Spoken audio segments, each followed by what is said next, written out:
I am late on late on late on late. I am I am several layers of late. I had a headache the other day and the day before, so I didn't set an alarm this morning. And I ended up staying late, like up late, not late, late, up late, for a while 2 nights ago because Ruben had another goddamn medical emergency. I swear to fucking God, man, this cat had us all worried. We had to bring him to the emergency vet. And you know what it was? Fucking nothing, apparently. Nothing. He just randomly decided, you know? He's red for an amazing reason. He just decided to turn red. He just did that. I guess he had some kind of like all body allergic reaction or whatever, but his body just did that. We brought him to the vet, and the vet was like, uh, and then they gave him a little bit of allergy medicine. He was fine.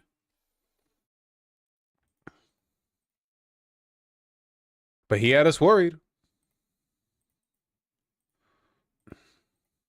That's my fucking special attack. I'm red now. Oh man.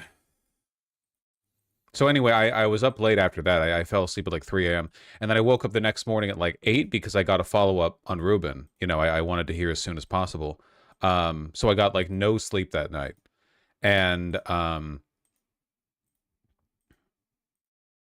so yeah, I wanted to sleep in today. I had a headache the whole day. Oh man. My hair is still so wet. I just ran out of the shower. Hardest job. You can't hardest job me when I'm talking about a vet visit, man. You can't do that.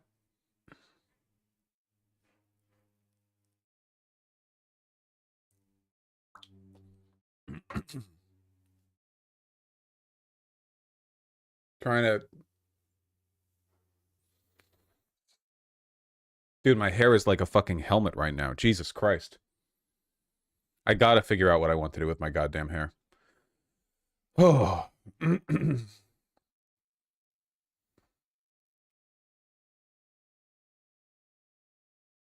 Hair looks fine, don't handle it. It looks like a bicycle, a helmet. It looks like a bicycle helmet. Rustle it a little. Well, right now it's still wet. So if I rustle it, it'll just be a bunch of like wet strands going everywhere. It needs to dry a little bit. Cut it all off and give it to me. What are you offering?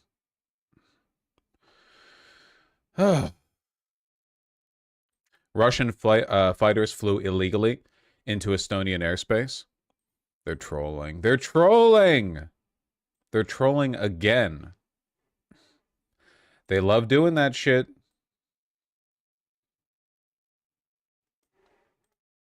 What an epic troll.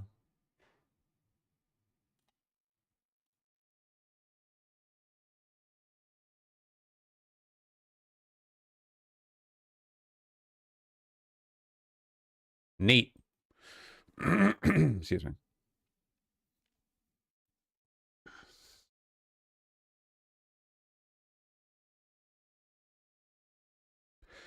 So little time since the drones in Poland.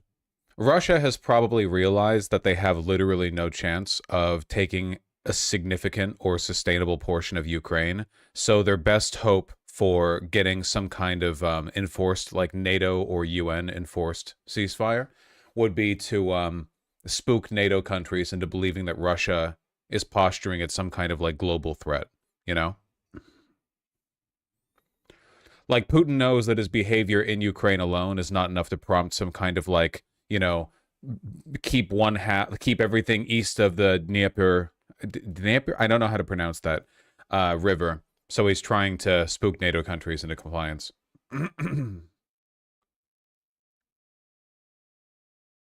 DNIPR. Yeah, that helps. Dnipro River. Dnipro River.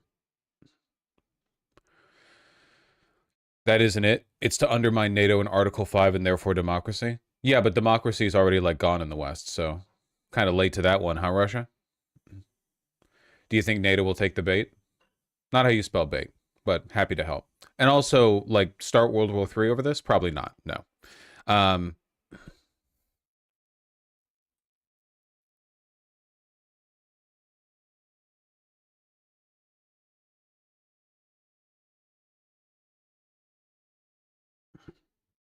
Flew over neutral Baltic waters. Curious.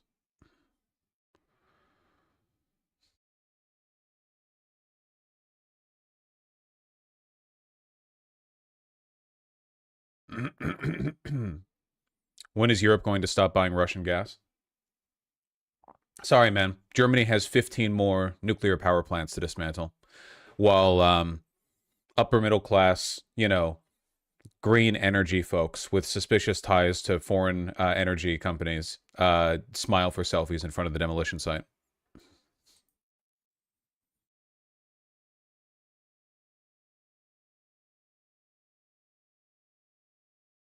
And the AfD is now the strongest party in the polls? Well, of course it is. What else would you expect?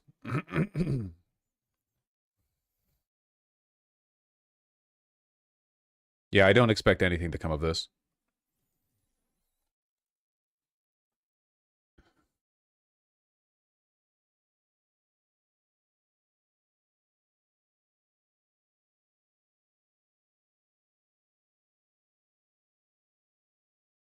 Hold on, I'm trying to see if I can find any CNN coverage.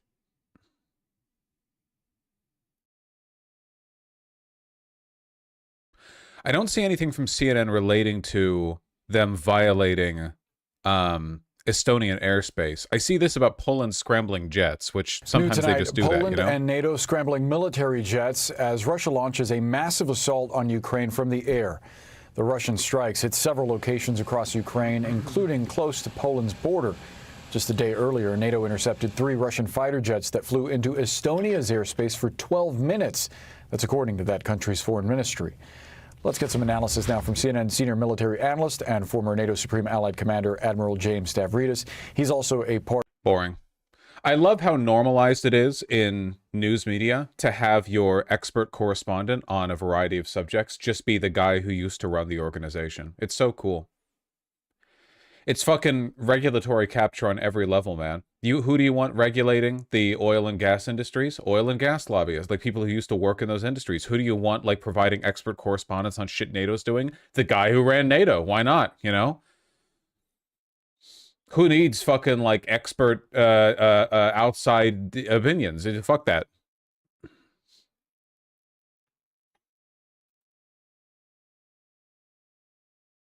Somebody said that CNN is now covering the lynching. Where was that mentioned? I'm not seeing it.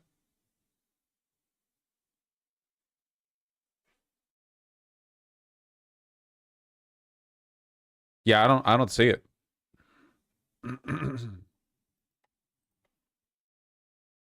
Oh, you mean their website? Yeah, apparently Colin Kaepernick has actually said that he's paying for a separate autopsy because the county coroner did an autopsy of this black guy who was found hanging from a tree in a Mississippi university. And the official ruling from the coroner was, Lamau, he just did that. Lamau. Lol. Sometimes black people just do that. Their bodies just do that when they're sad. So we'll see.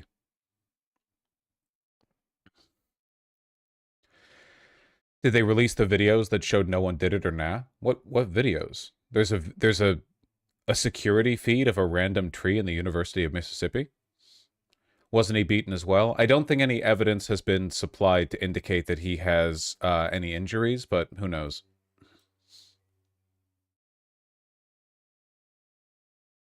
I mean, he could have committed suicide, right? Yeah, but like, who the fuck commits suicide? What black guy would commit suicide by hanging himself off of a tree outside? That's crazy. That's quite the epic troll right there.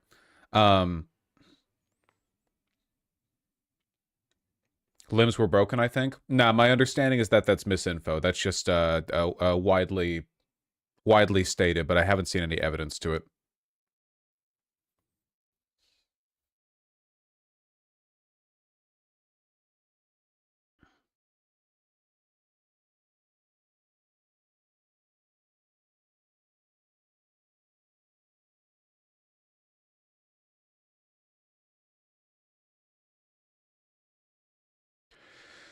Based on the preliminary examination, we can confirm the deceased did not suffer any lacerations, contusions, compound fractures, broken bones, or injuries consistent with an assault. I guess, like, one of the things that I'm especially curious about, leaving aside the whole "it's a black guy hanging from a tree in Mississippi" thing, is that hanging yourself is actually really difficult. I understand that in the movies, it's like, you know, you just kick a stool out from under you or whatever, but it's actually like not like hangmen had to precisely measure the rope to get the distance right, and it's not always right to get the leverage, and they have to be standing with the right way. It's not like a guaranteed.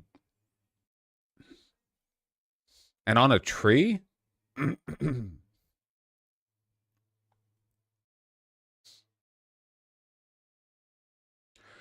According to the article, there are actually secret videos of it known to investigators. Where? Crump is demanding all video footage related to the death investigation. What video? Did they have a video camera pointed at the tree? I guess it's not impossible.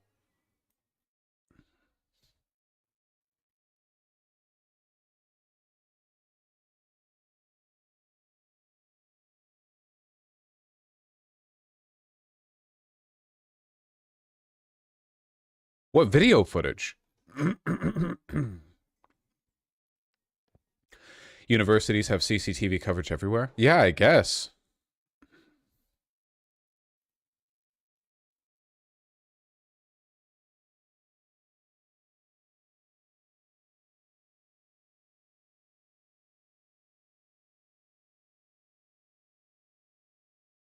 Thompson is requesting the Trump administration to open a federal investigation to Reed's death.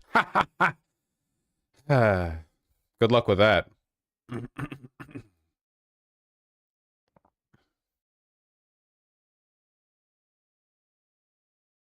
What video footage?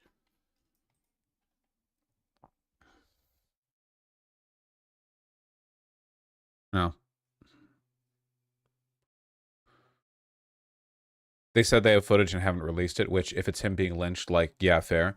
Well, if it's if it turns out the video footage they've had is of him being lynched, and the coroner said there's no evidence of him being lynched, that's like a whole can of worms open for the police department.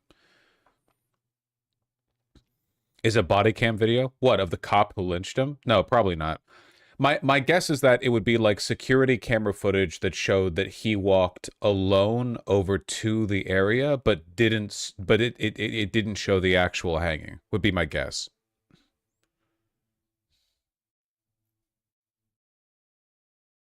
No idea.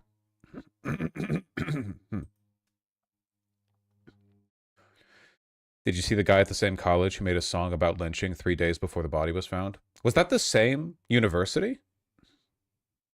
That was the same university? Jesus Christ. Who listens to this slop? Here's white culture, fellas.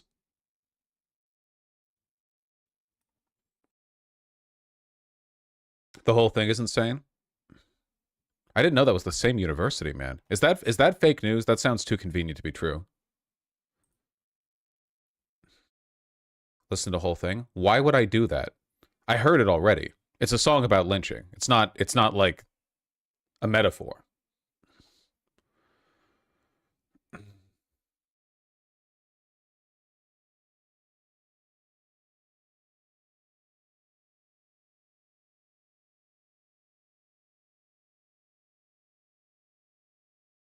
Is it really the same university, man? Does this guy look like a college student? He looks 30. I don't think this guy looks like a college student. I don't think... Is this the same university? It is Mississippi? Yeah, but there are, like, a lot of people in Mississippi. Click his profile. Mayor of Magaville. Oh, no, that's this guy. Oh, this fucking guy. This pick me. Yeah, he's in the background. That one. But this guy, that's a different guy. This guy's everywhere, man. Trump's nephew? Jesus.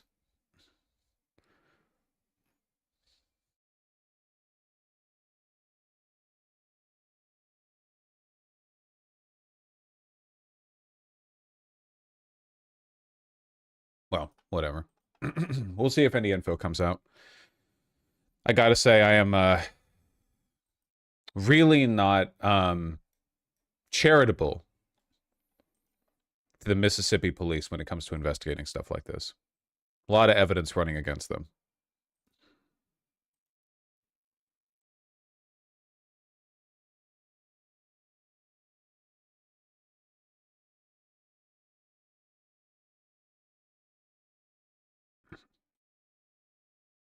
You see the Canadian PM announcement today?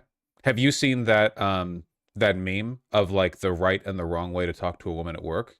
Like, right way. Hey, check out this Canadian PM announcement. Link. It does this.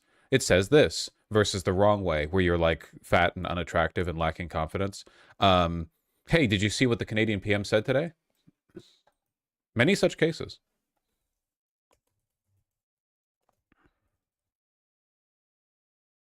HR?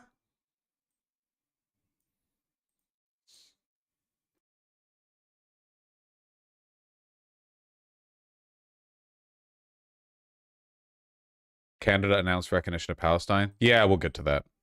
Hold on. I need to wake up a bit. Inject the farmer hate straight into my veins. At the end of this month, parts of the 2018 Farm Bill are set to expire. It has been extended twice, but that would mean that many farmers won't see any federal dollars until President Trump's so-called Big Beautiful Bill kicks in late next year. And this is happening at the same time that many U.S. farmers are warning that they're reaching a breaking point as unpredictable weather, rising costs, and fallout from Trump's tariffs are impacting their bottom line. This is not your ordinary farm crisis. We call it Farmageddon. And if they don't do something, there's going to be some farmers that ain't going to be around next year. We're joined now by the founder and president of the National Black Farmers Association. Jesus Christ. I'm looking at a comic book character. John Boyd Jr. Sir, thanks so much for being with us. Jesus Christ. I feel like he looks like 50 actors all rolled into one. That's crazy. Black Chuck Norris. Yeah, no, seriously. What are you hearing from farmers about what they're going through right now? Well, this is the worst time since the 80s, and I was farming in the 80s, where farmers were going out of business. I should note, by the way, he looks incredibly cool. I feel like we could all work to match his aura. Farm foreclosures are on the rise. Farm suicides are on the rise. Farm bankruptcies are on the rise. And this is a bad time in this country for American agriculture and America's farmers. The president's tariffs are putting farmers out of business. These are very low commodity prices. I watched the president's interview yesterday. He touted how great the markets were doing, but the markets aren't doing well for America's farmers. Corn, wheat, and soybeans are all down. It's harvest time, and we haven't gotten any orders from China to purchase soybeans from farmers. And we need answers from the administration on what they can do to help America's farmers now. You just talked about the Big Beautiful Bill. They really haven't provided any assistance. I do feel bad for him. Well, unlike the white farmers that come on, it's far more likely he didn't vote for Trump, just demographically speaking. So that's how CNN's trying to make us feel bad. They're like, all right, our libtard audience is not conditioned to be supportive of the white farmers. Okay, we need to diversify. Assistance for America's farmers, and I heard the agriculture secretary say this week that farmers could get money from tariffs. I haven't seen any money from the president's tariffs, just poor markets. And every time the president says tariffs, the markets go down and countries begin to run away from American agriculture. Yeah, I wonder because during the first Trump administration, specifically on soybeans, in response to dwindling international demand, the administration put out subsidies. Man in cowboy hats always look try hard, but most of the time when you see a guy in a cowboy hat, it's like a Texan or an Oklahoman, like a fat little doughboy who looks like you could tip him down a hill and he would roll forever. At least this guy looks like he was carved out of clay. Like, I'm just saying, like, wearing a cowboy hat confers a certain degree of, I don't know, there's like a certain energy that you're trying to live up to. And I think that most people don't hit it, and this guy does look like Chuck Norris. So, I'm just to try to help soybean farmers. Have you heard anything from the administration about something like that coming soon? Absolutely nothing. The first administration, the first Trump administration, paid out $23 billion in the program called the Market Facilitation Program. But what was ironic about that, that $28 billion didn't really provide any relief for America's black farmers. You know, we're pretty much left out of that equation. And what the president is doing different this time that he didn't do last time is he doesn't care. He's hurting all farmers now. He's treating us all the same. So that's something he said he was going to do. Now, all farmers are doing bad now under this administration. The first time the president imposed tariffs on China, I was selling soybeans at $16.80 a bushel by the time. Holy shit. Isn't it down to like $4 or $5 a bushel now or something? What is it being sold for? Time the President Trump left office, it was less than $8 a bushel. And the markets never really came back. So what the point I'm trying to make here is the tariffs didn't work the first time the president imposed them. And I don't think that they're going to help us now. And I don't believe that they're going to provide any resources for America's farmers. It's so fucked up that this is being framed as a bad thing. It's literally, we are producing so much food that the price is being driven down below break even. Like, it's like the obvious, in any rational world, the obvious solution to this is, oh, okay, so this is like an essential pillar of existence on Earth that should not be subject to market forces, you know? You're just going to, like, be flatly compensated for this work. But nope, we have to keep doing this insane, like government buyback shit in order to keep these industries afloat while food is, like, cheaper than it ever has been before, in some industries. So what happens now in this sort of gap as the Farm Bill expires and you have to wait until some of the allocations from the Big Beautiful Bill to kick in next year? Well, we need members of Congress to start fighting, especially. The price is lower because China's not buying anymore. Yeah, but that's still insane, right? That's like what, like a country can't have a profitable, successful domestic agriculture business because other like countries aren't buying. Like, you're producing so much soy that your own country is saturated with it, and that somehow leads to the collapse of the soy farming industry. It's insane. Like, obviously overproduction isn't desirable. You should have like accommodations for fluctuations. You can't immediately switch what you're using your farmland for. But like, man, it's just fucked up that we have to run through this, you know?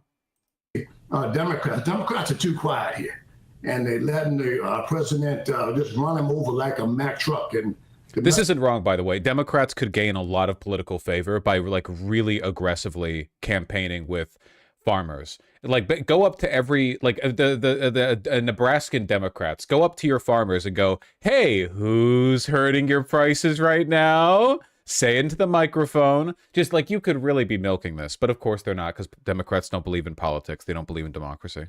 Here today is they should get up and fight back. You know, and you know, we haven't had a farm bill in quite some time, and the country is running off a continuous resolution here. And what this administration has done is taking our programs that I fought for about 40 years to get programs called Social Disadvantaged Farmers Resources and grants to help America's Black and other farmers of color. This administration wants to do away with all of those things and help large-scale, white farmers in this country. And what he did was he says, we're going to do away with anything that has to do with Black, but we're going to bring white farmers in from South Africa solely based on race. And then we're going to ship out the people who are doing the work here. You know, the Hispanic community that's doing really hard work that many Americans don't want to do. There is nothing I would love more than for South African whites to be made farmhands in America. I just want to make that clear. That would be like racial reparations, the likes of which John Brown could only dream of. Oh my God. That would be so fucking funny. Yeah, we're going to make American farming anti-woke. Rather than having all these blacks and browns working in the industry, we're going to bring white South Africans over. Isn't that based in trad? Meanwhile, 2 years later, white South Africans... Please, at least the white guy's doing this. Fucking, oh my God, in their silly little accents, they're like fake Dutch accents. Oh my fucking God. It would unironically be like that MLK looking over the black slave master with the whip meme. You know? They want to put them out the country, and it was the wrong thing to do. People from the inner city are not going to come in and pick tomatoes and onions and harvest cabbage and tobacco, people. It's the wrong thing, and they're taking American... Like, being a farmhand fucking sucks. There's a reason why we get illegals to do it, because they get underpaid and they can't go to the cops ever, because if they do, they get deported. Like, it sucks so much. It sucks so unbelievably. It sucks everywhere in the world, not just in America. Everywhere on Earth, every country on Earth, being a farmhand fucking sucks. Everywhere. Sometimes you get these, like, these nice op-eds or whatever from people who work as a farmhand on, like, a bee farm, like they're making artisanal honey or whatever. That shit's bullshit. 99% of farmhands, it's like the hardest job in the world, and it always has been for all of human history, okay? It fucking sucks. I'm not saying that means that, like, illegals should do it. I'm saying that the white land-owning caste of America is so stupid they don't realize how easy they've had it all this time. They have profited from a system in which their workforce is borderline slaves, right?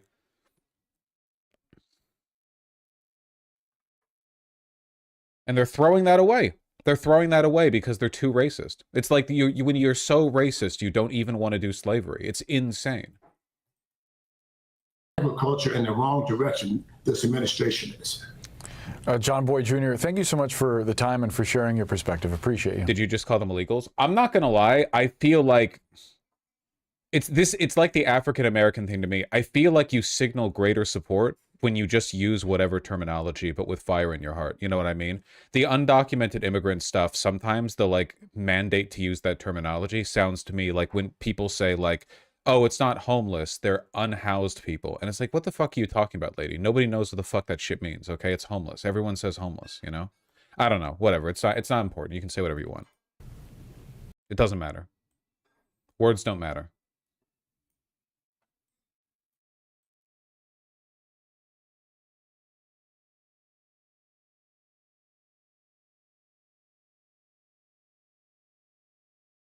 Give me that CNBC bullshit. I'm not done. We worry about drought. We worry about pricing. We worry about equipment. We worry about financing. This tariff is just another thing. Todd Western III. Fuck yeah, dude. You only get names like this out there in the sticks. That we have to worry about. Todd Western III is a soybean farmer in Waterloo, Iowa. He says trade tensions between the U.S. and China are fueling uncertainty for his business. China, the world's largest buyer of soybeans, hasn't pre-purchased any soybeans for the upcoming U.S. harvest. Heard about this. The revenue on our farm is just like any other farm.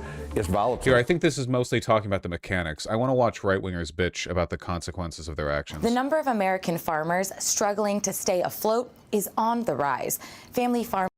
And while the support in the Big Beautiful Bill is welcome, that doesn't necessarily address those longer-term issues. Two major issues central to President Trump's policy agenda are pushing up these farmers' expenses, tariffs and immigration. The president's tariffs have caused disruption in the ag industry before. President Trump launched a trade war with China in his first term. That decreased... I want to be more vindictive than this. I need to be more vindictive than this. I need to, like, stoke the fire in my heart. Good morning, gentlemen. Thank you for coming on. What the hell, Steven? Paul, I'll start with you. You are in the festival's backyard. You're in Minnesota. For those who aren't familiar with Farm Aid, explain to me what it is and why it's so important for farmers like yourself. Sure. Farm Aid is, by and large, a festival bringing the arts and agriculture together.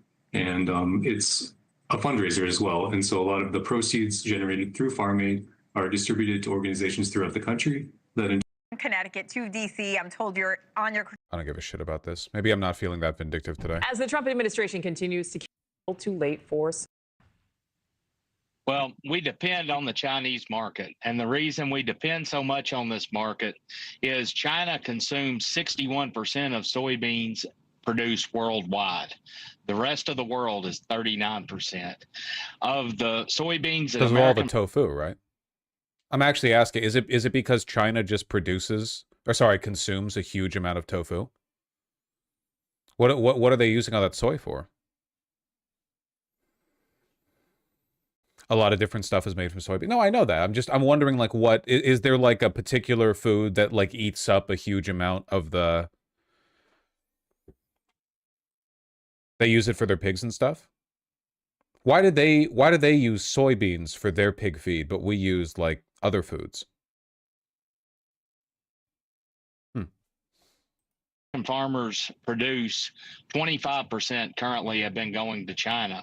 And right now we have 0 sold for this crop that's starting to be harvested right now. So it's a 5-alarm fire for our industry that 25% of our total sales is currently missing. And right now we are not price competitive with Brazil due to the retaliatory tariffs that are in place. Our prices are about 20% higher, and that means that the Chinese are going elsewhere because they can find a better value. And the American soybean farmers and their families are suffering. There's 500,000 of us that produce soybeans. 500,000. And we desperately need markets, and we need opportunity, and we need a level playing field. So China doesn't have that much arable land. Yeah, it's the reason why they grow so much rice, right? Like, rice is growable in types of environments you couldn't, because you like flood rice fields. You have those like wet kind of like lowlands that you can grow rice in really easily, but you can't do like you couldn't grow like wheat there, you know? The paddies, yeah. 80% of use produce feed. It is insane. Like, legitimately, if we just stopped doing animal agriculture and all became vegan, we could use like 10% of the Earth's surface for agriculture, and the rest of it we could just jerk off in. It's fucking crazy how much of the Earth's surface we use to keep billions of cows and pigs in torture pens. It's crazy.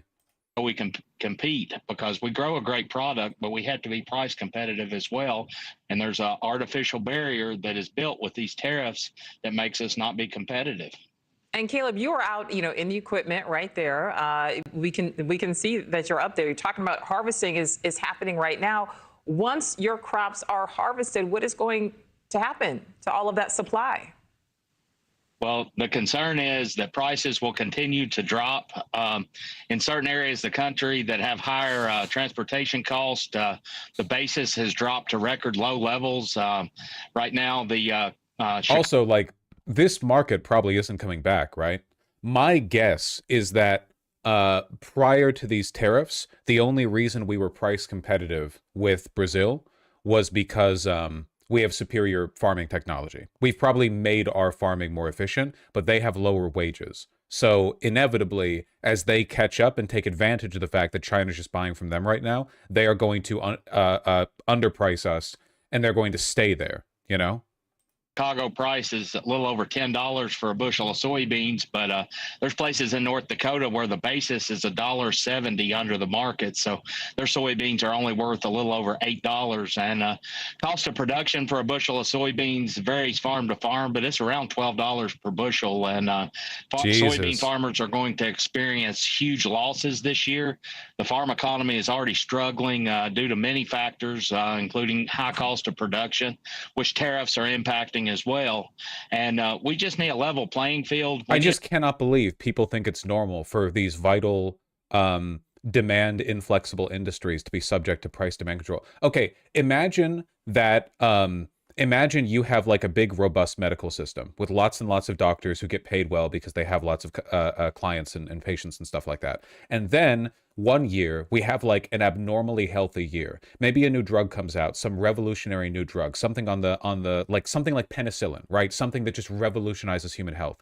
And for that year and every year forward, the amount of demand for medical care drops significantly. And as a consequence, the medical industry collapses and all these hospitals go bankrupt and there are foreclosures and a bunch of people move out of the field and you lose valuable expertise and everything. And then you end up having this whiplash effect where as a consequence of something that should be treated as a good, the industry collapses around it. All of which could be avoided if the government was simply paying these people's salaries and the government would slowly decrease the amount of investment to match what is necessary in the new world.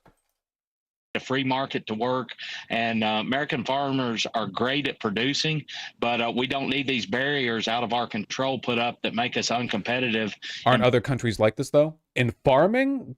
Kind of. Different countries have different like incentives for production and disincentives for overproduction. Like the problem is that America does it in a brain dead market based way. So for example, right, the dairy industry, the US government buys cheese. There's like a flat rate at which the US government will buy cheese. If you make cheese, the government will buy your cheese. The government wants your fucking dairy, okay? And the reason we do this is because like fucking a million years ago, the government was like, we can't let our precious dairy farmers go out of business. We need to buy their cheese. So for some reason now, the American government literally has a cheese vault. We literally have like great vaults of cheese where we take the cheese and we put it in the mountains to hide the cheese so that we can keep buying the cheese from the farmers, rather than having a sane system where we just pay the amount of dairy farmers that we need to fulfill society's needs or whatever. Instead, it's like, if you're a dairy farmer, don't worry, no matter how much demand drops for dairy, the government is always there to buy the fucking cheese.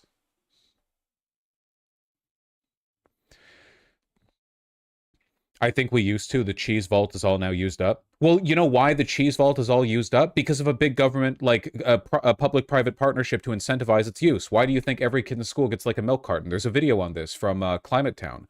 Like, one of the reasons why the Got Milk campaign was successful, one of the reasons why America uses so much cheese compared to other Western countries, one of the reasons why every kid in school gets like a carton of milk along with their meal is because of lobbying from the dairy industry to try to get the government to use up enough cheese to justify them continuing to buy cheese from dairy farmers. Both selling our soybeans and in purchasing the inputs that are required to grow them, such as fertilizer, pesticides, seed, equipment. The aluminum and steel tariffs have a huge impact on the equipment we use as well. So this hits us on all sides. Absolutely. I mean, farming is such a vital part of our... It's just an objectively insane way of managing demand in a volatile industry. It's an insane way. It's psychotic. It's unbelievable.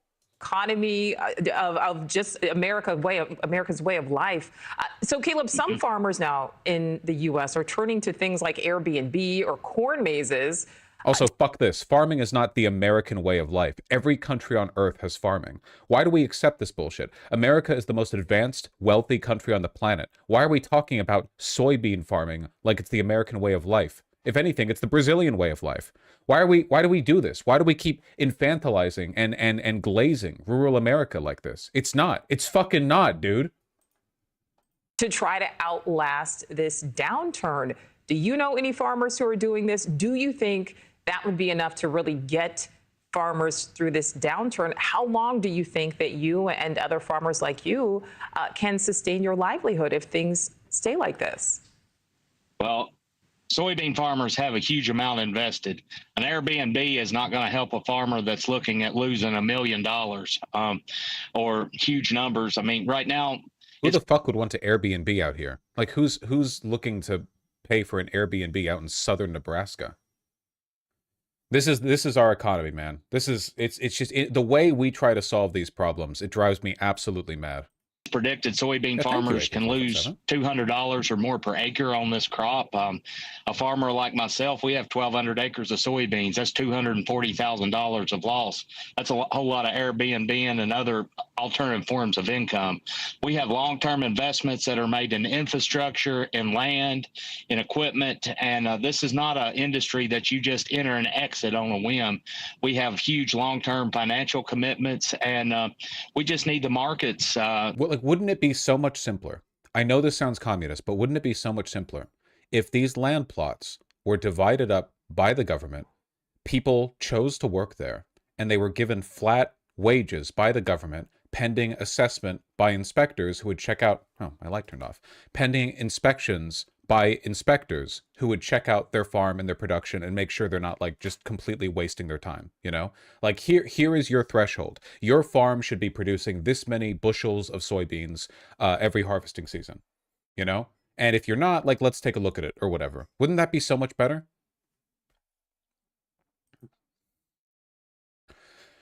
Wasn't that the USSR plan? Well, no, the USSR plan sucked from the start. Unfortunately, that literally happened in China during the Great Leap Forward, but for some reason, people just don't want to farm because farming just sucks. Yeah, but that's still a problem now. No, I agree. I agree. That's a problem, but that's still a problem right now. We're not fixing that under this system.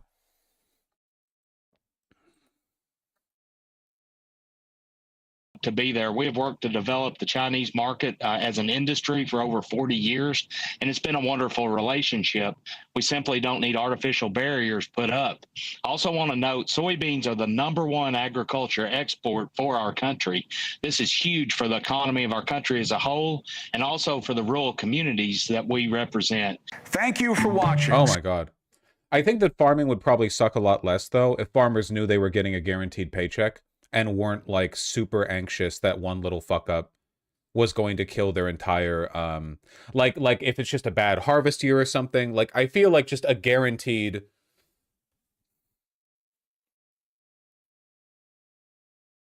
coverage. Cuomo stare, yeah. Canada has this. You're always quick to tell me whenever Canada or Japan is doing something better than America. Masaigo, when was the last time you popped in with a link about, like, the genocide of the North American indigenous people or something, or talked about their fucking schools or whatever? That's what I'm saying. Type shit. Everyone type shit at Masaigo. Thank you.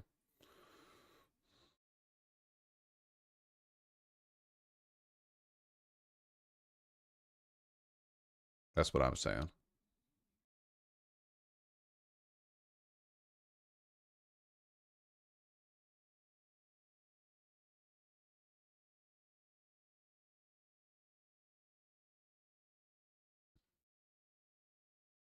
You'd have to be real careful with how it's managed because it'd be really easy for the quotas to be impossible to meet. Look, I really don't think it would be that difficult if you just had like a sane democratic country. The problem is that in America today and also in the Soviet Union, everyone in power is completely insane. That's the problem, right? Like you had party loyalists running these, people with no experience in the agriculture field. So in the Soviet Union, they had no idea what they were doing. They were fucking like Senkoists, for God's sakes. And of course, today, right now in America, we're also in a similar boat. So, you know.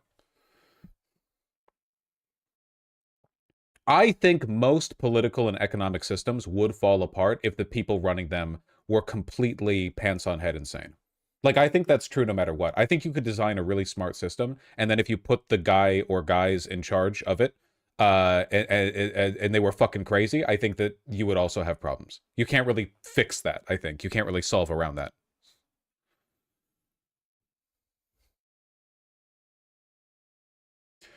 Didn't they specifically avoid using any modern farming techniques in the USSR? As a part of Lysenkoist thought in the USSR, they thought that, much like the proletariat, planted seeds worked communally and did not compete with each other for resources. So if you plant the seeds really, really close together, they would work together to form a strong collective root network rather than choking each other out of the nutrients. And then like 20 million people died of starvation or something. Type shit. That's not a joke. I know that sounds like a joke, but that's a real thing.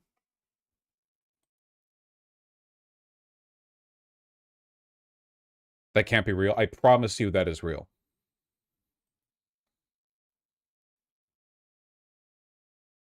That happened in China as well. They did that in China as well. Yeah. By the way, we're doing our own Lysenkoism right now. RFK and the CDC, we are 100% doing our own Lysenkoism right now. We absolutely are. A significant number of people in power over our medical industry right now, I don't think believe in germ theory. Like we are absolutely running through it again right now.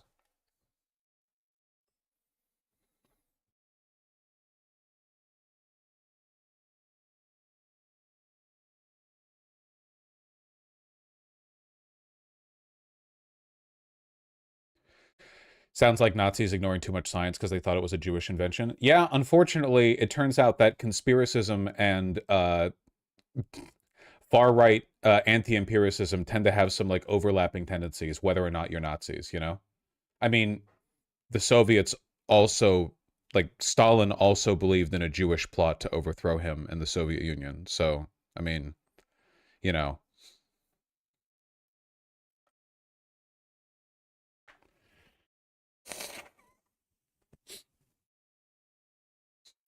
was a popular belief at the time.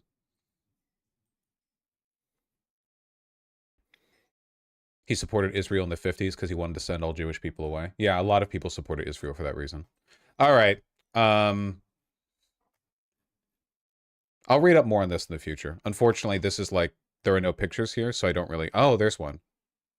Bagged milk. Masaigo, what do you have to say about this? No, I want to hear a defense for this one. All I hear is Canada, Japan, Canada, Japan. I want to hear something about this, Masaigo. White name. I want to hear something about this. What do you have to say about bagged milk? Oh, those are cows. Bagged milk. I don't defend it. I grew up with carton milk in Japan. You avoided the trap, Masaigo. I thought you'd reflexively defend it. I thought you were too partisan. Partisan, not partisan. That's a different thing. The pronunciation matters. Type shit. Okay. Lock it in.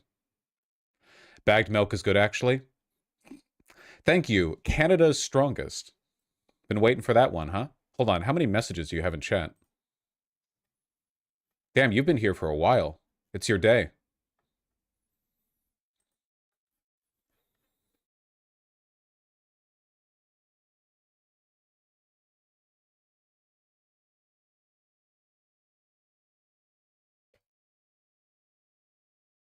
Have you seen the Dem should run pro-life candidates discourse? Yeah, from Erza Klein. Erza Klein would kill you and your entire family if it would lead to a Republican patting him on the head and telling him he's a good boy. Like, he would do it without a doubt in the world. As I said with abundance, all of these liberal think pieces, they exist for exactly one reason: to marginalize the left. Every concession can be made as long as it marginalizes the left within the Democratic tent. Ezra Klein is essentially arguing that the more worried you are about authoritarianism, the more you should be willing to run pro-life Democrats in red states, ignoring the fact that even in the red states that he's advocating people run pro-life Democrats in, pro-choice won the majority vote in the votes in those states. Like, you're like, this is essentially saying, like, our only chance is to take the losing side of an issue and muddle the waters for people who think of Democrats as unambiguously pro-choice. We should weaken the broader coalition, and we should pitch candidates who are unpopular. Who the fuck would vote Republican in Oklahoma, but would then choose to vote Democrat because the Democrat there is pro-life? Nobody. It's a fake person. And Ezra Klein doesn't actually believe this, much the same way that Ezra Klein did not actually believe that Charlie Kirk was doing politics the right way. Ezra Klein, like the Abundance guys, like all of these liberal Substack writers who got their heydays back in the Obama administration, exist for exactly one reason, and that is to try to provide intellectual justifications for why it is necessary to, time and time again, marginalize the left within the Democratic coalition and push people further to the right.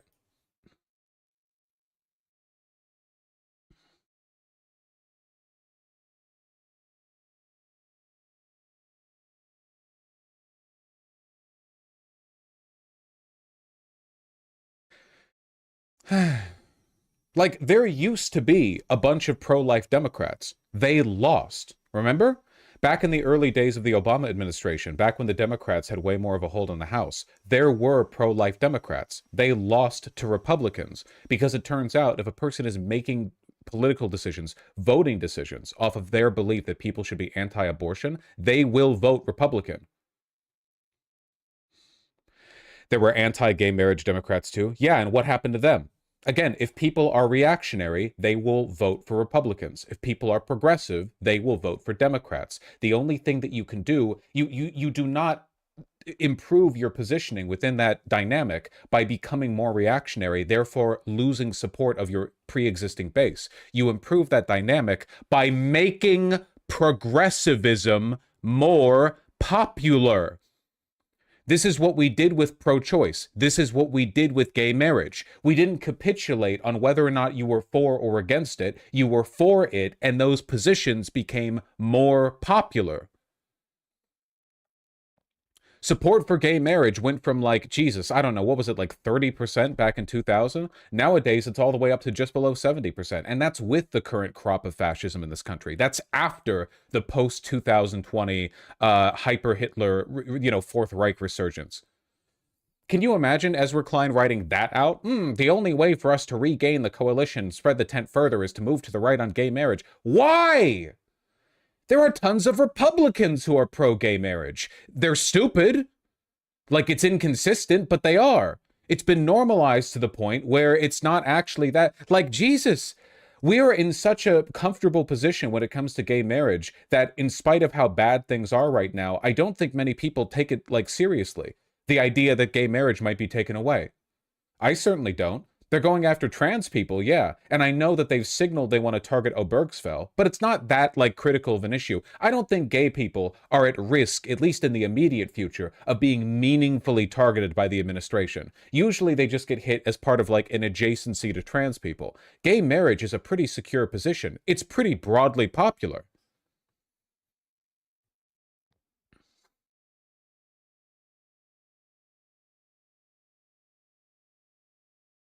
Apparently, even Dem consultants have been getting annoyed with him because he's pitching abundance to them while courting Republicans on the side. You never, ever trust these Substack Democrats, okay? Again, their career exists only to keep people like you from listening to people like me. And I mean that. It sounds self-centered, but I genuinely mean that. I think that if Ezra Klein was sat down and his eyes were pried open, Clockwork Orange style, and he was forced to watch me talk about politics, he would be forced to agree on almost everything that I say. He wouldn't agree on, like, the communism bits or whatever, but that's fine. You know, for the most part, it's just anti-fascist stuff coming out of this channel right now, isn't it? We're pretty far from communism, aren't we? I think he'd be forced to agree on almost everything, but I think that prescriptively, even if we agreed on everything descriptively, he would come out the other side and be forced to provide some mealy-mouthed, this fake pretense of an argument for why, in actuality, the real thing we need to do is capitulate to the right. And I think that is because that is his job. If he wisened up and started saying stuff that was correct, he would be out of a job. Why? Because he would become indistinguishable. For one, he'd have to admit he was wrong. He'd have to admit he was wrong about Bernie every time. He would have to admit he was wrong about the influence progressives have had on the Democratic Party, the arguments they've made about the Democratic Party self-sabotaging. These arguments have been around for decades, but they've been loudest the past decade, and he's been on the wrong side of these arguments time and time again. He would have to admit his entire career that he has been wrong, and he would then no longer have a niche. He would become just another guy who thinks that the Democratic Party is dangerously weak and has capitulated too far to the right and needs to finally stop listening to consultants and donors only and start listening to their fucking party. Republicans are willing to ignore their donors in favor of the party. Do you think it was Republican donors who pushed Trump to start demanding financial capitulation from TV networks? Do you think, like, his billionaire funders were like, yeah, you know, it'd be great, you nationalizing 10% of Intel? No, Trump just did that because he has the strength and political will to do that, and the donors follow along because they want to stay a part of that coalition.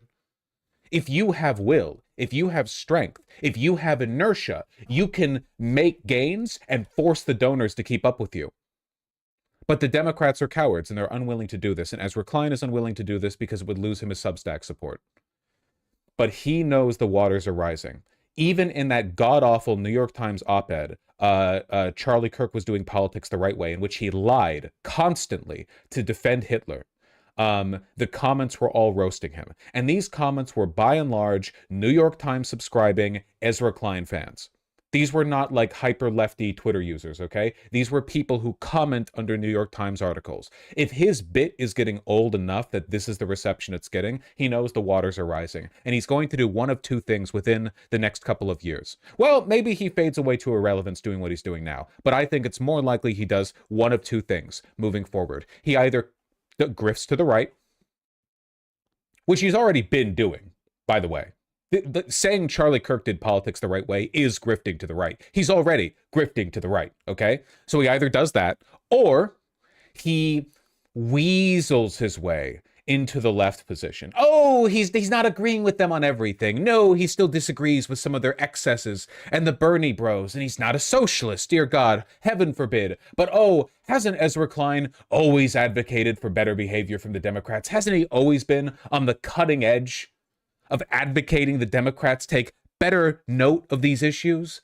And he'll pretend it was a position he had all along. And he'll tut-tut everyone who thought he ever believed anything different. I hate Ezra Klein. I hate him far more than I do people like, I don't know, Iglesias. I hate him far, because Iglesias at least is like obvious in his belligerent, ignorant, oppositional grift, okay? Ezra is smart enough to be better about it. And he's probably convinced quite a few Democrats to like engage in behavior that continues to cripple them and the country. He's like a representative of everything wrong with the party. Ezra Klein literally supported the Iraq War and didn't apologize till 2013. Yeah, of course. Obviously. Because when the Iraq War started, it was a majority Democrat-supported position. At least the kinds of Democrats he hung around with, so he supported it. And he was only willing to disavow it after so much time had passed that it was no longer considered offensive to those groups. His, corporate lobbyist friends, I imagine he has, like, defense industry friends. So there's no way a person has been doing this job for this long without having met some people in that industry and, hearing their perspectives. Even Obama was against it in 2008. Yeah, but like, keep in mind, Obama ran to the left of Hillary Clinton in 2008. I wonder who Ezra Klein supported.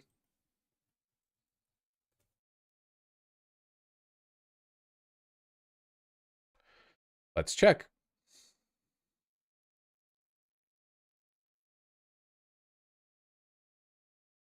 I actually don't know if he supported Hillary Clinton back in 2008.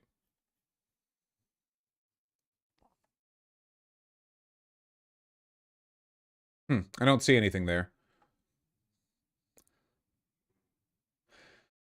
At Grok, who did he support? Whatever.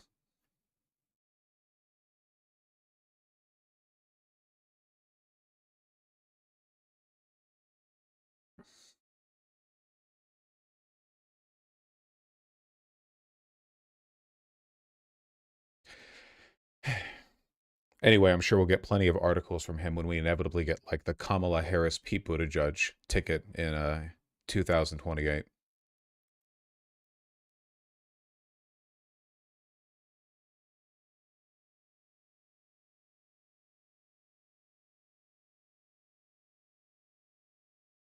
Can we talk about Charlie Kirk memorial memes now? No, I don't give a shit. You guys seriously entertained by that? You know exactly what they're going to say. What about that is entertaining to you?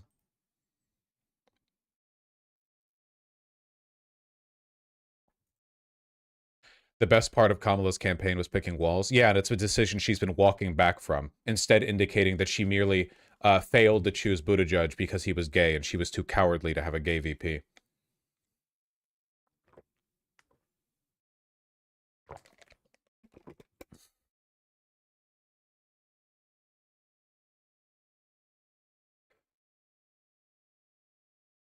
Ezra Klein worked on Howard Dean's 2004 presidential primary campaign. In 2008, he was a blogger on the American Prospect. The available info does not specify who he supported in the 2008 election. 2008 primary, I know he supported Obama against McCain. I'm saying who he would have supported between Obama and Hillary Clinton.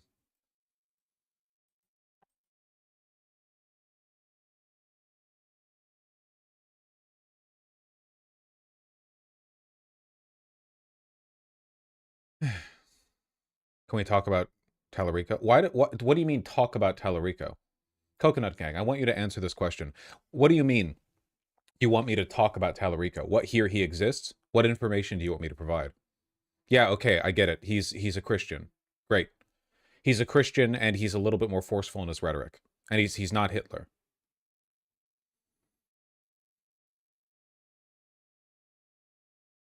Yeah, Tommy Tallarico, the guy in Texas.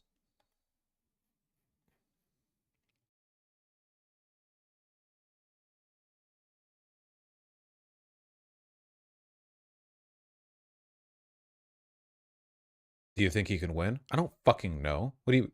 That's what you're pitching me? That's it? You want me to do a segment on whether I think he can win?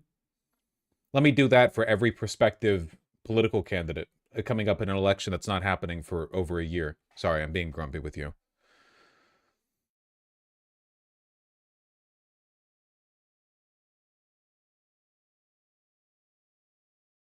Why does this make you sound so mad? Because people keep wanting me to talk about Tallarico and the lady, the Palestinian lady, Abu Ghazala, whatever her name is, which I forget. When she got her ass thrown to the ground by ICE like the other day. Cat, thank you.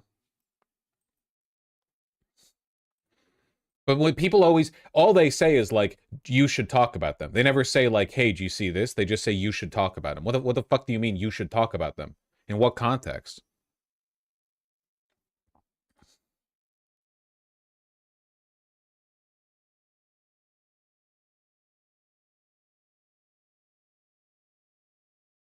It's literally impossible to spell or say her name. Actually, her name is like super, super, super easy, like phonetically. It's just a lot of, if anything, I think it's that I look at it and I think it'll be harder to say, and that confuses me.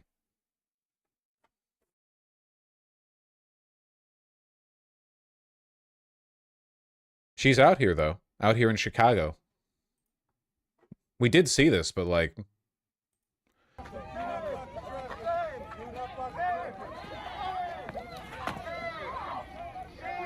got yeeted by ICE. Look at this. 15,000 likes, 7.5 thousand comments. Fox News found this.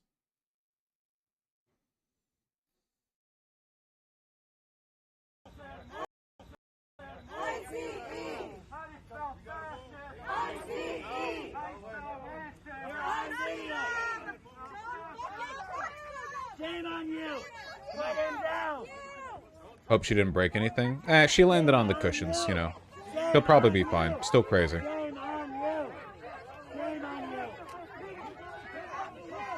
Stephen Miller just gave a Nazi speech about going after leftist organizations. Go to minus 10, 15 minutes ago. But he's done that multiple times, man. That's not the first time he's done that. Charlie's army, and he made sure. After we Geneva, all and everyone to mourn Charlie Kirk, but also to dedicate ourselves. I am the storm. Our resolve, our passion, our lineage and our legacy hails back to Athens. Hale puts arm out. To Rome, to That's 100% intentional. Philadelphia, to Monticello. Our ancestors built the cities. They produced the art and architecture. They built this city. The industry. Dark. We will prevail over the forces of wickedness and evil. They cannot imagine what they have awakened. They cannot conceive of the army that they have arisen in all of us. Because we stand for what is good, what is virtuous, what is noble. And to those trying to incite violence against us, those trying to foment hatred against us, what do you have? You have nothing. You are nothing. You are wickedness, you are jealousy, you are envy, you are hatred. It must suck. Why does he keep doing that with his fingers after he puts the hand out? It must suck to have all this energy in you, but the guy actually leading your coalition is a senile grandpa who, like, just yesterday accidentally sent an internal memo to Pam Bondi over Truth Social. We'll talk about that in a second. Actually, can we just talk about that now? Because that's so fucking crazy. It's like it's like 50 Watergates rolled into one. It's a level of open corruption that's basically unrivaled in all of American history. I genuinely can't think of any single instance. I can't think of any event in America ever that's more openly corrupt than this, and it just happened. So Donald Trump put out a Truth Social message, but I believe, and a lot of people are speculating this, that it was intended for Pam Bondi. Like, he meant to send this to Pam Bondi, but because he's 80 years old and has unsupervised control of a phone, and he's so used to truthing or whatever, he sent it here, because he deleted it shortly afterwards. Pam, I have reviewed over 30 statements and posts saying that essentially, same old story as last time, all talk, no action. Nothing is being done. What about Comey, Adam Shifty Schiff, Letitia? They're all guilty as hell, but nothing is going to be done. Then we almost put in a Democrat-supported U.S. attorney in Virginia with a really bad Republican past, a woke rhino who was never going to do his job. That's why two of the worst Dem senators pushed him so hard. He even lied to the media and said he quit, and that we had no case. No, I fired him, and there is a great case. And many lawyers and legal pundits say so. This is, if nothing else, a confirmation that he talks interpersonally the same way he does to the public.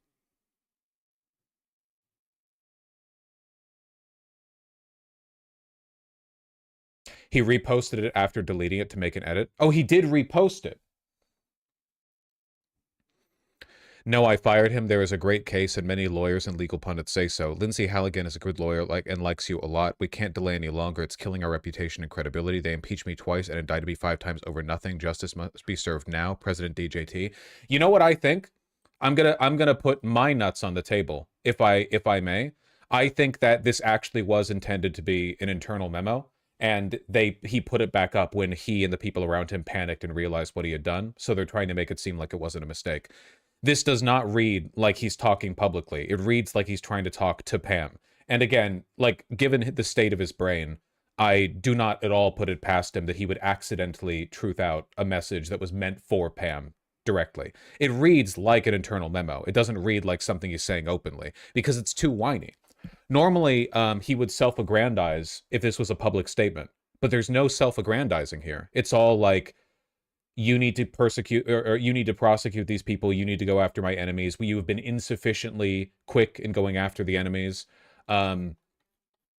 It's crazy to you know, be reminded of this, but remember that the Attorney General, the Department of Justice, is supposed to operate as an independent entity to the president, not under the control of the president.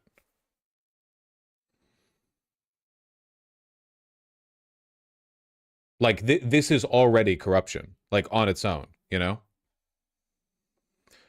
A lot happened, so I don't remember if you've covered it, but Tom Homan was caught taking a bribe. Yes, the FBI went undercover and literally offered Tom Homan $50,000 in cash for to overlook, like, some regulatory stuff with them, and he took it. The sting operation, which stemmed from a broader public corruption probe that did not initially target Homan, led agents to an encounter at which they recorded Homan allegedly accepting a bag containing $50,000 in cash while agreeing to potentially help the men obtain government contracts in the event Trump won the 2024 election, the source said. And he accepted it. And the Trump DOJ has overlooked it and covered it up. That's not even that much. Yeah, no, it's not. That's all it took. Comedically, does the FBI regularly do this to bait people in government? Yeah, of course. Yeah, it's a corruption probe. Yeah, how do you find corrupt officials without going undercover and trying to find out if they're corrupt? Thanks, Obama. No, I mean that sincerely. Remember, Obama appointed Tom Homan. Tom Homan has his entire career been as bad as he is now, more or less. And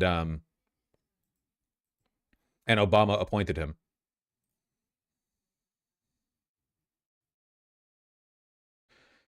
Maybe a dumb question, why did the FBI do this under Trump? They didn't. 2024, Biden was president. Didn't Megyn Kelly make a tweet she didn't care? Yes. And of course they don't. No Republican cares. Every Republican knows that they're all corrupt. They're all aware of it.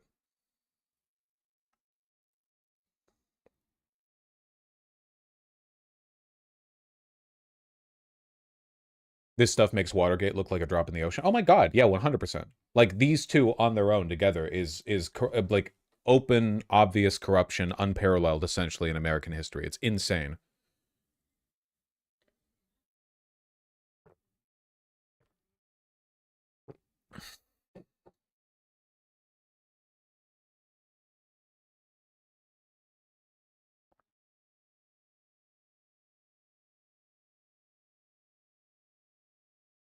It does make me happy to know. Vosh sounds like a Valley girl. Oh my God. Grew up in California. How does this not warrant law enforcement getting involved? Who controls the law enforcement? What do you mean? It does make me happy to know, however, that Donald Trump is unhappy with how things are going. Like, it's the most rapid takeover of American democracy you could possibly imagine. Everything's falling apart so quickly, and he's still upset that they're not doing more faster. And he's still mad. He has been, like, actually really pissy lately. Have you seen some of the clips from him the past 2 days? The clips of him, hold on, let me find this. This is from the 19th. Going into New York too, Mr. President, and we're going to be going in quiet. You're really obnoxious. Going into New York too, Mr. President, and we're going to be going in quiet. You're really obnoxious. I'm not obnoxious, but I'm trying to ask you, what about your plans for really Memphis? Obnoxious. I'm not obnoxious, but I am asking, what are your plans for Memphis? Many people want I'm to not going to talk to you until I call on you. What are your plans for? He's been really, really, really pissy lately. I wonder if there's a relationship between that and the message to Pam Bondi that he just truthed out unintentionally. You know, I wonder if there's some kind of, like, if there's something going on behind the scenes that's making him more belligerent. I have no idea. Pretty wild, though. There was another one, too, of him standing outside of Air Force One. Can I find that? I thought I retweeted it. Where is that? Didn't he also get protested? That was a while ago. There was another clip of him being, like, really belligerent outside of Air Force One. You know, where you always have the really loud audio in the background. I don't know why I can't find it.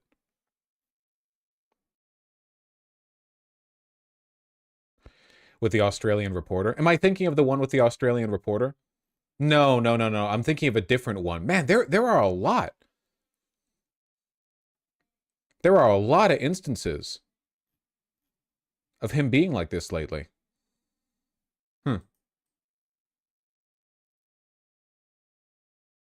I just want to settle this free speech question, because you've said that you restored free speech in America. Yeah. Is that free speech including for people who are harshly critical of you, for your political opponents, for people who say things you don't like? I've become immune to it. You unfairly? I've become immune to it. There's never been a person that's had more unfair publicity than me, and that's why your network paid me $15 million, or $16 million, I believe, to be exact, George Slopadopoulos, and that's why CBS paid me a lot of money, too. And that's why I sued the New York Times 2 days ago for a lot of money. Because I'm winning. I mean, I'm winning the cases. And the reason I'm winning is because you're guilty, John. You're guilty. ABC is a terrible network, a very unfair network, and you should be ashamed of yourself. NBC is equally bad. I don't know. Hey, the ABC guys are really, really happy they capitulated multiple times to Donald Trump now. Firing Jimmy Kimmel, giving Trump money for a phony lawsuit to try to, like, buy permission for a merger. It's all working out so well for them. Who's worse? I think they're equally bad.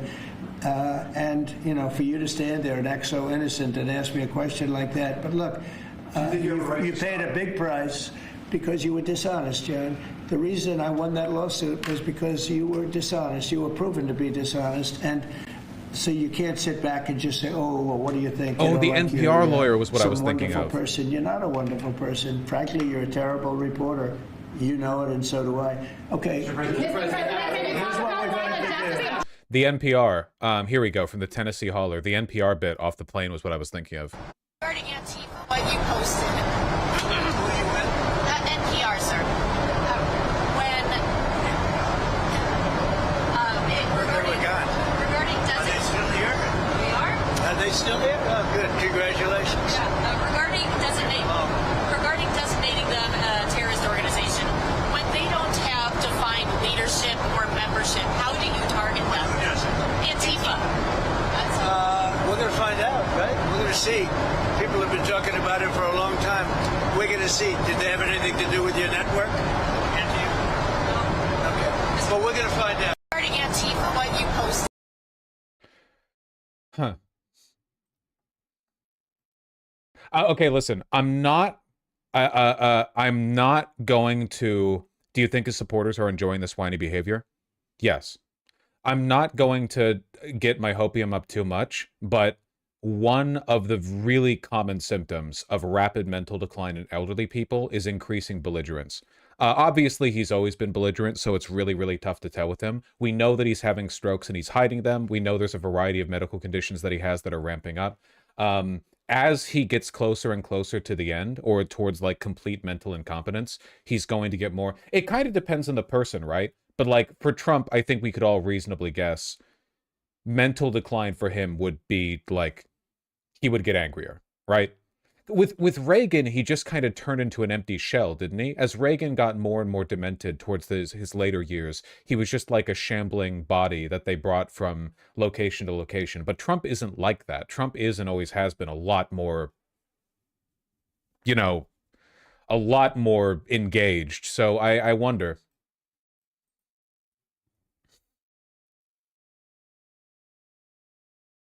Anger is extremely common in dementia and the likes, especially because I still believe that Trump never thinks he lies. I still believe this. I still think that his increasing belligerence, the fact that he's getting crazier and crazier, stems from the fact that Trump is being fed increasingly flattering information. When Trump says, I'm winning all the cases, I think he thinks that's true. When Trump says, like, I have 97% approval, I think he thinks that's true. I think he believes all of these things. I think that all the people around him are just trying to get in with him by providing him the most flattering information possible.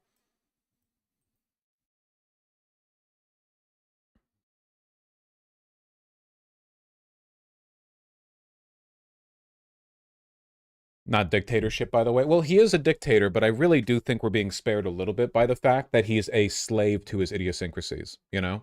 Again, it's not like Miller or JD Vance or whatever. He's popular because he's above that. He's like, or maybe below that? Like, cognitively, he's not on that level, I guess. I don't know.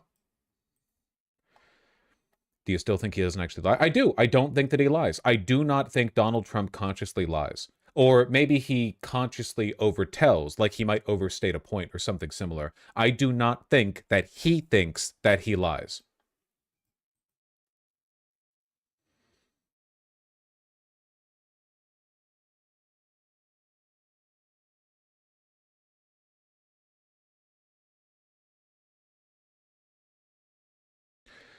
Was this the case in 2015? I don't know.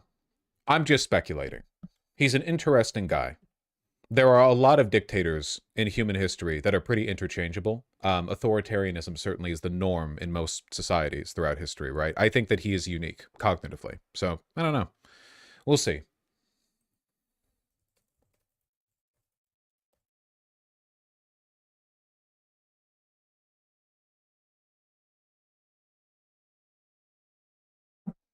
You can tell when Trump is confronted with data he's never seen because his advisors shield him. Yeah, we've seen multiple instances like this. Hold on. Thank you for this link. Because we do. We're going to have numbers that like nobody's ever seen before, When do you think including that jobs. people are going to feel that? Because we do see polling that doesn't poll well in the economy. The recent Fox polling said 52% say the economy is worse under this administration. You've got unemployment at the highest rate in 4 years. Groceries made a big jump in the last term. So how is that? You're looking forward with these plans that you just talked about. When will people feel that, Mr. Well, Trump? when the factories President Trump? start opening. I mean, right now we're building them. And, you know, Fox polling, I have to tell you, I've told you before, it's the worst polling I've ever had. It's always, I mean, during the election, they had me winning by a little bit, not by a massive amount. And Fox polling, I've told Rupert Murdoch, go get yourself a new pollster because he stinks. And this is for years now. But I will say that we have all of these things are being. I really do think that he believes this.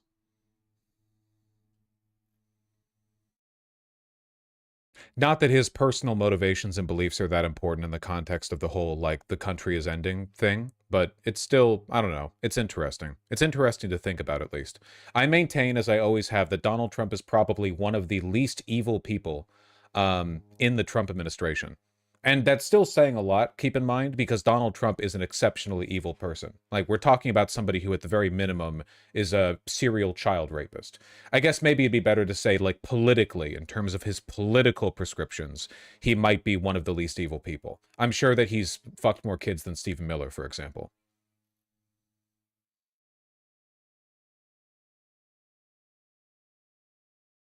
Though I don't know, you know, what lay within the cloisters of Stephen Miller's heart, so maybe I shouldn't assume.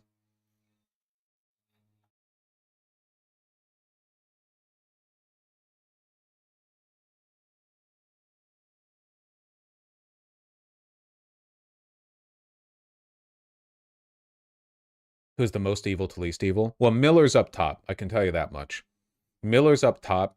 You know who I want to know more about? RFK Jr. Because RFK Jr. is like an astonishingly evil person. His like interpersonal life, you know? Politically, I have no idea how much he knows what he's doing. I have no idea. I think Vance might actually be on the lower end because I still kind of feel like he's LARPing. I feel like Vance, in his mind, is in the same mental place as the like femboy Strasserites on Discord who will become lefty trans women in like 6 years or something. I feel like in his head, he's just like in a prolonged, like, period, like there, you know? I don't know. Yeah, I did see this. Apparently Donald Trump wants to put us back in Afghanistan, which, sure, yeah, man. That's going to be, like, really popular. We should do that, for sure. Who told him? Did Israel tell him to do this? Why do we want to go to Afghanistan? Afghanistan isn't even in the region. I mean, it's in the region. It's not in the region. Why do we want to go there? Ugh.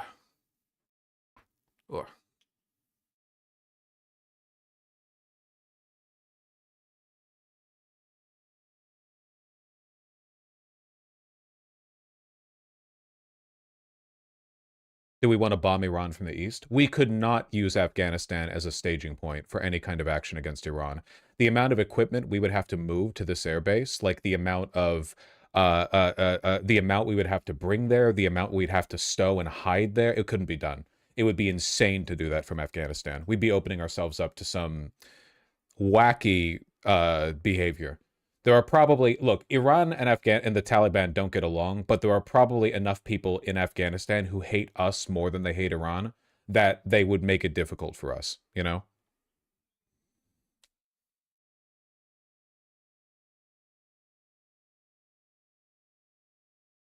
But why, wait, seriously though, why does he want to go back to Afghanistan? Like, who told him this? Who told Trump that we need to go back to Afghanistan? Where did he get this belief from? Second paragraph. If Afghanistan doesn't give Bagram Air Base back to those who built it, the US of A, bad things are going to happen. Okay, that doesn't tell me anything. He just wants it? That's it?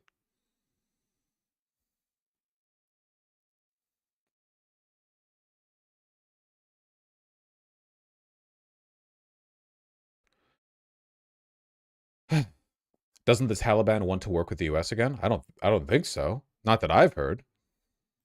Trump asked about it. Mr. President, what goes into retaking Bagram? Does that require boots on the ground? We'll see what happens with... Yes. Taking an air base does require boots on the ground. Who else would operate the base? Bagram. We're talking to Afghanistan. It should have never been given up. It was the most embarrassing day in the history of our country. So you want to take it back? Is this just... Wait, hold on. Does he not even have a coherent reason? He just wants to take it because Biden lost 13 men leaving it? Reason to give it up. I was leaving Afghanistan. I was leaving. I was the one that got it down to 5,000 soldiers, but we were going to keep Bagram. This is honestly, fuck it, sure. Bring Americans back to Bagram and have them die in suicide bombing attacks or whatever. Deal with that PR mess. Whatever.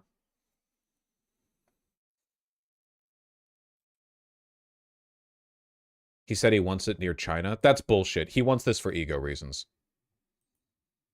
That's total bullshit. This has nothing to do with China. Like we're gonna stage a fucking first strike against a nuclear power from Bagram Air Base or something. Jesus Christ. It's Afghanistan's Bagram Air Base. He mentioned the former U.S. military installation during remarks with the UK Prime Minister approximately 24 hours ago, yesterday. Just listen as he explains that despite the U.S. withdrawal from the country back in 2021, he wants the Taliban to give this back. We were going to keep Bagram, the big air base, one of the biggest air bases in the world. We gave it to them for nothing. We're trying to get it back, by the way. Okay, that could be a little breaking news. We're trying to get it back because they need things from us. We want that base back. But one of the reasons we want the base is, as you know, it's an hour away from where China makes its nuclear weapons. Okay. That is an important detail. CBS News national security correspondent Charlie D'Agata reported many times from Afghanistan. He joins us now. Again, I think that's complete bullshit. The idea that we're planning, China already has hundreds of nuclear weapons. The idea that this isn't Iran. We're not, like, bombing Iran was bad enough, but Iran at least doesn't already have a nuclear arsenal. China does. In what world are we bombing China's nuclear production facilities? Like, why would we?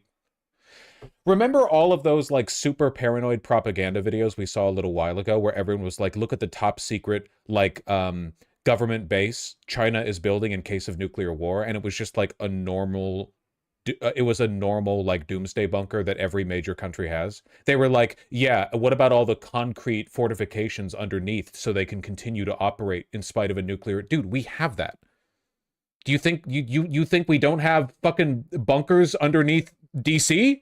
You think the Pentagon and the White House and the Capitol building don't have, like, super secret concrete tunnels that lead down 4 miles underground where everything's heated by the fucking Earth's mantle? And people are using, like, 1980s fucking analog computers where they're pulling cassettes out and rewinding tapes and shit to keep operating after the end? Obviously we have those. Do you know how fortified the Pentagon is? The Pentagon is so fortified that it's still a common source of conspiracy theories, the fact that a plane slammed into the side and it barely did anything. You take a look at the photo of the Pentagon where the plane slammed into the side and it knocked off, like, one layer of wall.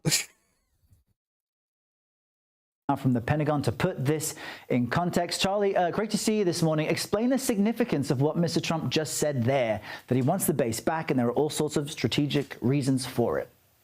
I'm going to try. On the one hand, there are no surprises there. You know, President Trump has been lamenting handing back that base since the disastrous withdrawal of Afghanistan. He's criticized the Biden administration repeatedly for letting the base go. It's maybe a surprise that he mentioned it, sort of said breaking news, suggesting there's been some discussions, and sources that I've spoken to right after hearing that said, yeah. It's probably not true. There's no need for those things to be fortified. Is that a joke? The Pentagon's 100% fortified. The Pentagon's a fortress. And it's a fortress within fortresses. It's like it's a super fortress.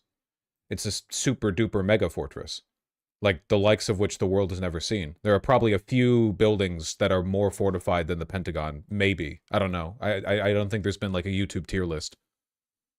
That's where it stands. They're discussing it. And I was there, as you said, I was at Bagram back in 2021 when the last shipping container was airlifted by chopper and the last of the U.S. forces pulled out. And it is enormous. It's huge. They're 2-mile-long airstrips.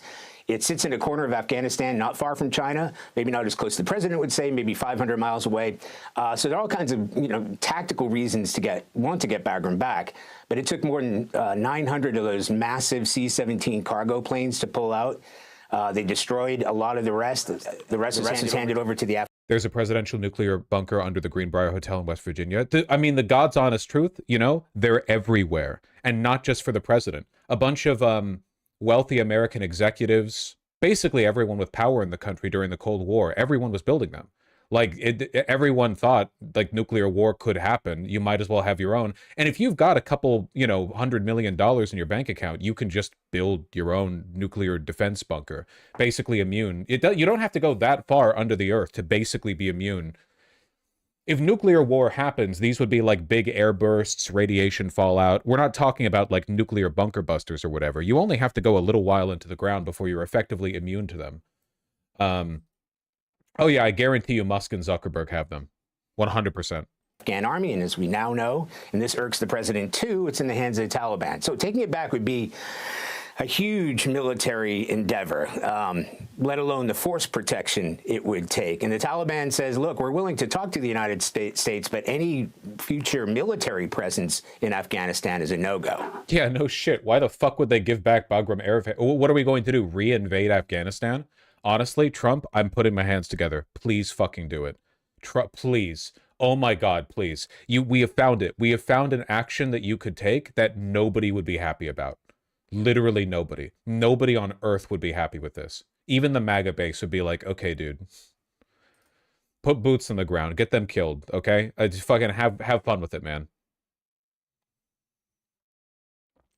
Somebody linked this. It is worth noting, by the way, that there is no such thing as free journalism at the Pentagon anymore.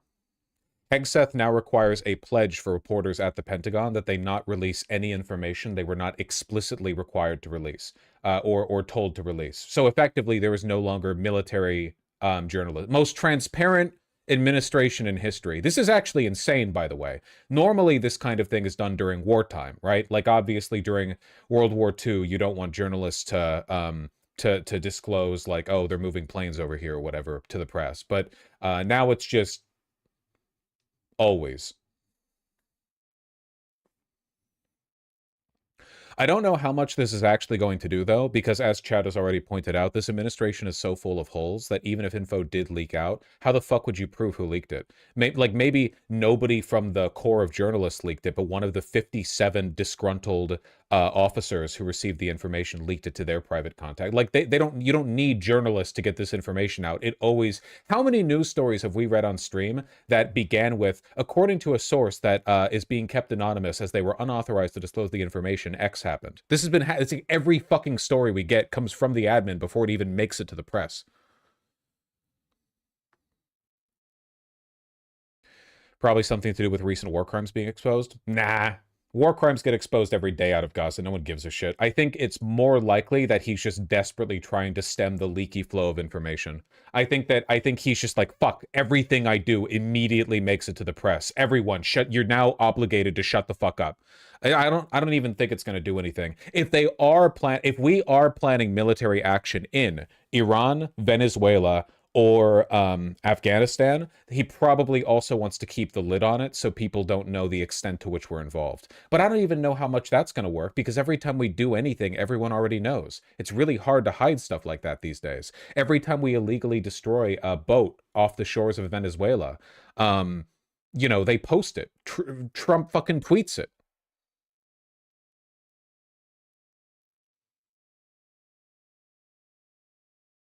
New rules for the media saying those who fail to obey the new policy will lose their press credentials.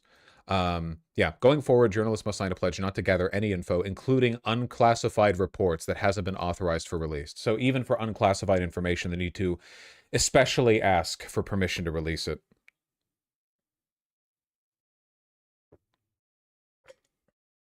That's insane. Yeah, that is insane.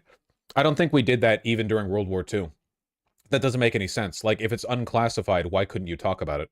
This is what makes me think it's a panic move. Why would you leave information unclassified if you have a problem with the press discussing it? Just classify it.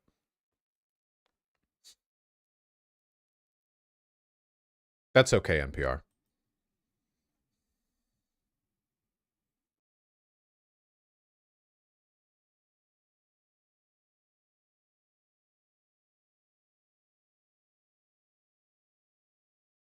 There was ice on the table. They can't remove their nuts. That's fucking true. Here, let's finish the little bit here.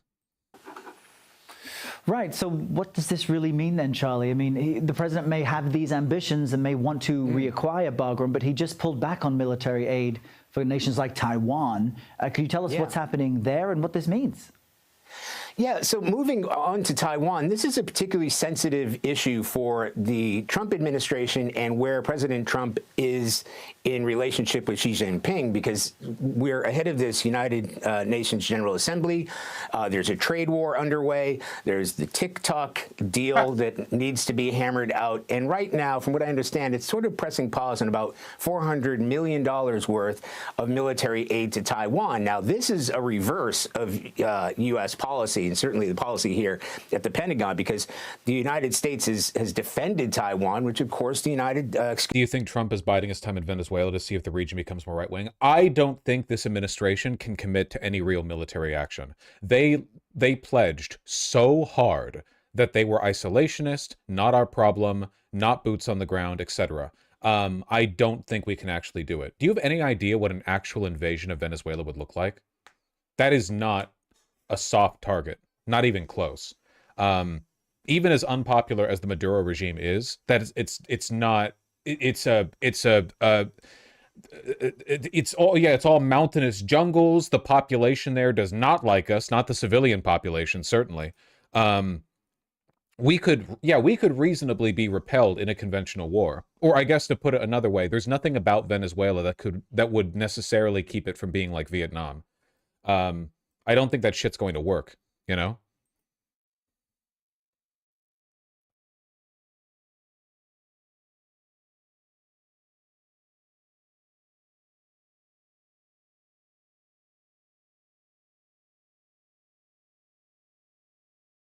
I don't know, man. We'll see. We'll see if we invaded one of these countries. Trump wants to invade Afghanistan, apparently. Nice.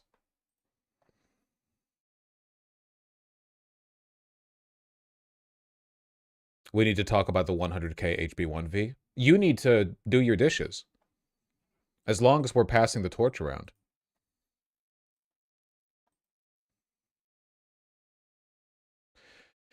Three Russian fighter jets entered Estonian airspace for 12 minutes. Clearly no excuse. It's an accident compared to the Russian drones. That's true. Yeah, I keep hearing this. But I already kind of mentioned this at the beginning of the day, or of the stream. It just seems like lay epic trolling. I don't really know what else we're going to get from this. Just trying to get NATO all whipped up into a frenzy to see if they can get concessions. Small section of coastline that is not owned by a NATO member. What that means is that it is relatively feasible to engage in some type of de facto embargo of the Russian ports there. This is notable because it is pretty far north, and therefore an outlet for Russian energy reserves at that latitude. If some countries wanted to, it is worth speculating. Is this AI? Is this an AI voice? On what Russia's motivation may be here. No? Okay, just very measured. As background, the Kremlin is hamstrung on its war recruitment because Russian citizens do not have much of an appetite for the war. Those who are joining have an appetite for money, however, and that is how the Kremlin can keep sending fresh meat to the front line. Meanwhile, the Kremlin has tried really hard to frame the war in Ukraine as a war against NATO, that NATO is a threat to all Russians, and so all Russians should support the war effort. Once again, that message has not been as effective as the Kremlin would like it to be. There is still enough information transparency in Russia that any skeptical Russian can look online and realize that it is a proxy battle and not much else. Hence why the Kremlin cannot institute another mass mobilization without causing significant political problems. So, here is a theory. The Kremlin wants one of these planes shot down. The Kremlin will then claim that the plane was innocent of any breach of territory that NATO claims.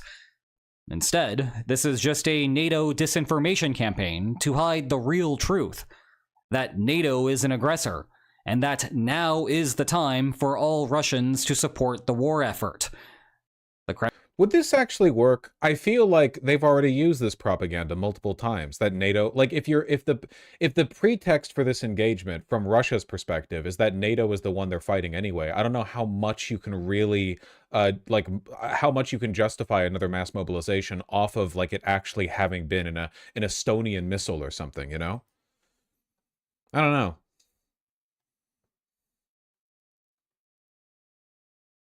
The goal is to keep European military assets in Europe and out of Ukraine by doing this. I don't think that's true at all. I don't think there's any relationship between the equipment that NATO countries, the air defense they have in their countries versus what they give to Ukraine.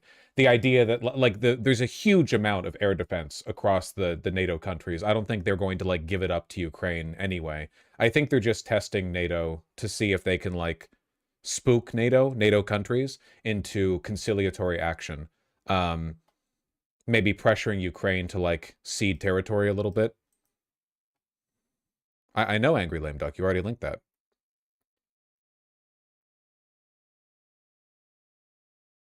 This plane looks so old. Recon plane? That's Russian. I guess that makes sense.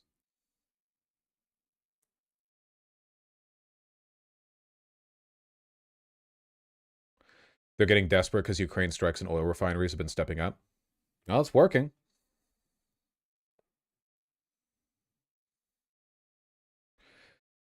We need to shoot them out of the air.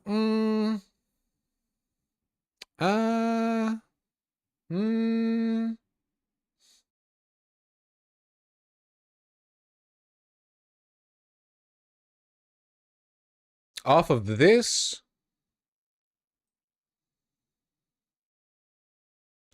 They should just have Turkey do it. I think that'd be a good idea. I think Turkey should do it.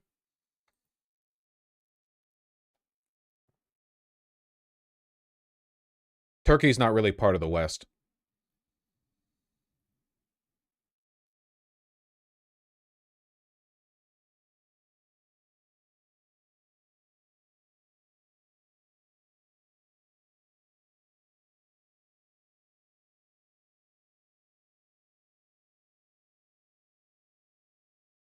Turkey's part of NATO, so the fact they got away with shooting a Russian jet was insane. Yeah, but it's also like Turkey. They're not like us.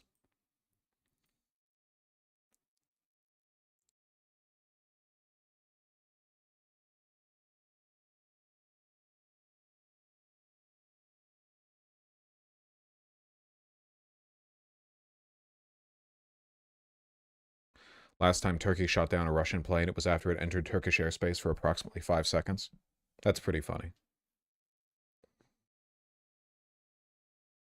The fear-mongering in German media is insane right now. They really want young people to die and funnel all the money into the arms lobby. Yeah, this is why, like, again, this is why I reject the hyper-paranoid fear-mongering about Russia. Russia's threat is in their nukes.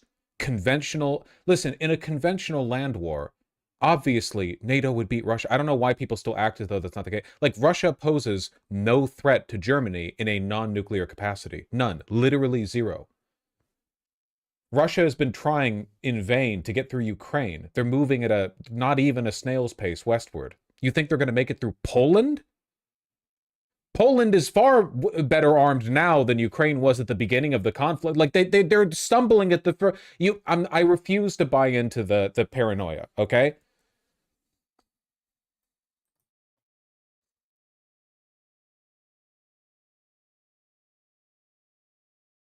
The biggest danger is cyber warfare, IMO. Yeah, but they're already doing that shit.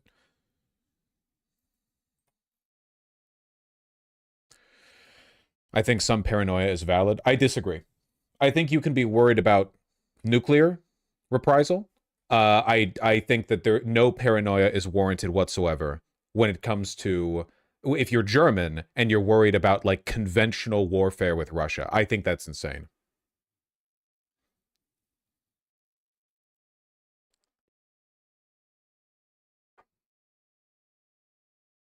What if they invade the Baltics? Well, they're NATO countries.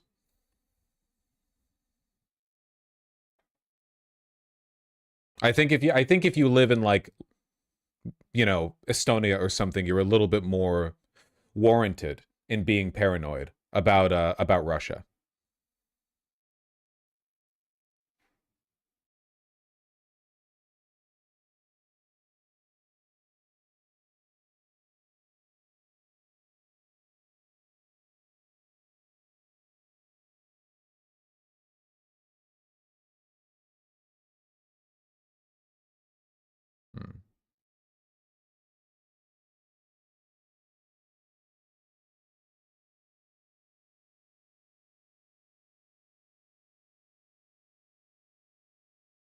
We'll see.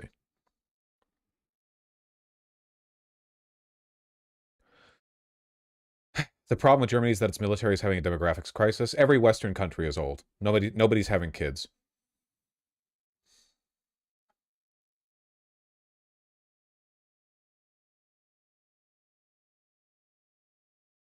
Honestly, I don't even think the Baltic states would do that badly. Everyone says like, well, the Baltic states will be mowed over in 10 seconds. I don't know. Would they? It's not the easiest terrain to move through. Not all of it, at least. And Russia's incompetent. They stalled like miles out of Kiev.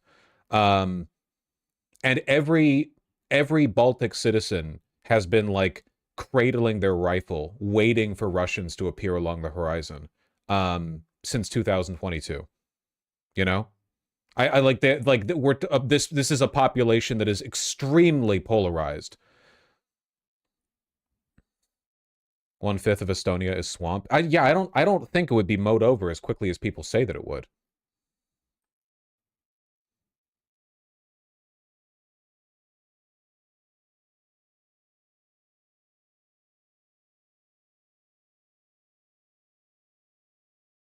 Don't forget the Nordic countries are part of NATO. Yeah, Finland's probably not happy.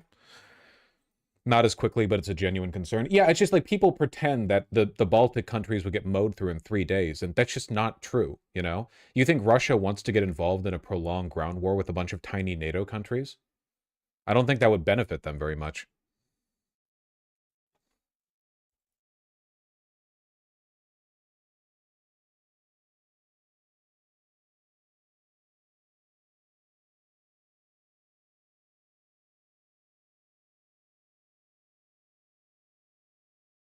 Estonia has no high-altitude air defense. They get bombed to shit. Nah.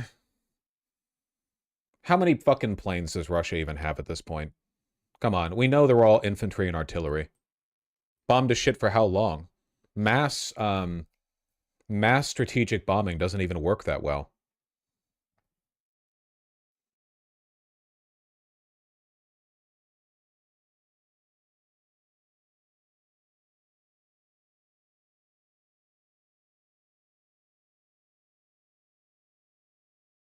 $4,200 to $4,300 military aircraft in its fleet. Yeah, but those aren't bombers.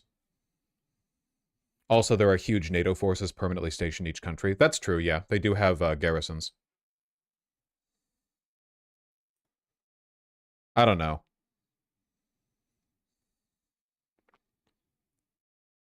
Estonia is a tiny country with 40 times less people than Ukraine. I know that. The issue is the Russians could take a village right in the border with Estonia, put a mobile nuclear ballistic missile there, and dare NATO to enact Article 5. And if they don't, it can shake the whole alliance. That is true, but that's an option they've had on the table this entire time. You know, that's always something they've had the ability to do. To just prompt nuclear reprisal.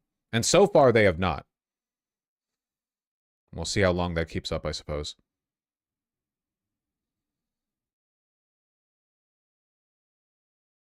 Also, it'd be really, like, visible if they started moving towards the Baltic nations.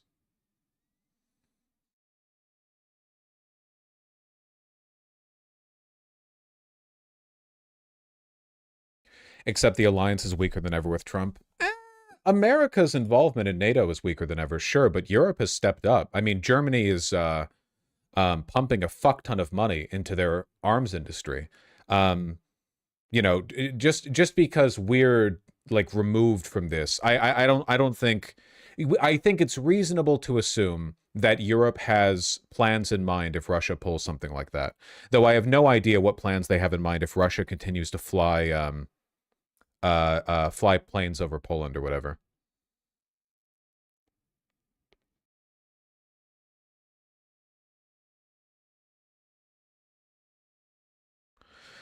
Just this week, Russia was doing military exercises with Belarus right in the Polish border. No, yeah, we covered this. But again, it's lay epic troll. They're not going to do, 13,000 people on the Polish border. They'd get vaporized as soon as they crossed over. Like, it's just like, haha, look, we're stronger than we are. 13,000 people doing a shared military exercise is not exactly a, tremendous show of strength.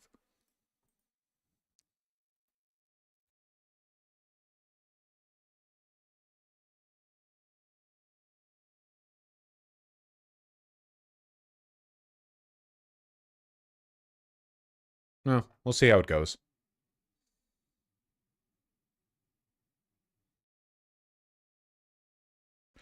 The exercises are usually 200,000 troops. This year was 13,000. I guess that tells you all you need to know, right?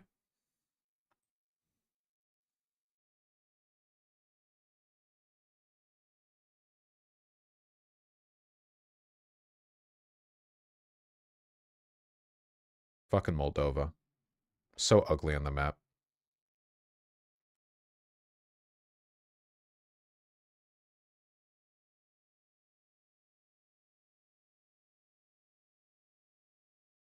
Yeah, Transnistria. Okay, move that along. So far down.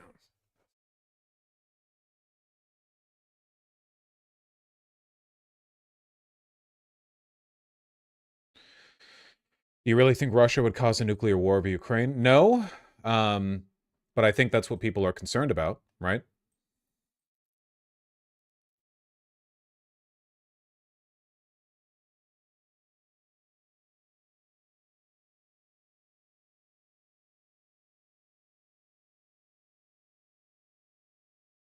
All right. Is it happening?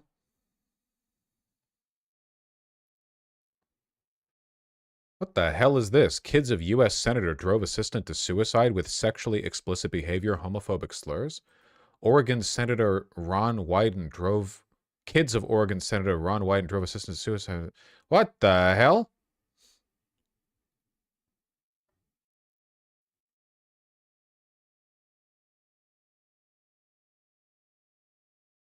Meanwhile, Wyden's teenage son burrito over homophobic the F slur. Zest kitten. And the boy said his football team would rape him. The boy allegedly threw things at O'Brien. The mom once maced her son to restrain him, but inadvertently maced Mr. O'Brien. What the fuck is going on here? Some of the alleged abuse took place at Disney.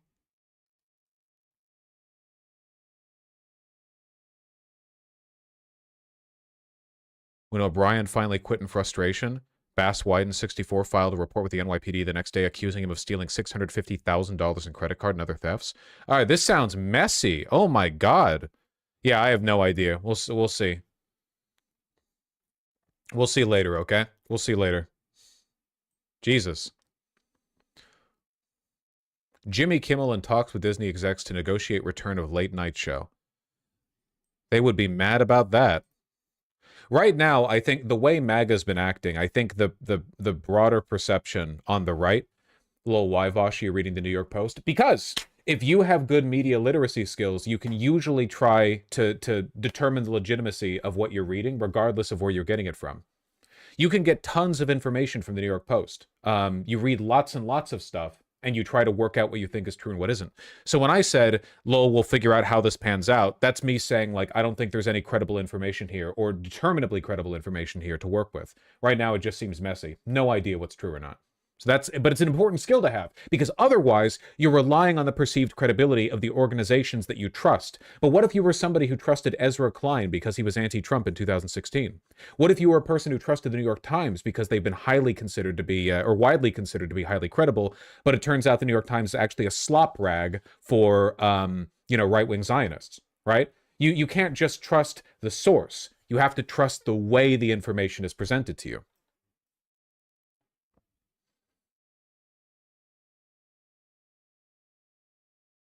Anyway, what was I saying?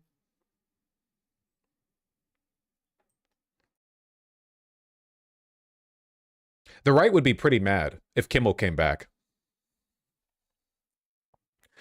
Indefinite hiatus, because I feel like the way they've been talking about Jimmy Kimmel, the way they've been talking about him is that he's gone for good. Keep in mind, again, the government did not oust him. Disney ousted him because they were worried about the government. But if the government actually tried to oust Jimmy Kimmel, they would lose. They would lose that court case. They would fail if they tried to directly. The most they can do is put pressure on ABC. But ABC, which is owned by Disney, is an obscenely powerful company. Like an impossibly... Disney, on its own, if it wanted to, could wage war against the Trump administration. The reason they don't is because they're evil. They're evil and weak and lazy and stupid and evil. These like mega companies, these mega conglomerates have an enormous amount of power.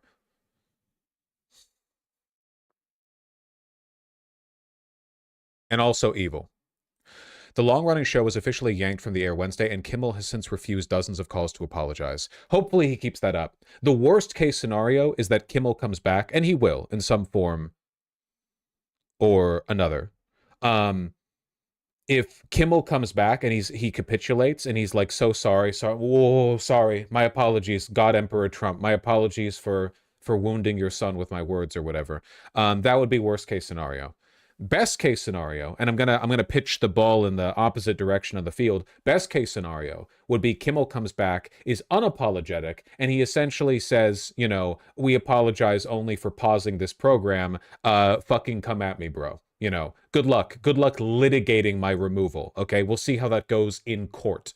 At which point the FCC and Brendan Carr, who is a fucking psychopath, would have no choice but to run through legal channels, which are slow and inelegant. My only hope is that, because listen, okay, I'm going to make an argument that is not even morally weighted. I'm going to make a purely utilitarian argument for Disney here, even if you think fascism and democracy are equally good, okay? From Disney's perspective, Trump obviously does not give a fuck that you capitulated. He still hates ABC. Like, you gave him tens of millions for his phony lawsuit over censoring the Kamala Harris interview. You can Jimmy Kimmel for no reason, all to capitulate to him. And what do you get for it? ABC reporters are still shit-talked by Trump directly to his face at the Oval Office. You've gotten nothing for it. So here's the real question, okay? You know Trump only has so much time left. Trump is old, but Disney is eternal. All right? Weather this. Fight with all of your thousands of lawyers. You have the best legal team on the planet. Fight everything that you need to. Imagine how good you'll look when we come out the other side. I mean it. Just think about it. Rather than kowtowing and myopically bowing the knee to an ancient dictator who has unstable legal footing, who doesn't win his lawsuits, why not plant your feet in the ground, fight like hell, and look like heroes by the time the next administration rolls around? MAGA is temporary. Disney is eternal. MAGA is temporal. Disney has outlived regimes, multiple. Okay. It outlived the Third Reich. It can outlive the Fourth, too. And this is all assuming you don't care about fighting fascism on its own. This is all assuming that you are ambivalent on the whole future of the country politically. It just doesn't make sense to capitulate.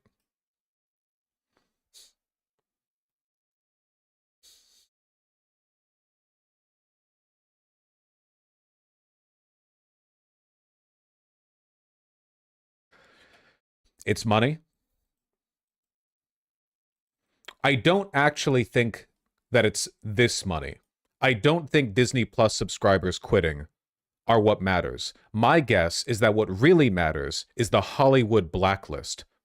Who the fuck is going to want to work for Disney if this is how you get treated?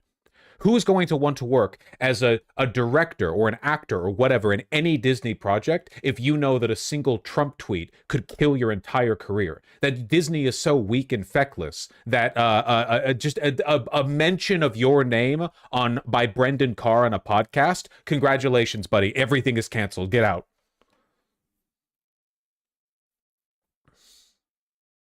I don't necessarily think it's the Disney Plus subscribers, though that might be a part of it. I think it's that overwhelmingly, as bad as things have gotten, people in Hollywood do not like Trump. They just don't. Even if the executives are fine with Trump, the actual creatives in Hollywood despise Trump, and they always will because creatives hate dictators. They are mutually exclusive. They are incompatible forces. Creatives and authoritarians always hate each other. They always, always, always, always do. The authoritarian mindset has no room in it for creative exploration. Not even for slop creative stuff, like half the stuff Disney makes, you know?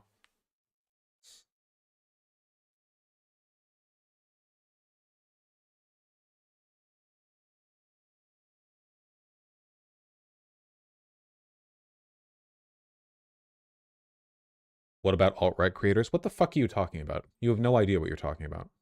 You're just saying words. Marvel stars stand for Jimmy Kimmel. Pedro Pascal defends free speech while others endorse boycott. Hollywood stars, including those with Disney, ABC, Hulu, and Marvel Cinematic Universe credits, are continuing to show their support for the Jimmy Kimmel Live host in wake of his suspension.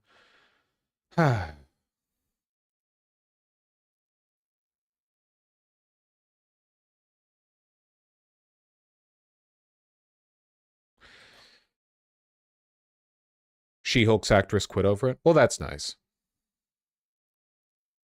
Pedro Pascal is extremely popular.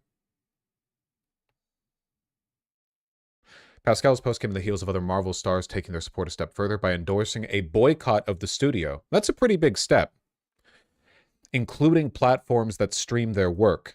Marissa Tomei, who played Aunt May opposite Tom Holland's Spider-Man franchise, reposted a call to unsubscribe and boycott platformers under the Walt Disney Corporation, including Marvel, ABC, ESPN, Fox Entertainment, Hulu, Pixar, Lucasfilm, and BAMTech Media. Isn't that great? That's all Disney, by the way. Marvel, ABC, ESPN, Fox Entertainment, Hulu, Pixar, Lucasfilm, and BAMTech Media. Love my country.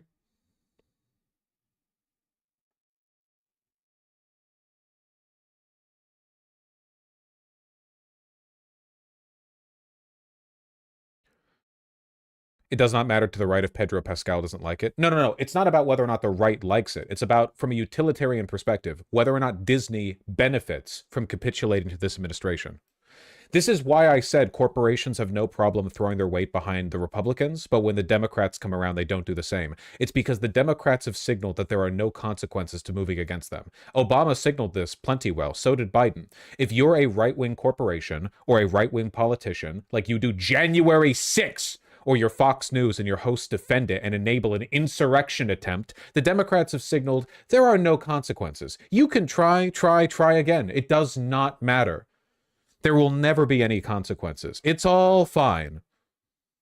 It's all fine. Whereas with the Republicans, they're more than happy to punish, to be vindictive. There need to be consequences for being evil. How does society survive if there are no consequences to being evil? How? You can't.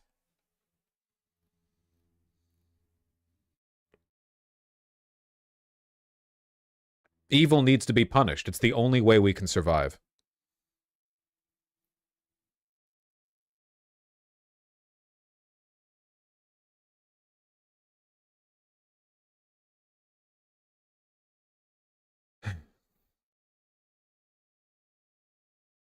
Do you want the Democrats to do what Trump and Carr is doing? I reject the premise because the Democrats could not, under my framework, do what Trump and Carr are doing. Trump and Carr are expanding their personal power as the executive branch by targeting political enemies. I'm talking about punishing people for being evil.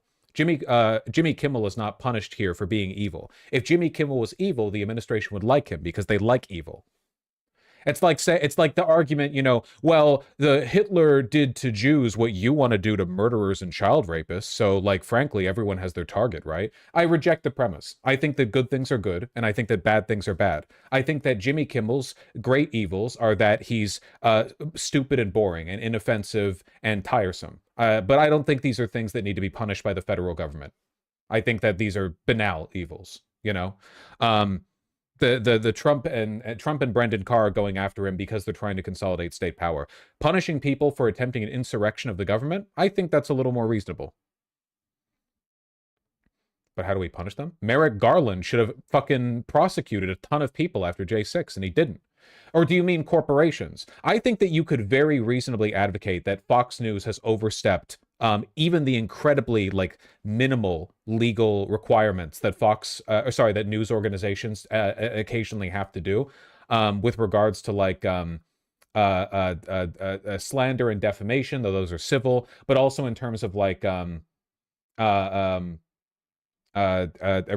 under TV and radio broadcasting. I think there are multiple instances that you can point to. Also, you can push for a return to not necessarily fairness laws, but better truth telling in news media. You can hold people to a higher standard. You can push relentlessly against their lies and against their misconduct. And sometimes direct punishment is necessary. Yeah, I don't think that there should be no consequences to the fact that a bunch of mega Silicon Valley corps are working with this administration to censor people's freedom of speech. The fact that all these social media companies gave money to the Trump inauguration fund, and are working hand in hand with him to help undermine freedom of expression, providing information to the federal government to assist them in, say, deporting people for being pro-Palestine.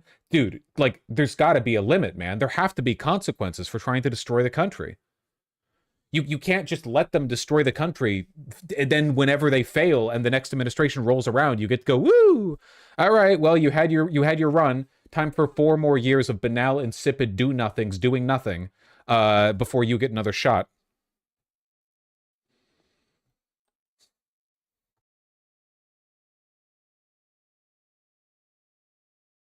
Well, he's wacky with him, psycho. Anyway, I would love it for Jimmy Kimmel to come back. And man, I can't believe this administration is putting me in a position where I'm happy about the potential for Jimmy Kimmel returning. But, Is there any path to reinstatement for Jimmy Kimmel, who honestly occupies a very particular celebrity niche in LA? He does, and I actually have some brand new reporting for you, Casey, just hearing from a source that yesterday Jimmy Kimmel had a meeting with Disney executives in the Century City law office here in Los Angeles with his lawyer, his manager, and Disney executives. I am hearing that there was no resolution, so we don't know what the path forward is yet. But as you said, I have heard from my sources that Disney... Just keep in mind, again, Trump is historically unpopular. There is no president that has ever been this unpopular. He is the highest unpopularity rating at this point in his presidential term of any president in American history. So the idea, if you are a media corporation, to be capitulating to this guy when he's like 80 years old is insane. Insane. Like, you're not even throwing your weight behind a popular dictator. You're throwing your weight behind an unpopular dictator. Is hopeful. They would like to find a way to bring him back, but obviously a lot of questions there that have to be answered, so that remains to be seen. But just now, we're not just hearing from the late night host that you just showed, we are also hearing from Conan O'Brien. Let me read you his tweet, and then I'm going to tell you why this is really significant. He says, quote, "The suspension of Jimmy Kimmel and the promise to silence other late-night hosts for criticizing the administration should disturb everyone on the right, left, and center. It's wrong, and anyone with a conscience knows it's wrong." Now, this is not just another comedian speaking out to support Jimmy Kimmel. This is Conan O'Brien, who hosts the Oscars for, well, ABC. He hosted the Oscars last year. Earlier this year, rather. He has already announced to host the Oscars next year in 2026. And part of the reason why Conan was hired to host the Oscars after Jimmy Kimmel had hosted for so many years is because he is a rather apolitical comedian. When I interviewed the head of the Academy before the Oscars, he told me that that was one of the reasons why they love Conan. He's a great comedian, but he's also apolitical. But what Conan is getting at in his tweet... that's not even true, by the way. Didn't Conan O'Brien used to write for The Simpsons? He's not. He's left-leaning. He's just like, he just keeps it under wraps, you know, for the broader appeal stuff. He's not... Does he even keep it under wraps? I hate this framework. I hate the idea that the way you push back against the partisanship of the Trump administration is with non-partisanship. Like, that's how you beat fire, with room temperature air. What? When he says it should disturb anyone on the right, left, and center, he is saying that this really goes above politics, that free speech is obviously fundamental in this. Yeah. There's nothing political about free speech. Again, it's CNN. It's CNN. I know. But this exhausts me so goddamn much, dude. It is a right-wing framing, because you're basically telling people that even though the right wing is trying to take away your freedom of speech, this isn't a political battle against the right. You're confusing and disorienting people who would otherwise be united against something that's unambiguously right wing. Why the fuck is it that cancel culture was universally considered to be a left wing phenomenon because of a bunch of Tumblrites, not even Democratic officials, but now an unambiguous unilateral effort to destroy the Constitution is an apolitical move that just happens to be being enacted by the right now? Country, and that comedians should be allowed to do that, politics aside. Now, one more tweet that I want to read to you from someone entirely different is former Disney CEO Michael Eisner. I saw this one. This one was pretty fucking funny. Eisner, listen, once you're out of the game, the shackles are off, buddy. Weighed in on all of this. He says, quote, "Where has all the leadership gone? If not for university presidents, law firm managing partners, and corporate chief executives standing up against bullies, who then will step up for the First Amendment?" He said way more aggressive shit than this. Hold on. I'm pretty sure he said some like borderline Joker mode stuff. No, I don't see it. Didn't he say something else that was a lot more aggressive? I don't see it on his Twitter, though. Okay, whatever. Goes on to call the FCC's threats aggressive yet hollow, and he says just another example of out of control intimidation. And then he says, by the way, for the record, this ex-CEO finds Jimmy Kimmel very talented and funny. Now, final point, Casey, I will tell you, I am hearing from my sources across the industry that everyone is really waiting to see what ABC is going to do. They are firmly standing behind Kimmel. When I say that, I'm talking about the overall Hollywood artist community, and the artist creative community wants Disney to take a stand and to defend Jimmy Kimmel. Fair enough. This is one of the reasons why the creatives are almost always the first people squashed by authoritarian regimes. Keep in mind that, like, For a lot of creatives, the thing that matters most to them is the ability to say what they want. That's why every hack right-wing comedian, the only thing they have to say is like, "Oh, free speech, did I just say that?" It's really common, like the South Park guys do it too. It's the thing they're so obsessed with, you know. They're taken by it, you know. America is the cultural center of the world, without question. And as a consequence of that, we are our cultural celebrity, our celebrities are creatives, they have a lot of power, and there is just no way to square what they do with the whims of this administration. Art can't flourish in an environment where an errant joke can lead to your career being ended. Trump is not popular, and this will not last forever, and I don't think there's anything the administration can do to really squash Hollywood, not in any meaningful sense, at least not for long. It's too much. We'll see how it goes. Elizabeth Wagmeister with that reporting. Elizabeth, thank you very much for that. And our panel joins us now, congressional correspondent for the New York Times, Annie It's Carney. entirely possible that as a consequence of this administration's overreach, we're cementing in like a 50-year hatred for the right from everyone who even cares about like basic media. Like, I'm not even talking left-right divide or whatever. It's going to be the cancel culture shit times 10, where everyone's like, oh, conservatism, the Republican Party, the right-wing Trump? You mean that thing that led to those years of blight where everything was worse? Where everything objectively was worse economically, politically, and socially? There was a bunch of political instability, and also all of the, comedians and sort of like cultural titans of the United States were perpetually upset with him. National political reporter for Axios, Alex Thompson, the former DNC senior advisor, communications director, Sochi Hinojosa, and the former speaker pro tempore of the House of Representatives, Patrick McHenry. We also have back with us for the second day our Arena text chain. You're going to see it on the left side of your screen. It's going to be another conversation that you can watch if you happen to have us on mute. You will see some additional analysis from some of. What? Watch on mute? Shut the fuck up. We said the same about Trump's first term and people forgot about that? Not really.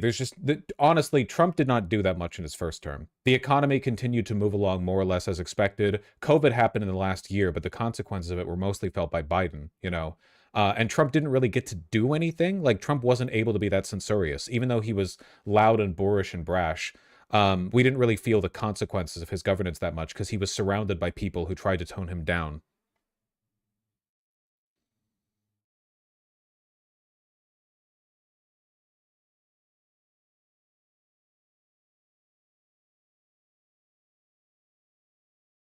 You see Ted Cruz, of all people, pushing back against this move against Kimmel. Ted Cruz probably thinks he can be like the next Republican candidate. A bunch of people on the right now, including Gavin Newsom, are like eyeing up the seat and realizing sometime soon Trump will either die or be so unpopular that he can't get anything done, and there will need to be another type of Republican, and I better start laying the groundwork now, so that I can be, the guy, the next guy.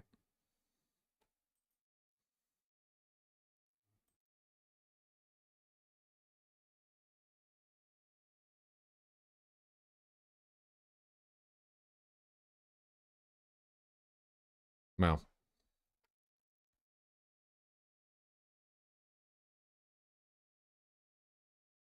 Okay. I can't stream for super long today, and it is a Sunday, so I'm not going to let the day go by without playing some Silk Song. I am going to read donations, pee, and then we're going to play some Silk Song. And I'll be here tomorrow, probably for Just Politics tomorrow. Sorry for starting late today. I just needed to sleep. It helped a lot with my head. Oh, wait. I think I'm going to pee, then read donos. That seems like a more sensible ordering of things. All right. I'll see you guys in a sec.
you know what I should have done some front line.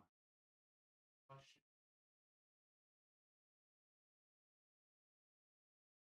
Okay, I love you.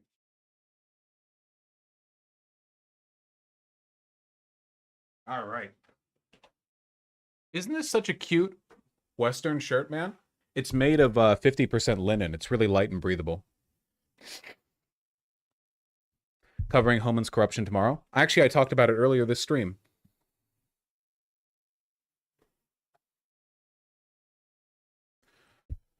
How much was it? It was a decent amount. I think it was like 160 or 180. Something in that ballpark. Let me close the shower's running. Let me close the door.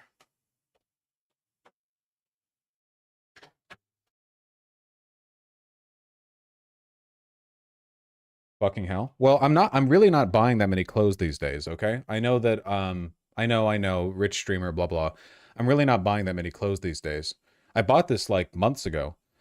Oh, wait, want to see something super cool? I'm in love with this. It hasn't come in yet, but I ordered it. I was so excited when I saw it. I ordered it before I even got the email notification, okay? This shit is so cool, okay?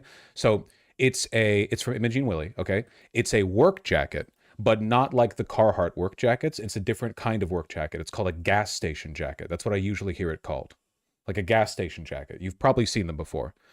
You know the Carhartt, the Detroit jacket? It was made sort of famous in Interstellar. Everyone liked it in Interstellar.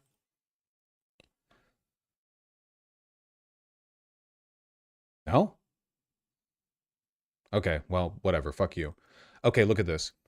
It's dyed green, but then indigo dyed.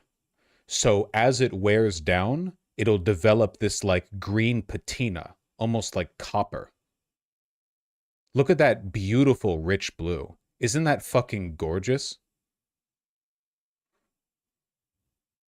Like you can see it. You can see it as like an undertone. I love this.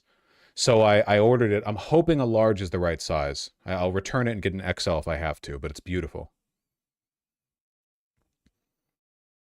The price rip? Yeah, natural indigo is super expensive.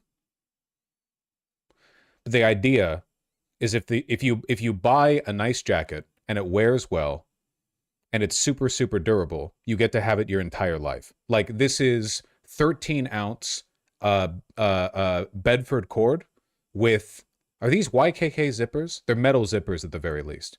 So it'll last forever as long as you're as long as it fits your body.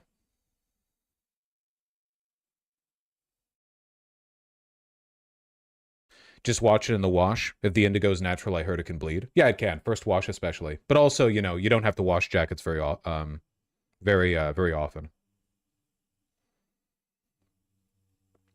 Beautiful.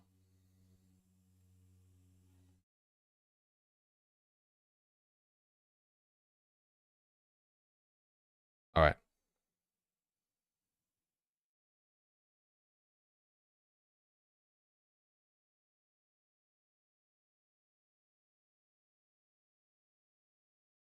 Fashion stun lock? It's not a stun lock, dog. I just talked about it for 5 minutes. Foxapopsa, thank you for the tier 3 sub. Hey Vosh, do you feel like not doing debate content has improved your public persona, personality, and content overall? I felt so. Sorry for the English. Your English is better than every English speaker in chat. I'm kind of biased towards the belief that I am doing better now. Isn't everybody? But I do think so, yeah, in my opinion. I think that, like, if you actually go back and watch a stream from back when I did regular debates, I was a lot less introspective, and I think I was a lot less funny. I think that a lot of people like debates for the contention, and contention is often a good substitute for being inquisitive or being funny or whatever, because it provides its own entertainment. But in their absence, I feel like I've done a better job of sort of holistically developing my my rhetorical style. Yeah, in my opinion. AK 4'7". Thank you for the incredibly kind $50 dono. Got my final Russian speaking exam Wednesday and my Russian listening and reading exams next week. Wish me luck, Ura Marine Corps. Hell yeah, buddy. Going off to the Donbass, huh? Fantastic.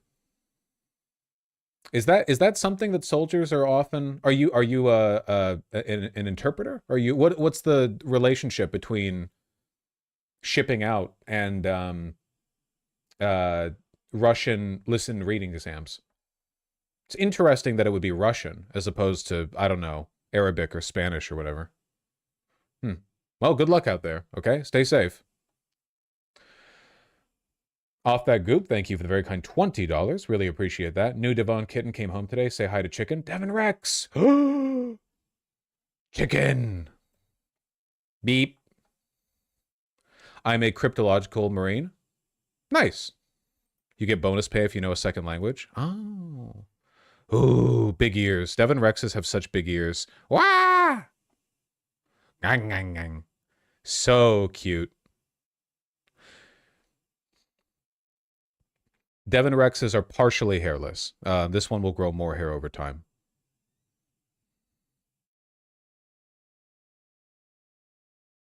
So cute. Little chicken. Velnius, thank you for the $5. Half of Turkey wants to be European, the other half doesn't. Yeah. Either side of Istanbul. I know how it works.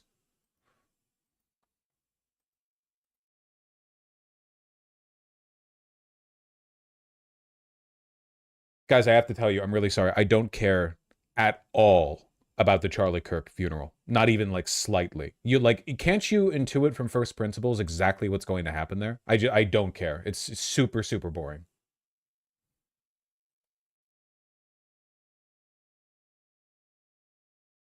They're milking him for everything he's got. They're probably going to give him a second funeral.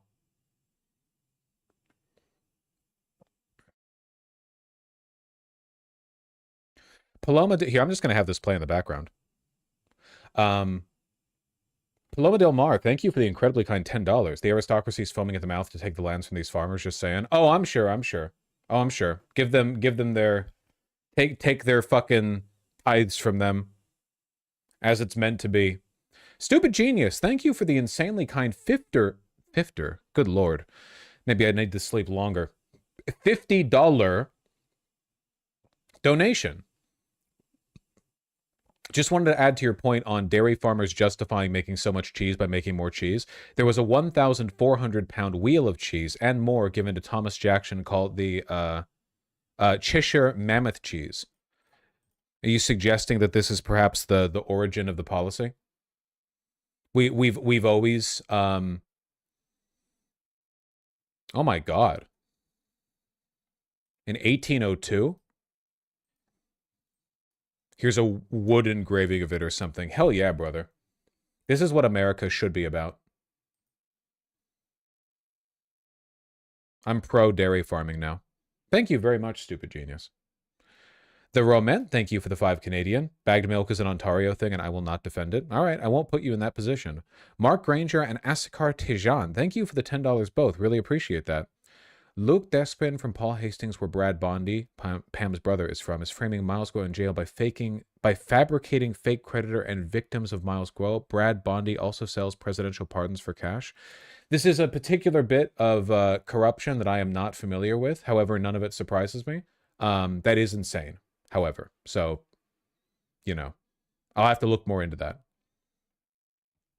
When my grandpa had a stroke, he got more and more belligerent and unfiltered over the years right until he passed. Well, I guess we'll see how long Trump lasts. Being the president does age you. Flop Bingus Republic, thank you for the $2. True. Jonathan Napier, thank you for the $10. Just being conspiracy brain for a moment here, you think some of the higher-up execs are knee-jerk capitulating to Trump as a way to pay protection from being named on a particular list?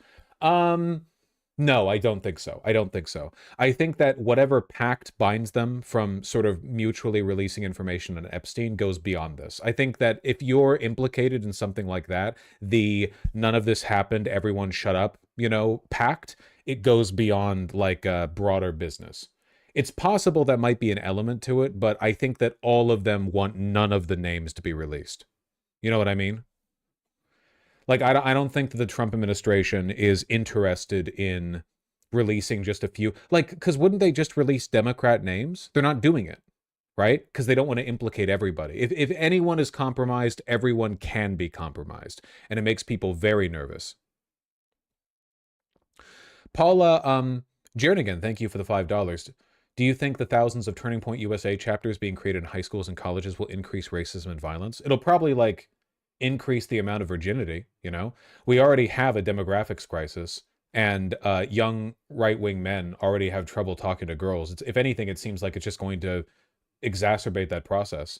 I'm not joking, man. A lot of these guys are going to grow up like completely unfuckable losers because they're like, what'd you do in high school? Did you like, go to the pier that one time? Did you go in like the group here? Nah, I was debating people in the hallway. I held up a big sign saying men can't be women, and I argued with 4 people before a teacher told me to come on and move it to class because one debate went over time, and it turned out that I was debating the older brother of a woman who was a student here or something. So anyway, like it's not workable.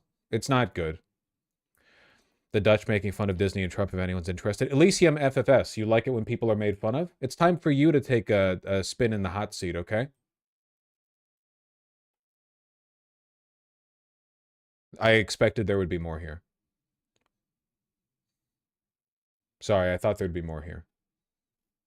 I guess that's a pretty small number of... It's not that bad.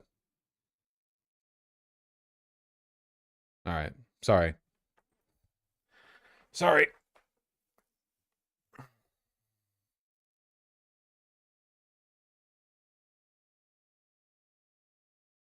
Well, that was fun.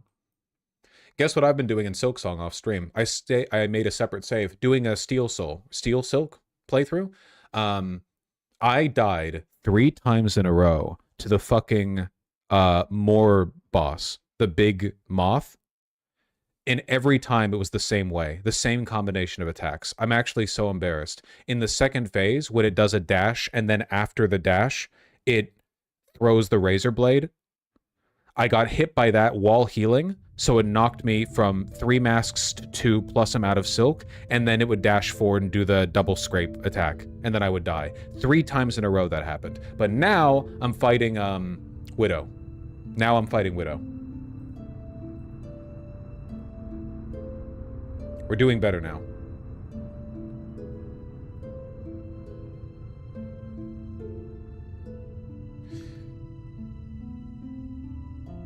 But we're not going to be playing our Steel Soul playthrough. Right now,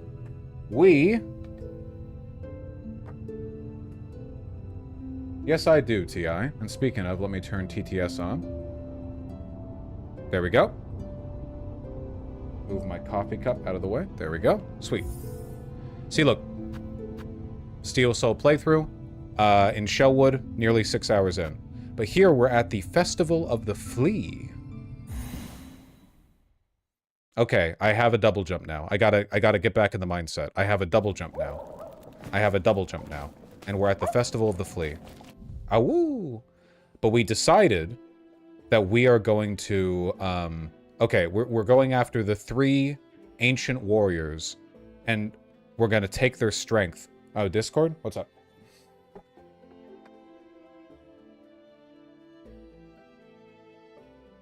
Oh, have the VOD? Yeah, 1 sec. Hold on. My greedy, pernicious, duplicitous editors want video content to do their job with. I know.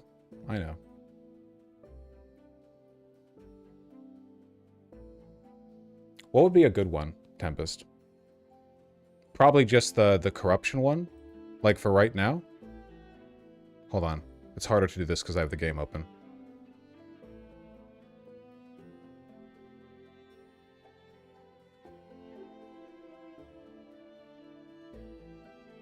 Wait, hold on.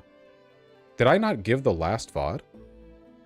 From the 19th? Tempest, did I not send over the VOD from the 19th? Why the fuck is that still on my desktop?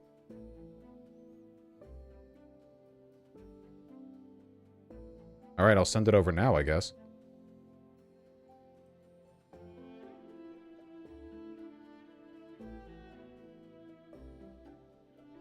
And this. And this.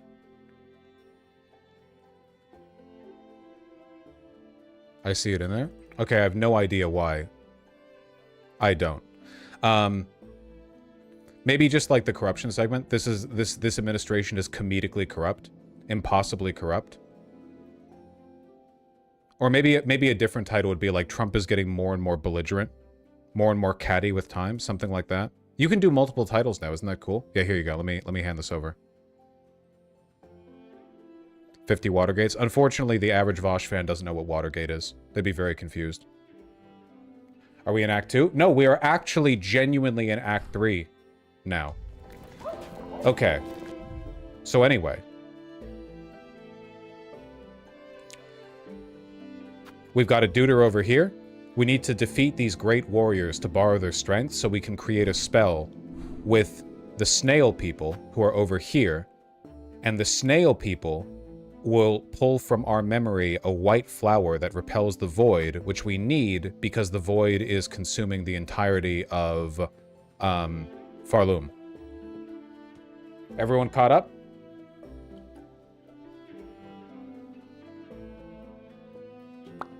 As always, no spoilers.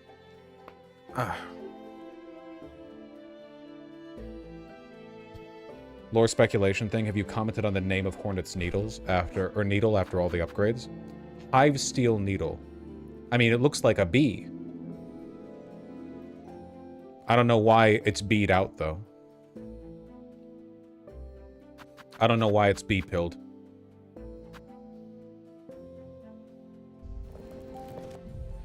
Okay. I'm noticing that there's a path up from the cradle now. Oh, I think that's just into the area that's been consumed entirely by void. Did you solve your monitor problem yet? No. Are you gonna look at Atriox's interview with Newsom? What? Play the fuck? We're playing a game! Shut the fuck up! Okay. Which of these do we go after first? I mean, I guess the Coral Tower one is in an area that we've literally already been to, so we should probably go with that one. Blasted Steps. Okay, check this out, guys. Check this out. Okay?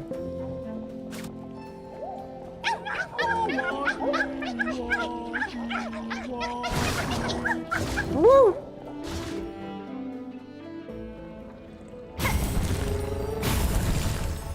Friends! Okay, Blasted Steps, then up.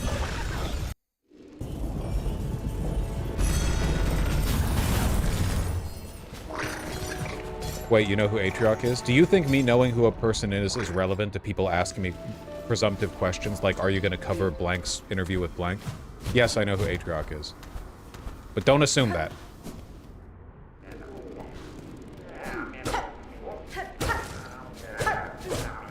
The hell? Oh.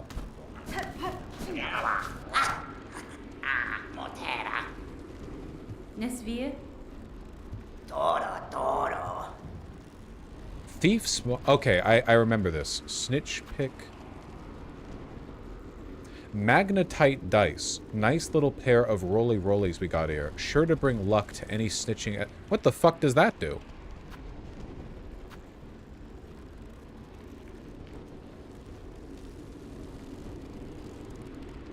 Does this like reveal secrets? Buy them?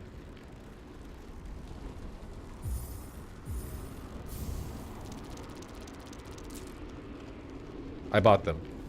Do I have luck with regard to stitching expeditions?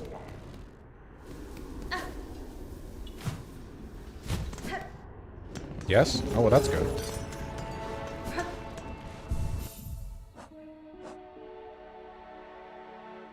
Playthings carved from magnetic materials, used in simple games and believed to bring luck to the bearer. Oh, they're loaded dice! So they're for that gambling game. That's cheating. That's cheating. They're so you can farm infinite rosaries off of the dice game. Loaded dice.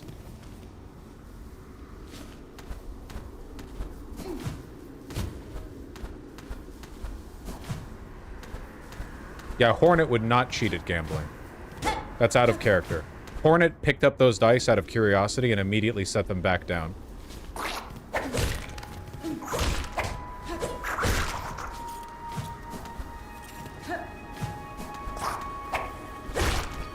Doesn't the name make it obvious what they are? I could say so many unkind things about you.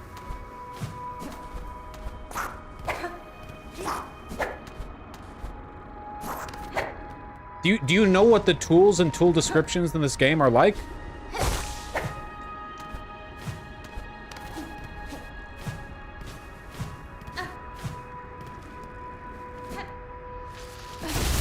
Whoop. Whoop. Whoop. Well, this area doesn't seem to have been affected by the void too much, so that's nice. I don't see any void infection at all.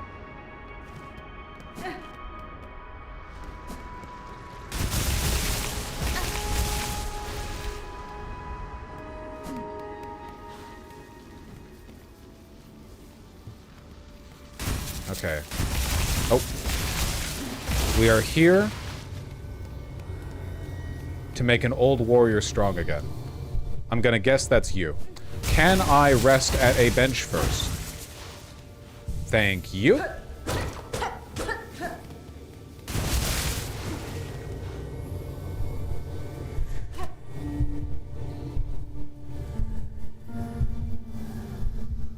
Wake up. I have to beat the shit out of you. Oh. Well, that didn't work. Oh. It's not a boss fight, we just fucking slurp up their energy? Oh, what the fuck? Or are we in dreams? Oh wait, we have a thing now. Wait, down, how do you do it again? Down, then, no. Up, and then, nope. Nope, wait. Down, and then L, yeah, there we go. Whoop! Hello. Oh, beautiful. Hell yeah, the fucking new area? Absolutely. Oh shit. That guy was made out of coral.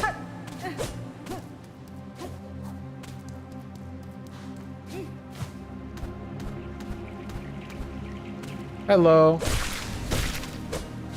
Free silk, basically.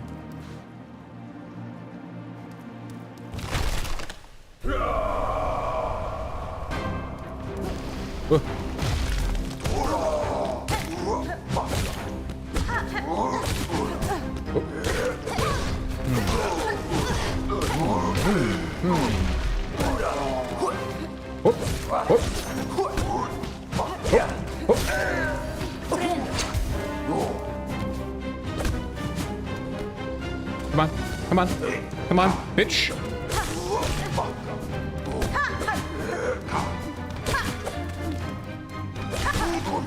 Bitch.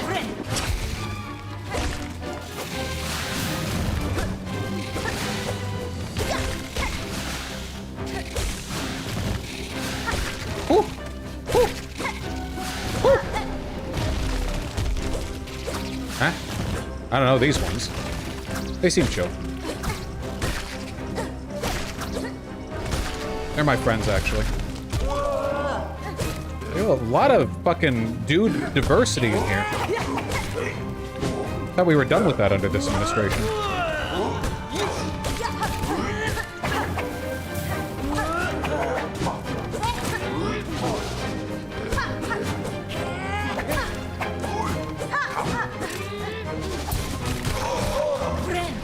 Woo.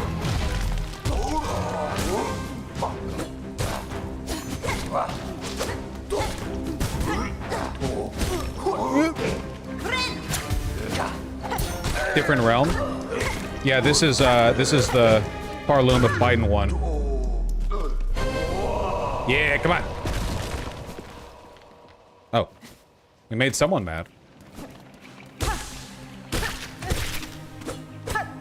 So I assume we've either like gone back in time or entered the dream realm or whatever else, and we're experiencing this place as it was during its height. And we're fighting all the warriors of this kingdom before we get to the king.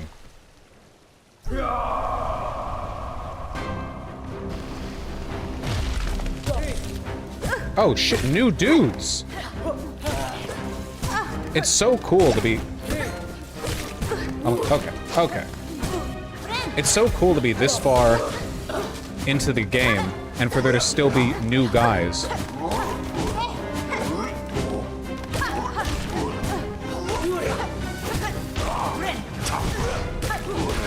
I was lucky to have gotten that heal off. Hey, wake up. You're gonna miss Bernie give his victory speech. 2025, Trump, Charlie Kirk, No dude, it's 2016 and Bernie Sanders just won the election with 50 states. I'm not weak. Nostalgia is a fascist impulse. I look forward, not backward.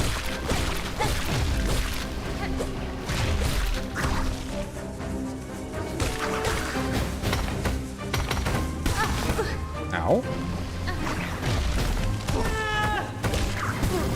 Ow. Whew. Okay. Okay. Woo-hoo-hoo.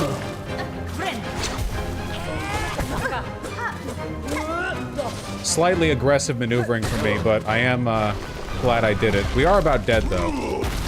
We're probably about to be actually dead. Oh. Yeah, that'll do it. What the hell was that? Oh no, we have to do it all again? Alright, that's fair. I should have played better.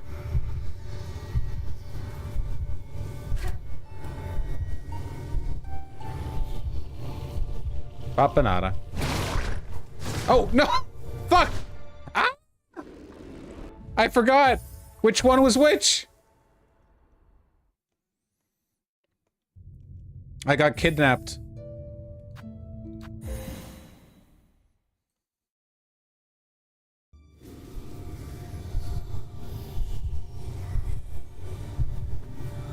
Bring me back.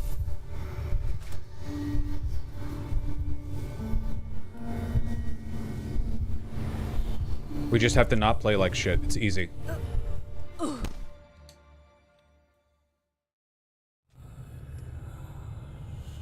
Let's go. Let's go.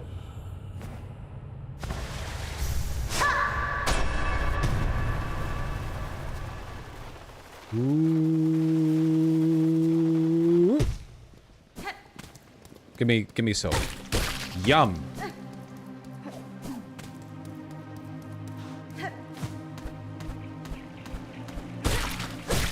Those guys really are just free silk then. Alright. I wonder if you die for real in this in Steel Soul. My guess is no, because you didn't die for real in Steel Soul Hollow Knight Dream fights.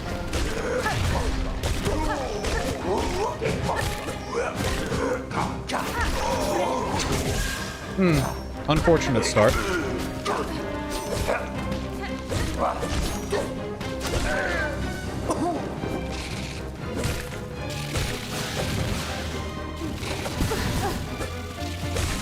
I don't know about this one.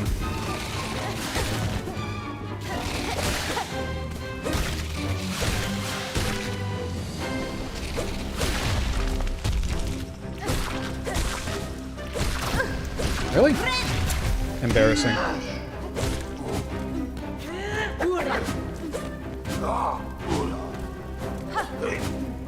Dude. These flying ones are tough. Really? I deserve it.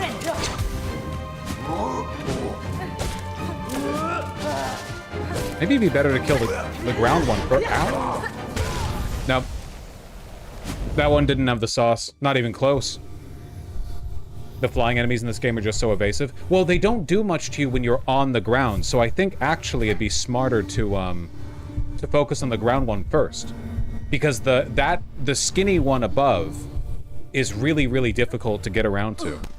So yeah, this time we'll definitely focus on the ground one.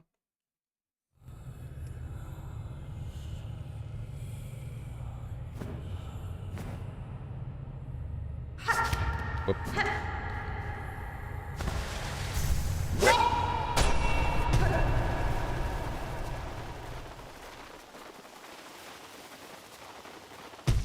Give me soap. Fuck you.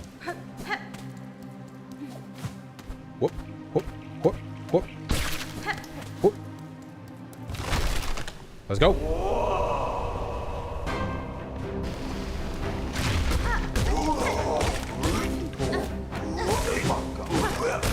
Just 5 hits.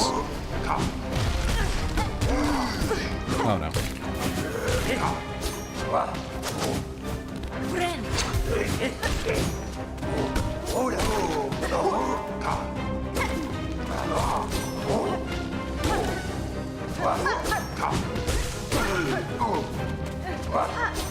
Yep. Yep.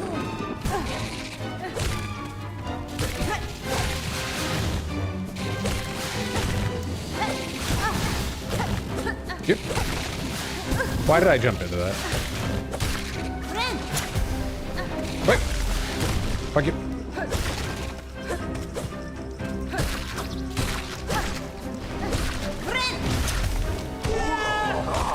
Okay, let's test our theory here. Okay, despite getting hit by her twice there, I think focusing on the ground enemy first was definitely the better idea.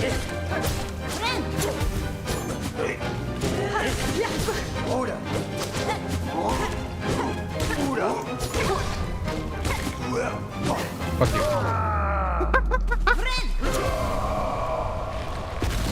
Okay, we're not leaving this with as much health and silk as I would like. Not too bad, though.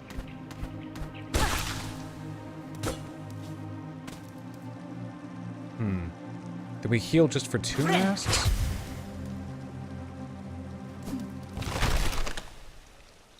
Come on.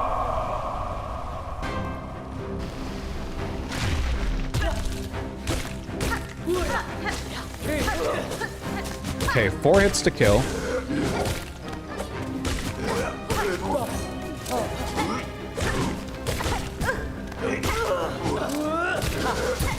Nice, nice.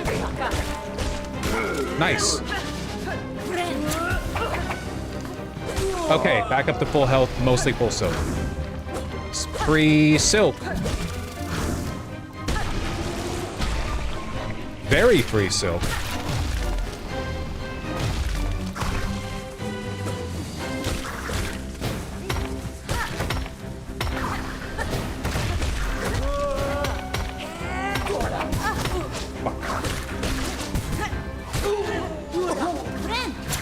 Fart.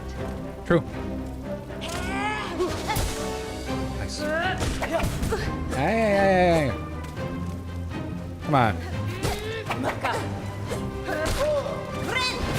Big boy? Okay, and then he spawns. Is it whenever he hit? Okay, it's whenever he hits a wall. Or that. Okay. I don't think that me hitting them actually makes them go away faster. I think I just have to bounce on them. Okay, not for too long. Ow. Okay, that's not too tough. I think I was expecting him to be harder than that.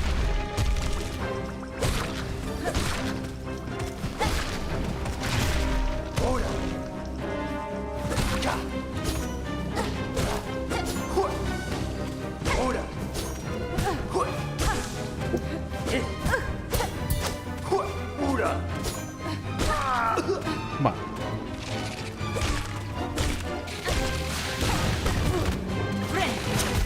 I'm amazed they didn't hit me there. Yeah, like that. Ugh.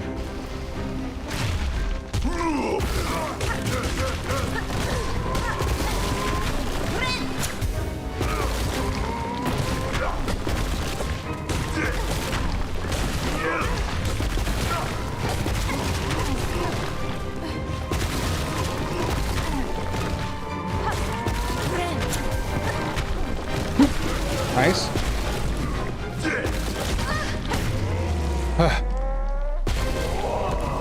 Is that the end of Gauntlet 2? Nice. That wasn't too bad. Super sloppy, but, you know.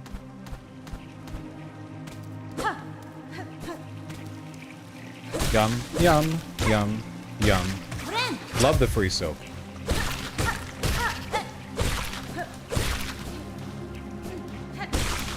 Tons of it, too. All right, what do we got up here?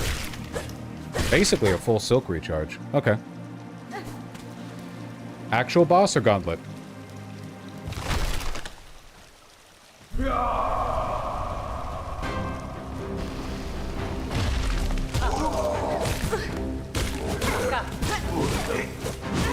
Ow! very, very, very, very ugly start.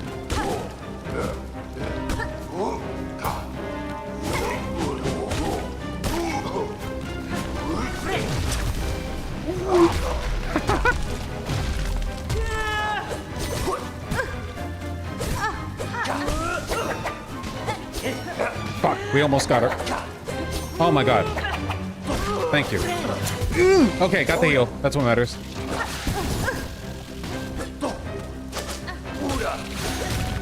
Oh my god, you're gonna make me cry. You're gonna make me cry on TV. Come on.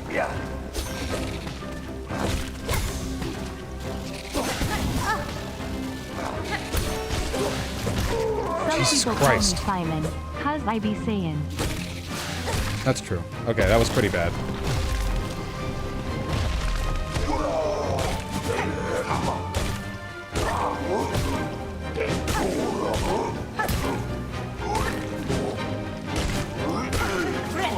Okay, that was better.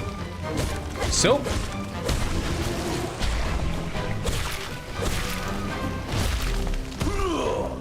Ooh. What does it mean? Means don't run into his obvious dive attacks, mostly.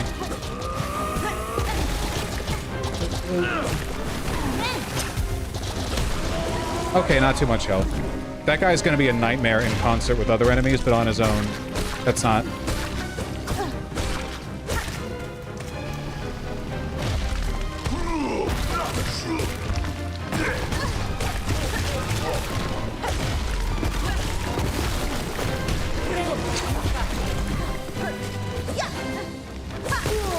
Oh, hit her in the wall. We're doing all right. Okay. Okay.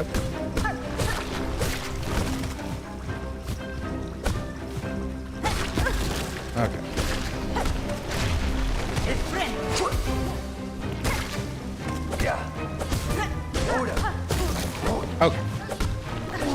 Okay. Okay. Oh my god. He's so washed.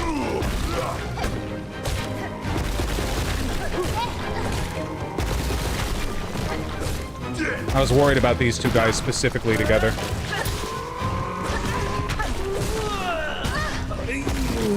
Oh, damn. We were doing pretty good until we weren't. The having to bounce on the ground over and over again just completely threw my rhythm.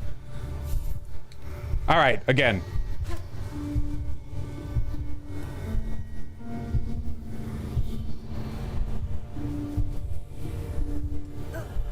Dunk.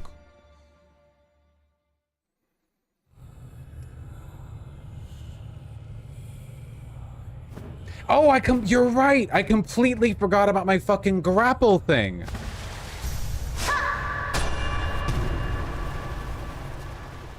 I think you're supposed to wall jump there, not bounce off the ground. I keep forgetting I have a grapple. Like a really, really useful one. Wait, hold on one second. There we go. Jesus Christ. So antisocial. Yeah, I've been spending too much time on my Steel Soul playthrough.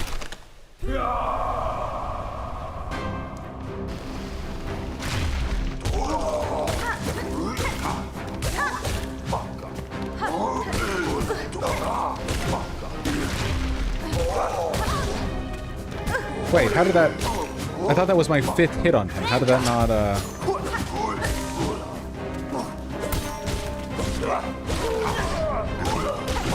Ow? Ow?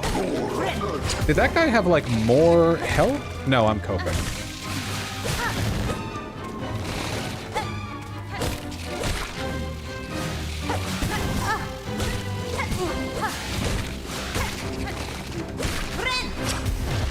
He's coping. He's coping with his bad behavior, his bad performance. That thing, man. See, look at that, dude. Look at how fucking clean that execution was.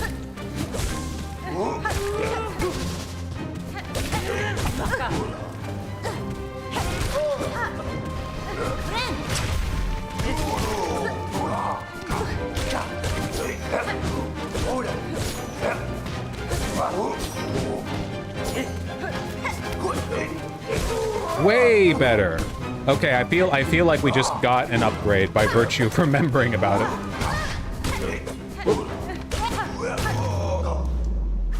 Oh. Remember, your hunter's crest builds up focus that increases your damage so in full, which is why sometimes enemies die faster. Yes, you're right. I keep forgetting. I was confused because those ground guys with the big swords weren't taking 5 hits to kill, but they were only taking 5 hits because I'd built up my charge. Okay. I wasn't looking. I wasn't looking. Okay. Yeah, having the grapple back. Now that I've unlocked the grapple.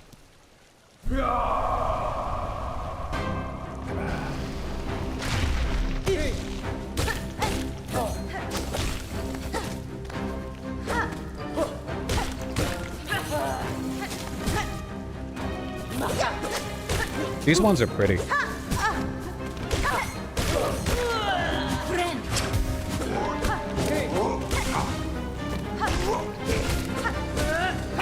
Look at, oh my, dude, nothing in the air threatens me. I'll never take damage to an attack from the air again. It'll never happen. It's simply not possible.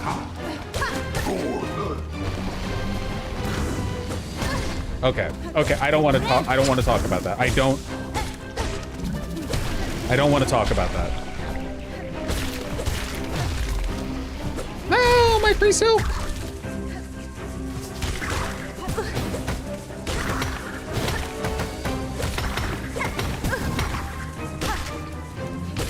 Fucking hate those guys. I think everyone does. I think everyone hates those guys. Yes!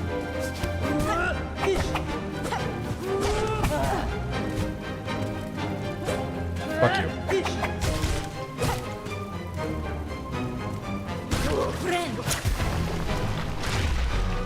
Big boy? Yeah.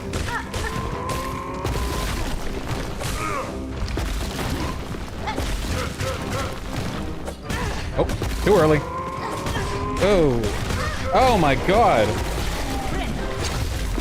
Oh my god. Will he recover from it? Well, he is being given free... Not the freest silk he's ever seen. No, my free silk!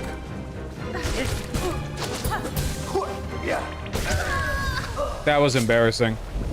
That was so embarrassing. I'm so embarrassed. I completely floundered on the fat boy. The fat man. Okay, but we're in agreement. We're in agreement that unlocking the grapple has leveled us up.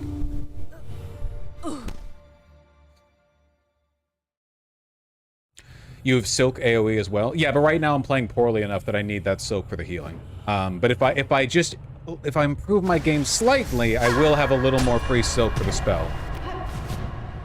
Huh? Oh, I didn't realize you could cancel out of that. Sorry. How many poles does it take to change a light bulb? Only one. Poles tend to be very handy. I'm Polish and I can change a light bulb on my own. I'm usually tall enough that I don't need anything else to do it as well. Got long arms.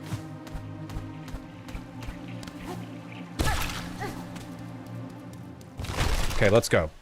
These guys are really fun to fight. This is actually a super fun arena. There are some arenas in this game that I have not enjoyed as much.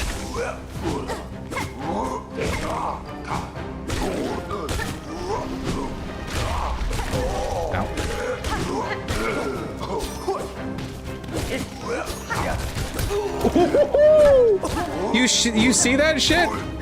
Oh my god.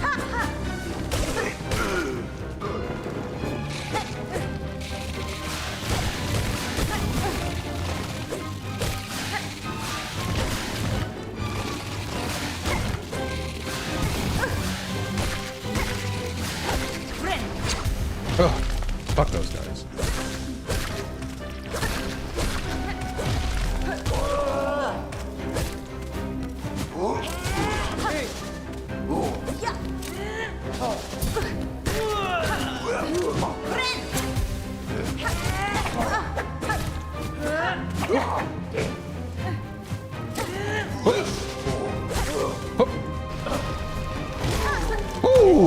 calculated. Baited him into that position. The whole thing was planned.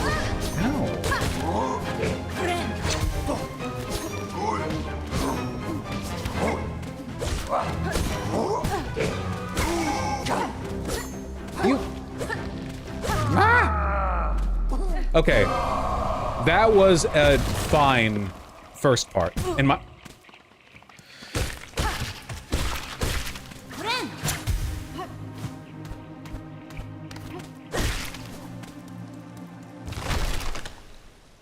You need to stop talking? I'm a streamer!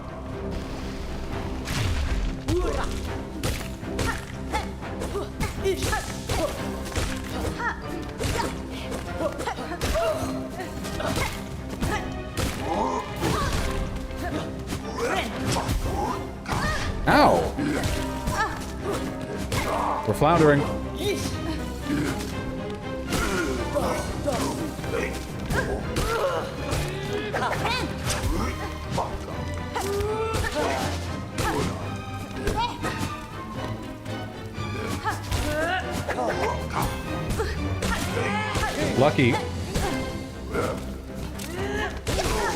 Lucky parry there, Jesus. Ugh. God. Yeah, give me the fucking Blumpkus.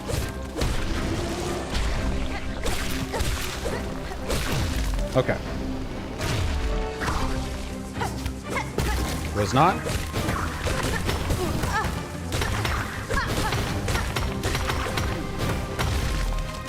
Fine.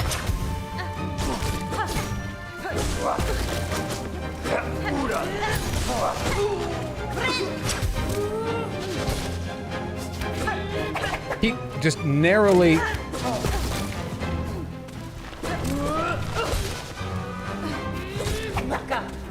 Oh my god! You're so fast! Alright, big boy.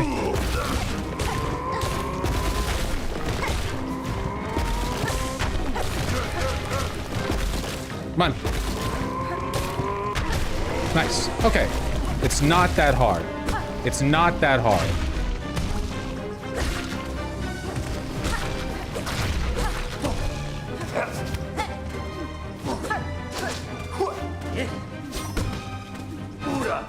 You wanna fucking participate in the fight, bucko?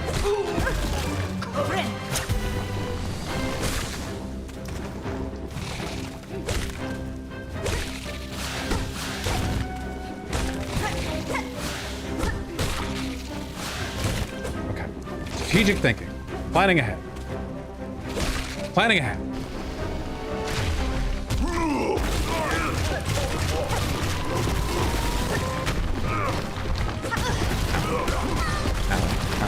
Ow. Yep, yep, yep. Yep,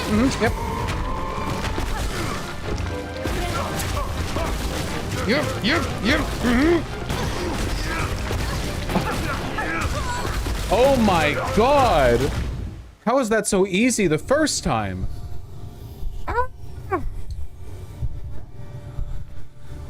I got spammed. Big boys hurt bad. Yerp.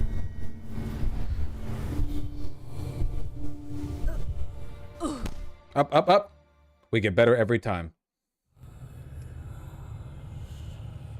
No, you spammed? Oh. Whoop. The real test of skill will be to see this time if I run straight into the coral enemy in between the first and second waves. Okay, if I can avoid that, I feel like we've got this. That's like the good luck charm, you know?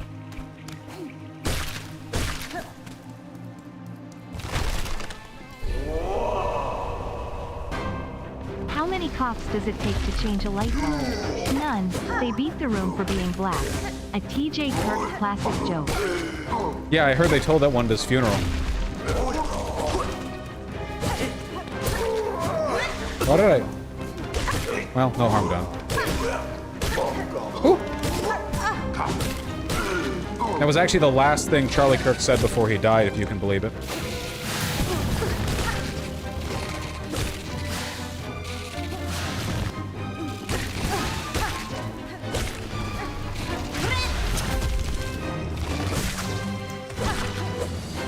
Come on.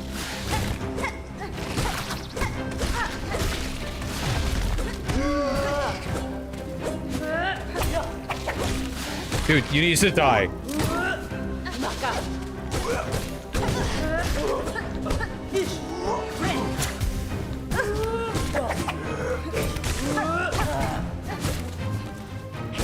We're floundering.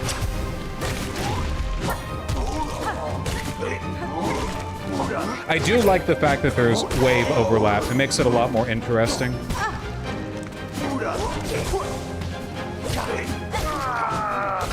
You don't get that slowdown at the end of each wave. You know what I mean? Where there's only one enemy remaining. Okay, that was fine. There was some floundering there. Don't hit the guy. There was some floundering there, but it wasn't too bad. Okay. Let's go, let's go, let's go, let's go, let's go.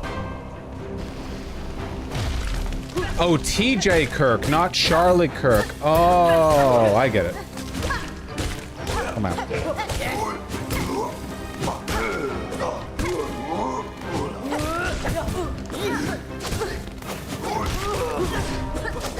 Excellent. Sheesh.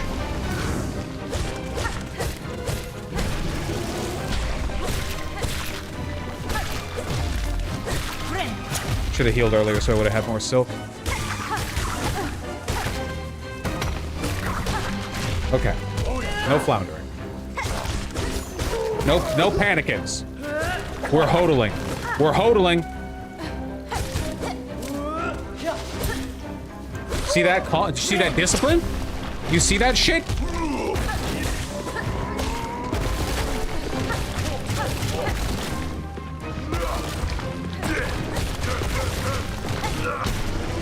Discipline, calm, control, hodl.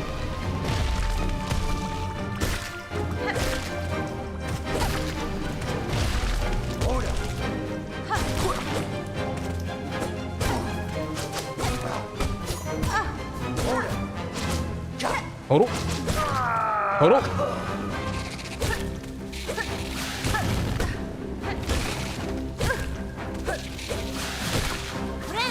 Hodl. Come on, down. Mark, fuck. Mark.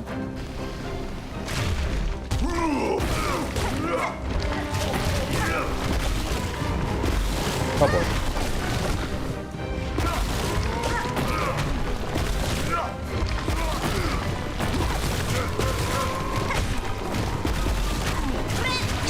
Okay.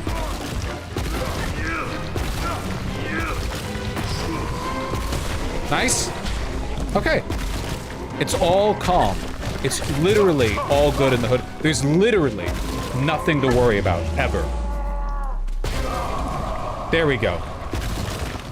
Just have to hodl. Once I stopped panic selling, everything fell into place.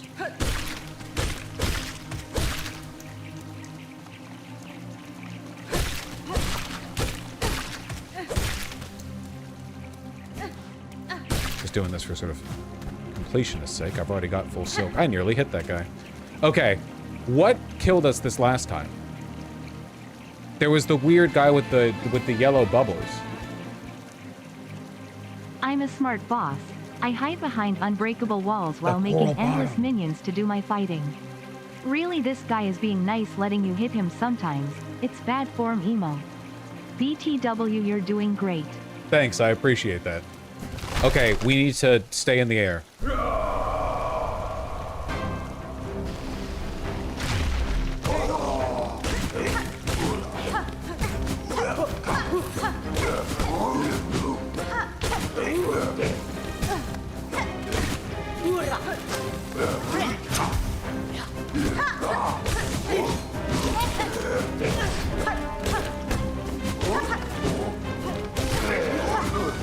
There we go.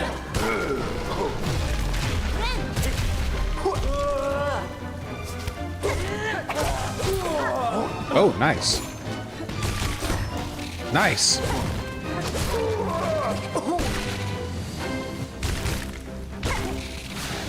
Nice. Thinking.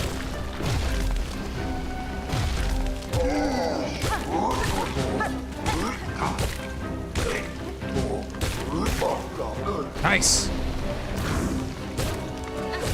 I don't know, man. I'm just gonna keep your little guys around, I think.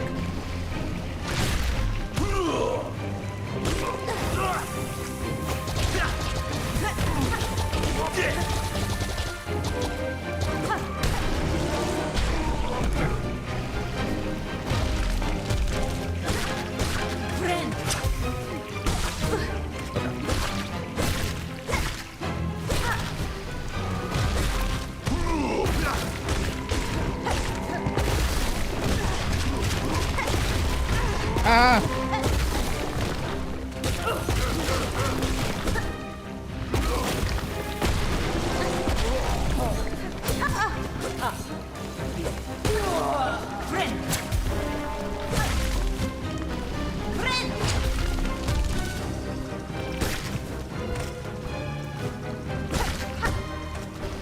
We'll have to do with that.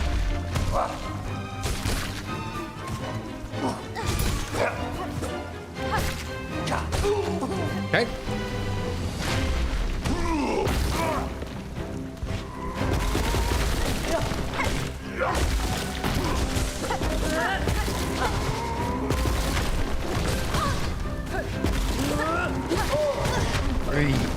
Oh my god. No! Oh, we were doing really good too. We just took every hit there. That's a shame. I bet we were near the end of that gauntlet too. Near-ish. Not a real diamond hand? Yeah, no. And it was because I panicked. It was because I panicked. If I just kept in the air there, I would have been fine. Could have kept it chill. Let's go. You beat the fat frog guy, you can beat this champ. Oh, this is nothing compared to that. That was miserable. The whole run back over, all the tension. This is fun. It's fair, too. The game gives you plenty of opportunities to get your silk replenished. You know, it's not like any mistakes you make carry over forever.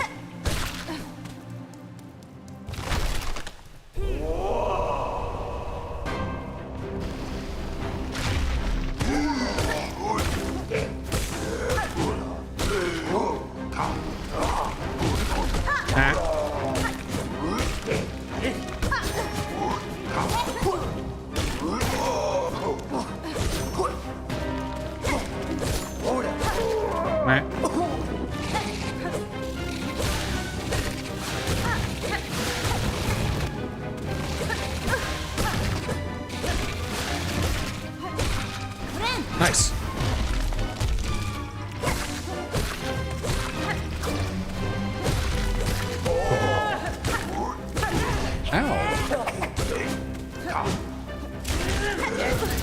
Ow. Ow!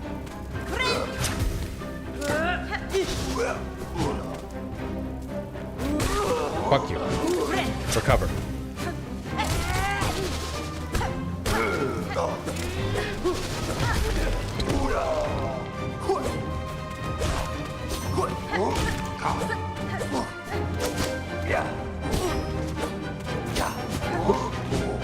Come on.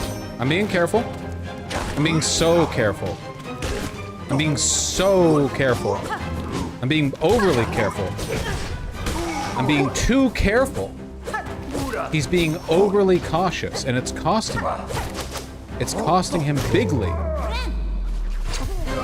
Careful, Andy. Now we got this. Don't hit the coral.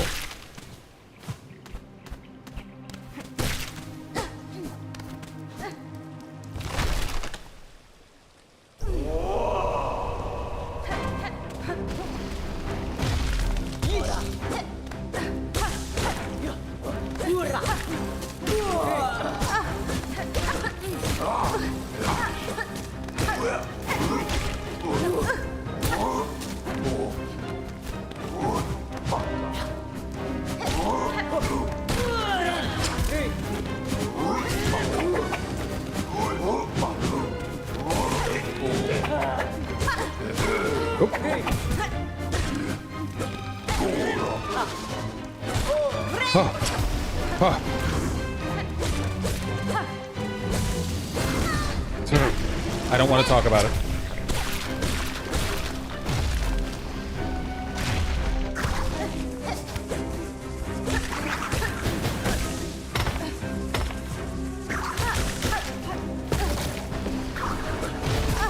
I want to talk about it.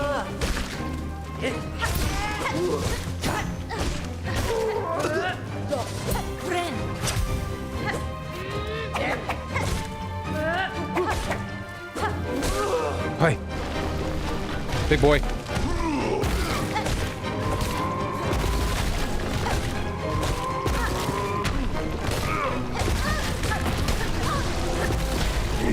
Yay. You really gotta be careful with those dives, man, because you can't actually bounce off the coral that he summons, I think? Or if you can, at least the timing for it's a little wonkier than it looks.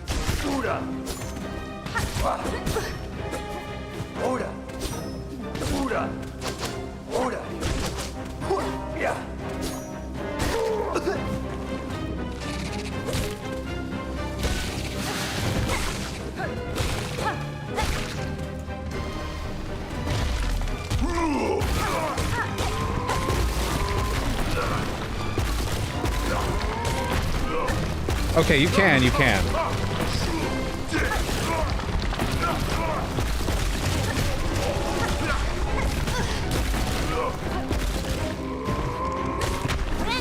Nice. Nice, okay. That wasn't too bad. That wasn't too bad. Now we just have to not flub this third one, then we get to die to the fourth round. Presumably we'll fight the boss, maybe not?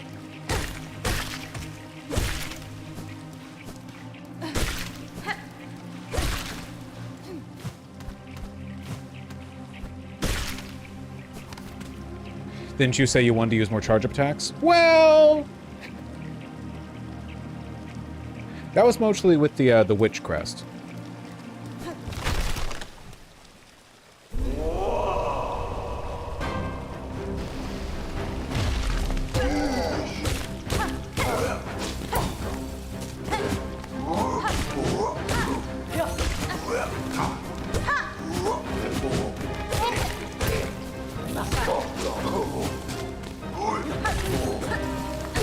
Yes. Nice. Ah!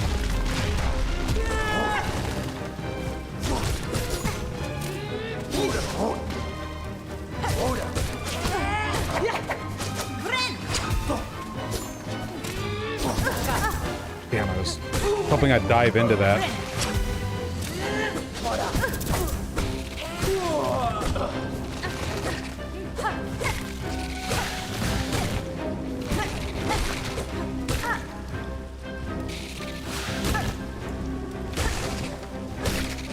Okay.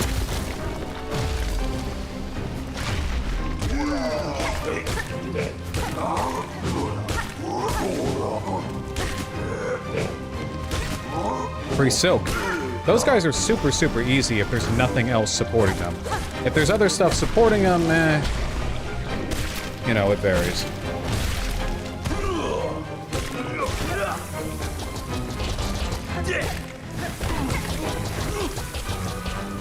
Dude, that's so cool of you. We're gonna see that guy back in a much more challenging way later.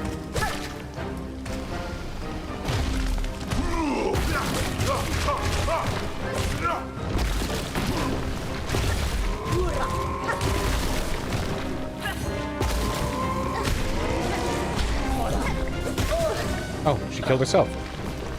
Fuck. Okay, here we go. Here we go.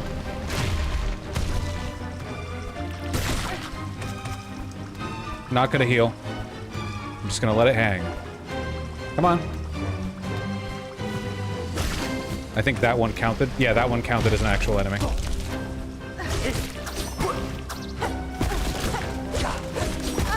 Very good, very good. Exactly as intended. Exactly. Perfect. Exactly as I wanted. Thank you.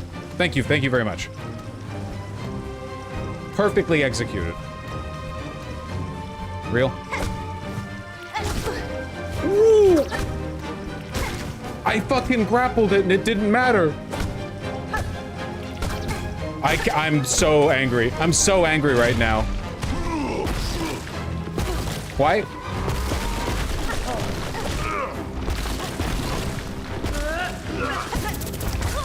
I deserve that. I deserve that. I completely deserve that. My brain just shut down. I was thinking, I was feeling, I was a human being, and then at some point my brain just shut down. I deserve that.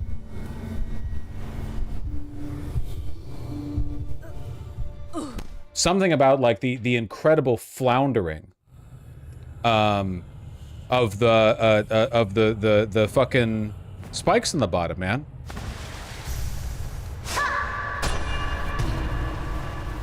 I will say this though, I definitely should not, oh, whoops.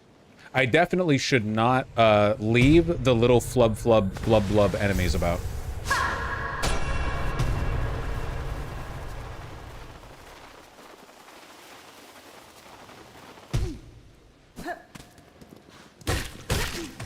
Hi, I come from the future. Sorry to spoil it, but this is the one. I literally know it. Me too, buddy. You don't need to tell me.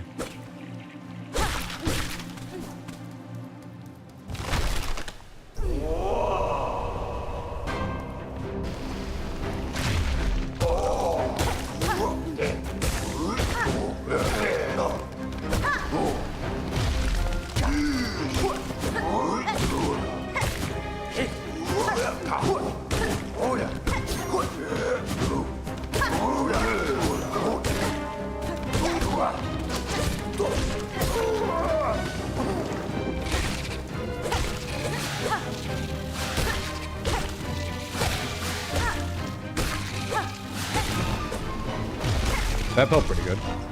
That felt pretty good. Got the stunner combo.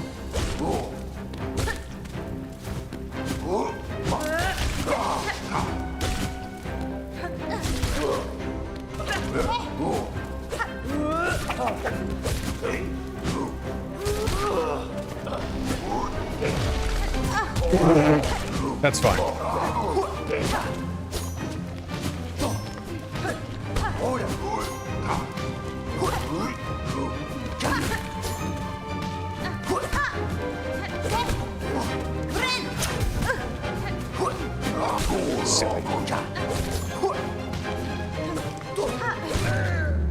Okay.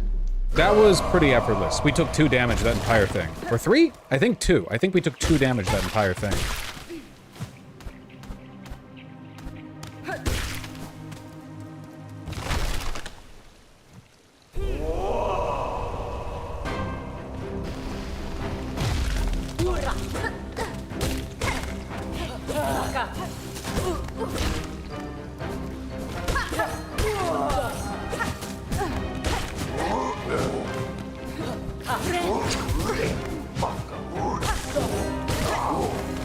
Oh, you'd be dead there.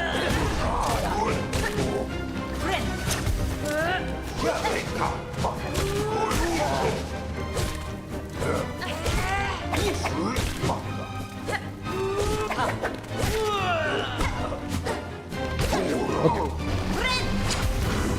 Acceptable. How are we doing, chat?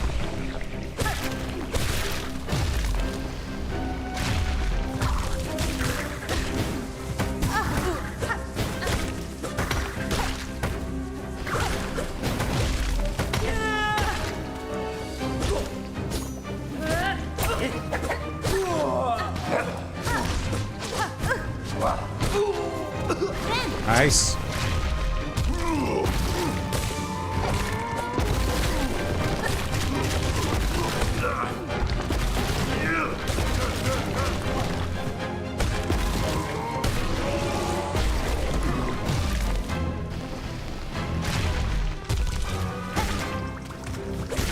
We must not underestimate these things. They are evil.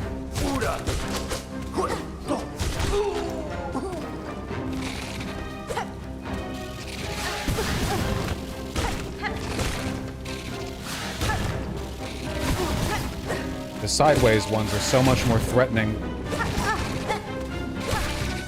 Ugh.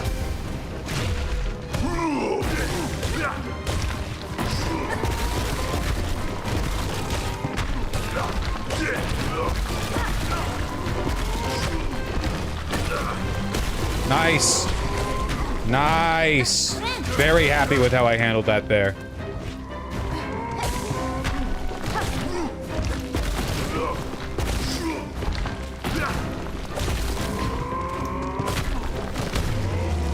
Nice. Okay. Woo. Woo. That was pretty good. That was pretty minimal struggle on that one, I think. Not to say we didn't take a few hits there, but I never felt like I was in danger at any point during that fight. We're definitely progressing.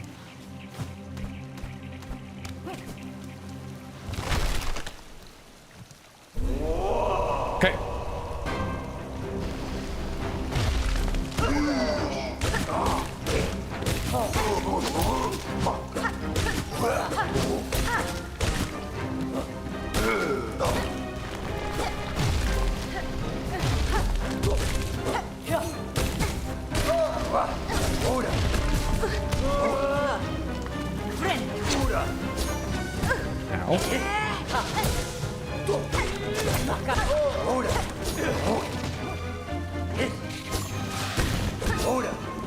Dude, you are being so annoying right now. You are unironically being so tedious. My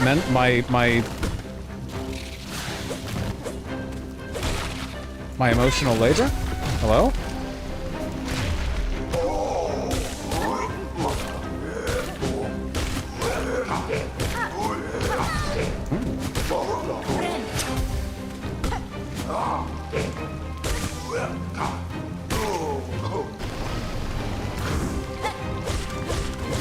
I didn't cover the recognition of Palestine stuff on stream because it feels to me like a desperate capitulation from these governments to try to stem the flow of, like, angry civilians without changing any of their State Department policies.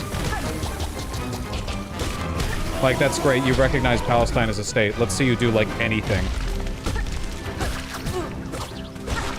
I come from YouTube chat because I do not want any more of my cash going to them. Welcome here. Hello! Much appreciated, Gar21 Government Club. Evil.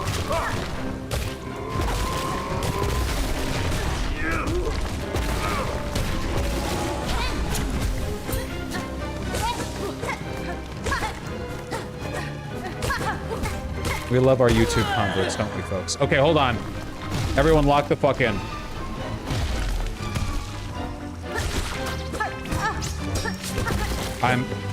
We're not locking in, I notice.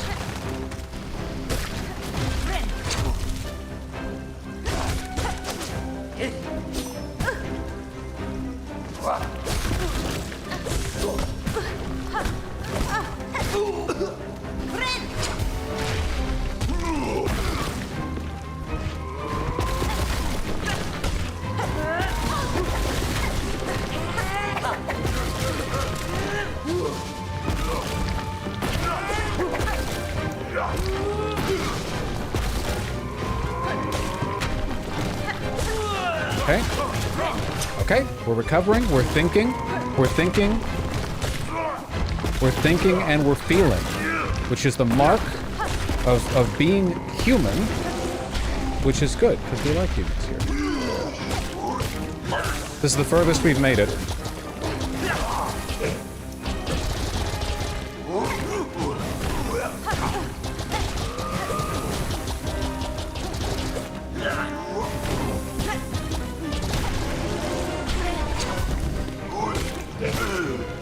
What's next?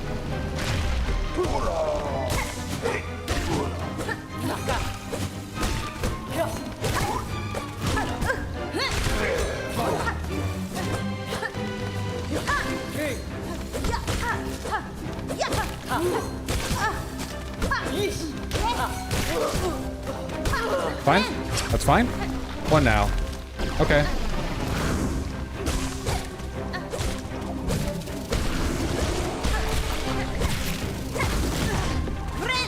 That's fine. I have silk to spare.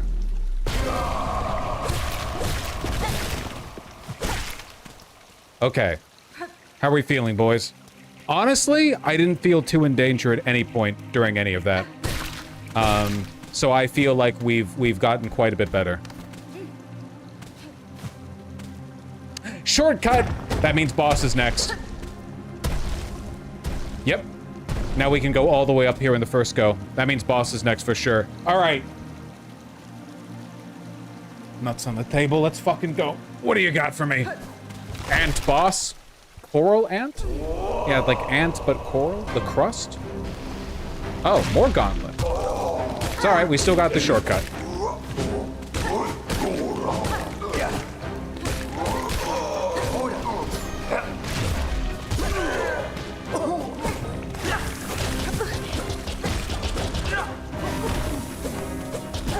Why wasn't I? Can we? We cannot, as it turns out. No matter how hard we try.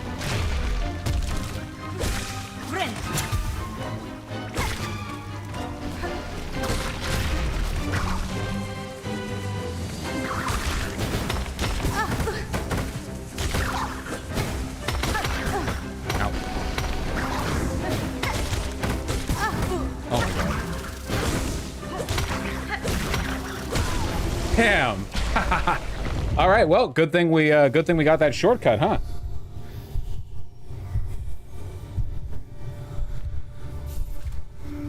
Raising the floor ever so slightly to screw with your muscle memory. I see you, Team Cherry. Unironically, yeah, it made a big difference.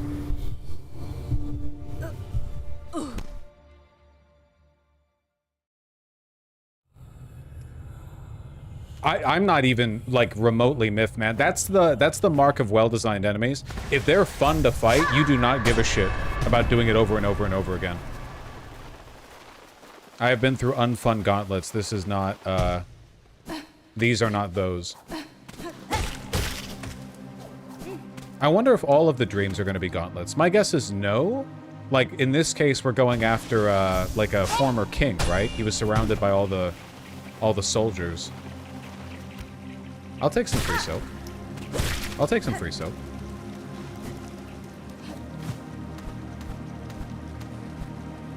Which were unfun. Biowater, I presume. Well, the Biowater gauntlet was fine. I did not find the run back button.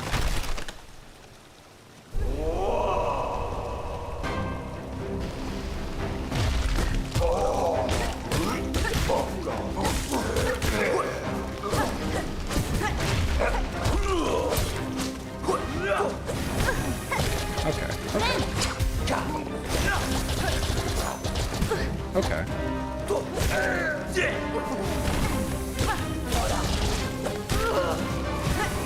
Okay. I'm not mad.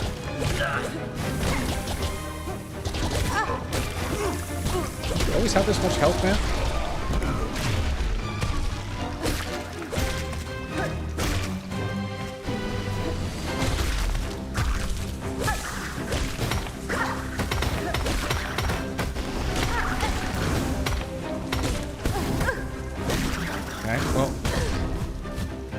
We did not, as we did before, resolve to lose 100% of our health to those fucking spiral nose shooty guys.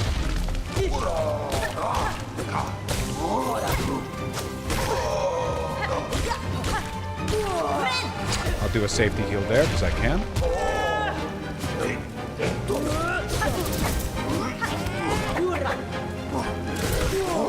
Ooh!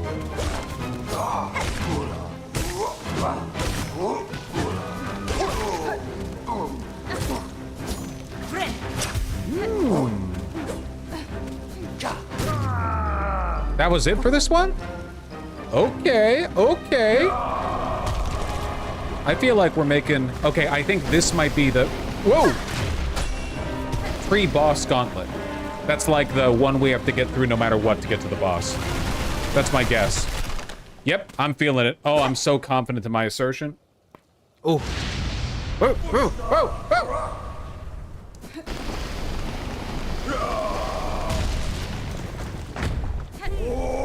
Crust King Khan. Let's go, man.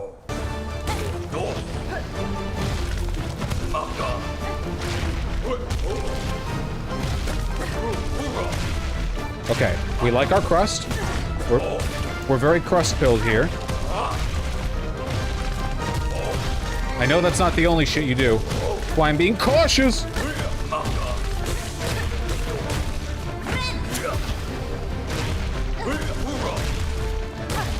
I was hoping I could.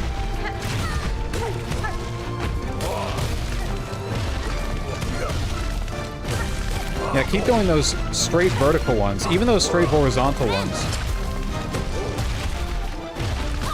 Oh, right, you fall down. Okay.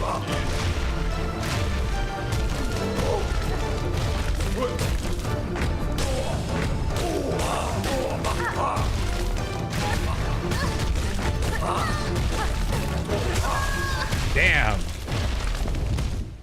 All right. So far, the pattern seems pretty easy.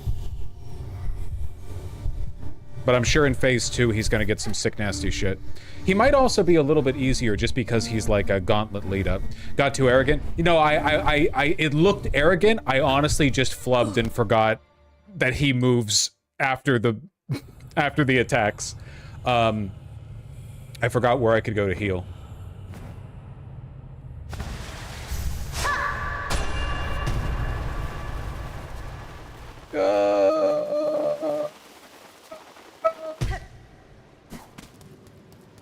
Honestly, don't think I need to get any silk before the boss fight because the first enemies are just the regular ground soldiers and they're pretty much free silk.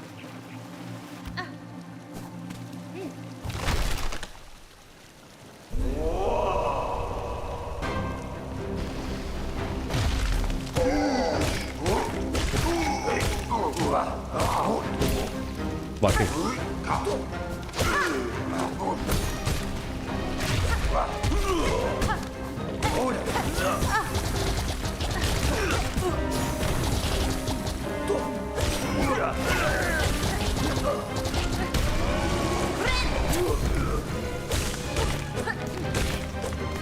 I really like fighting these ones.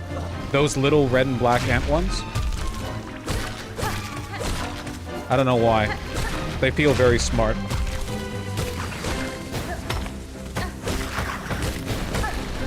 Get him.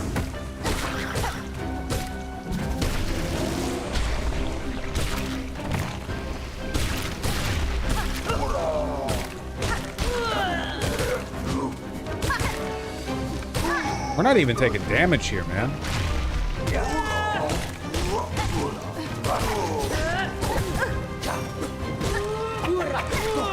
I stand by my statement, even though it's no longer true. Super good. Okay, that shit poses no threat to us. And King.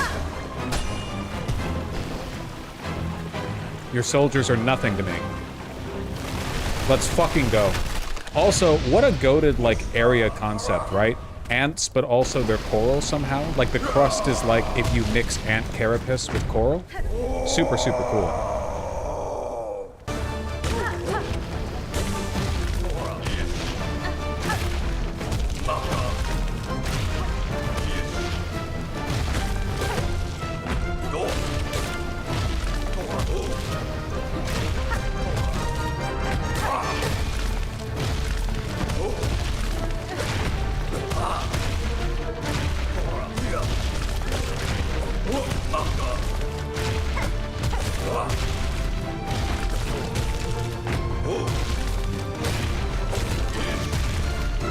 Okay, you can't get near him when he's doing that, the X-shaped one from his position. So far, no hit. I'm sure I'll fuck that up soon.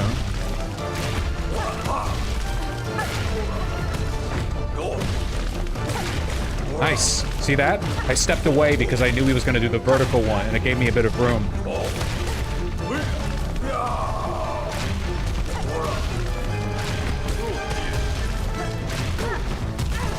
Damn.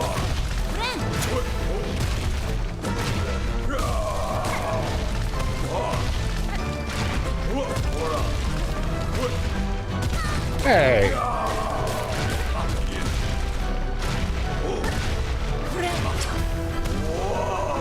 Being very careful with my heals here. Because so far it seems like not too tough of a fight if I don't get arrogant. I'm not getting any closer to him though, I gotta say. Nice, okay. Alright.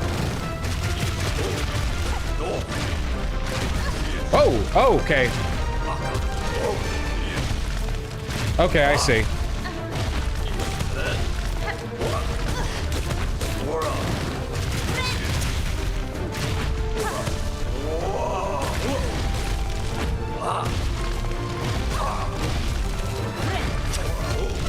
A little bit of luck there.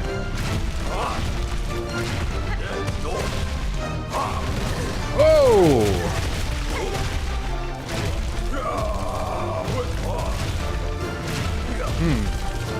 I'm finding it difficult to approach him.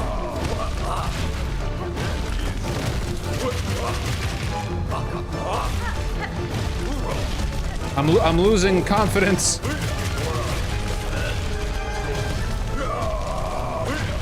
Damn. Whew. Tough. We got this. He's got hands. Oh, he did. That was the most zoning I have ever seen from a boss in these fucking games, man. Jesus. Okay, the fact that he seems to summon those spikes whenever you get close to the ceiling, so you have to keep low the entire time. That's pretty tough. Yeah, I was not familiar with your game. I understand how you can't be king now. Jesus. All right. Feel like we got a handle on this, though. He was definitely pretty close to the end because, and I'm just guessing here, I don't think they could have escalated his moveset much more than that. Like, I feel like that was pretty maximal in terms of, like, zoning and denying you the ability to get hits in.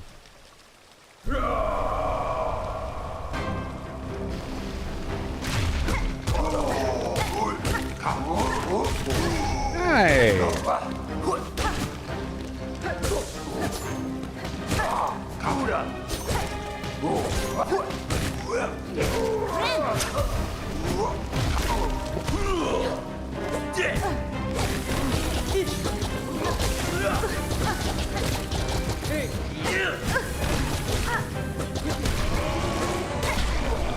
Super sloppy.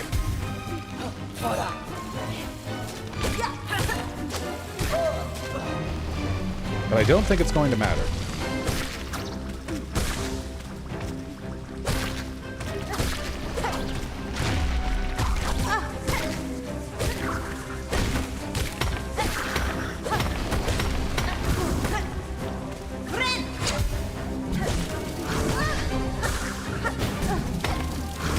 Jesus Christ.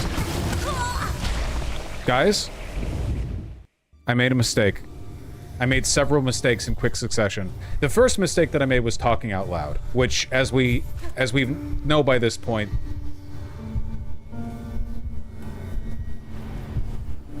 starting up stream. Okay, this time for real.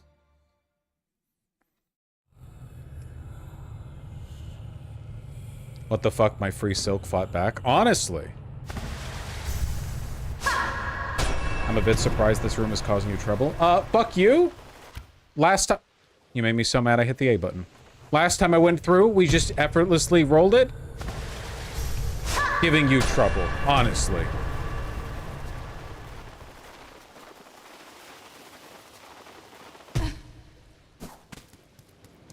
Honestly.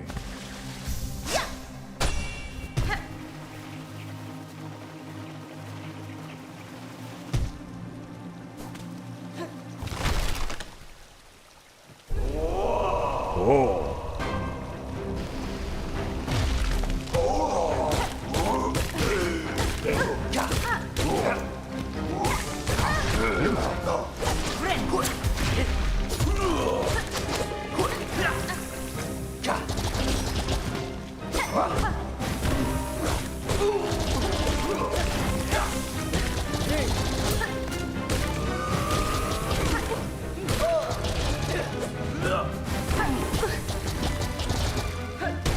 There we go.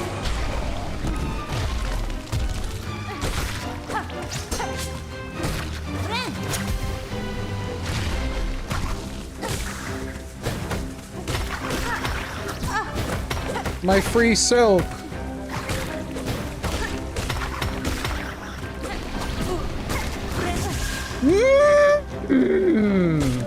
Curious.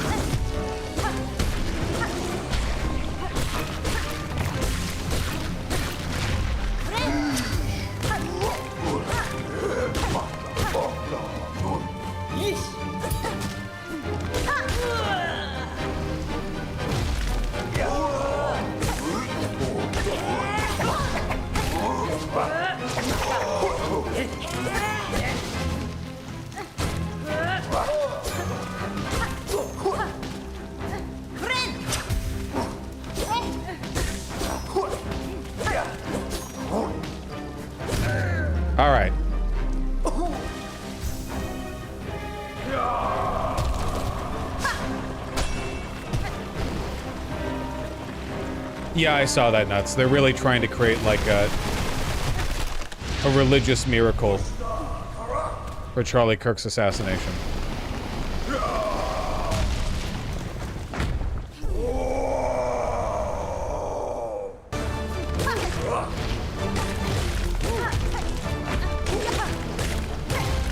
Okay, you can't...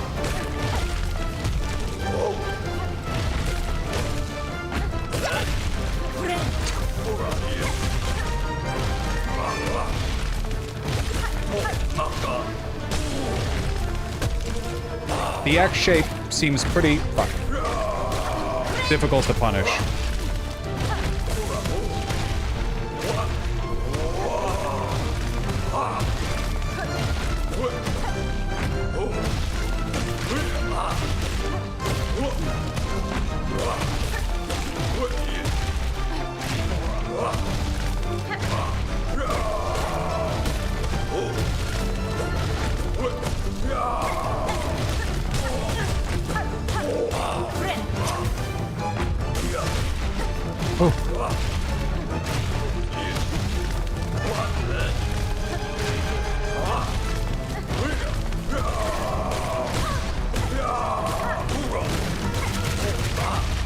I was able to get a bunch of free hits in there. That was...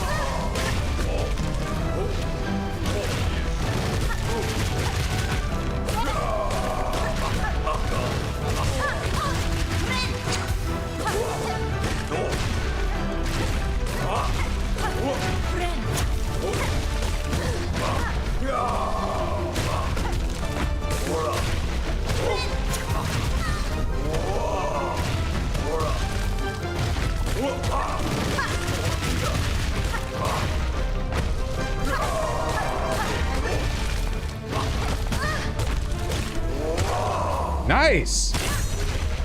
That was a super fun fight. And gauntlet leading up to it.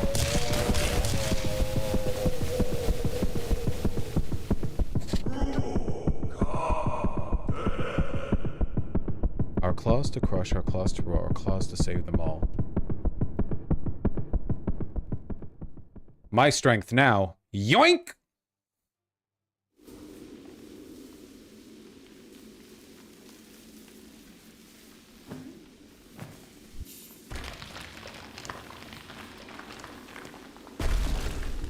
Mine. I need a flower. It beats deep and slow.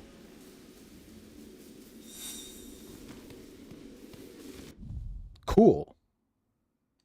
You know what I would love to find, and I have no idea where it could possibly be? The final mask piece. The final mask shard. I would love that.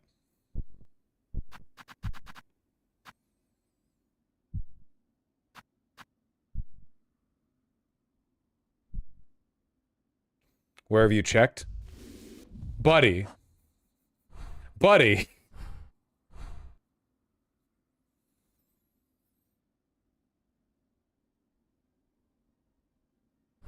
How many masks you got? I have 8. And I've had 3 pieces of 4 for the last one for quite a while.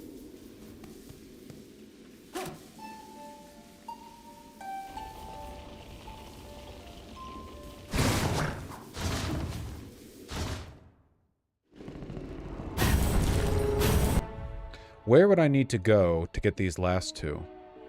Blasted steps. I'm curious about this one. Where the hell would the entrance to this be?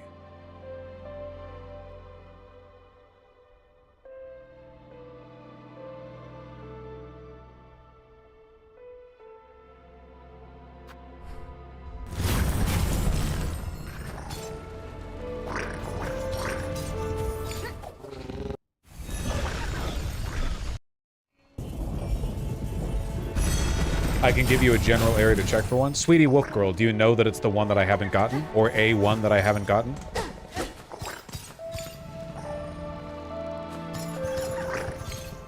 I do? Eh, pitch it. Sure.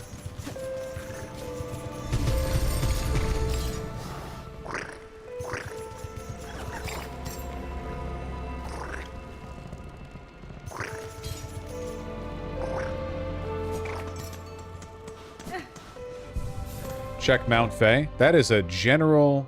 That is a big place to check. Alright, I might have to do it later then. Mount Fay is fucking huge! And also kind of difficult to navigate. Hey Vosh, haven't tuned in for a bit, but my girlfriend and I absolutely love the stream. Question, have you seen Shoes Crash Out video on Charlie Kirk? No, I have not, and I can't imagine that I will be. But howdy!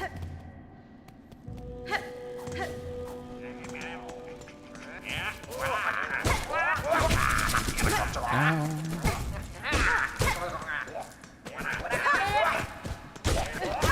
Hey, they broke open the,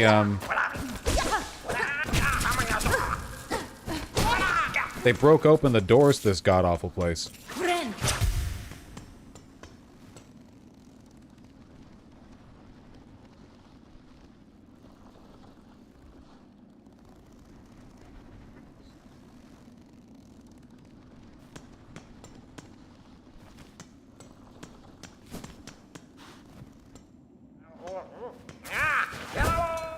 Okay.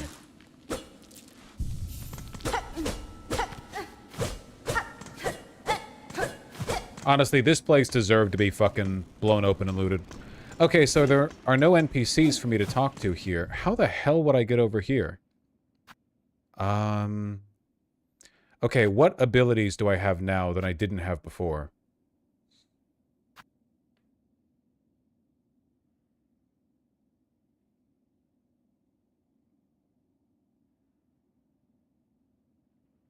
I have the up grapple and I have the song. I have the song of the deep elegy. I don't see how either of those are going to help me here. There's no place anywhere here that I can do like a big up grapple and go really, really far up. Hmm.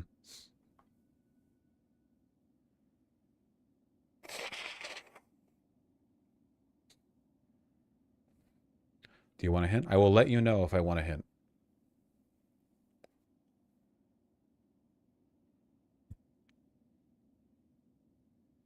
Hmm. Hmm.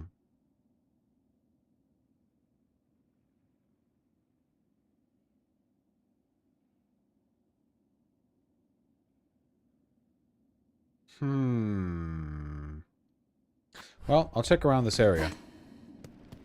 Did I miss the flea games? No, I have not done the flea games.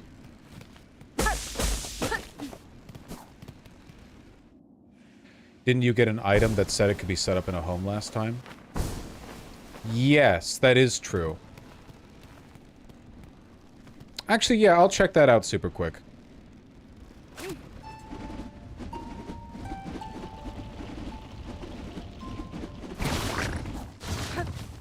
I am curious about that.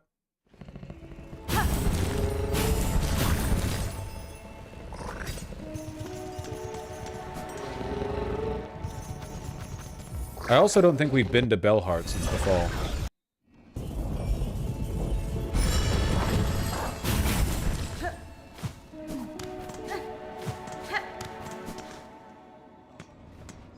You look sad.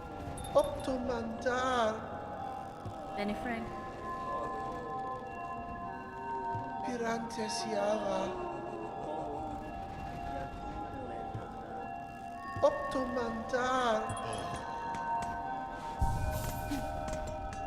Yo. Bobo, yeah. Personal spa. Yes, yes. Fatal Resolve. Pinstress of Blasted Steps. Boss fight. Hunt oh! Hold on. There's a mass shard right here. Such horror on the roads. Those black mounds formed of husks and bugs corrupting everything around. If only someone would cut them down. Well, shit, sure.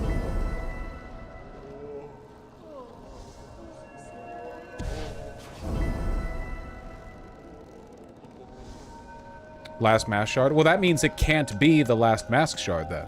Because if there's one more than this one, which according to Wolfgirl there is, that means you can get up to 10 masks. Or more.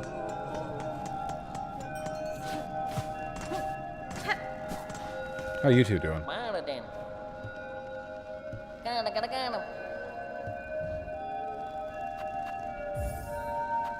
Just making sure there's nothing here that isn't monetary rewards. Yeah.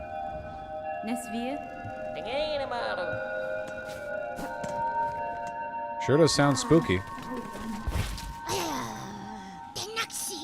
Benny Frank.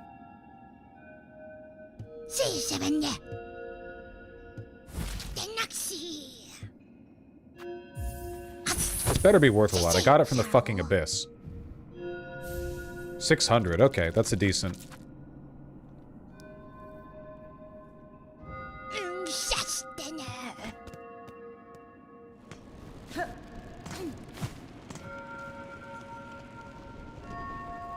I have departed to pay my respects to the graves within the Great Wood.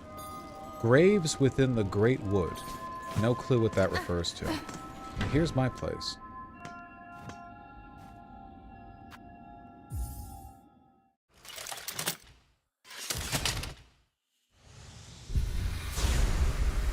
Cool.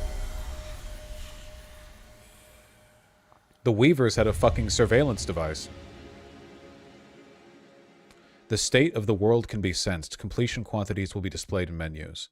Okay, so this just opens up the completion percentage, or does it allow us to look at where those things are?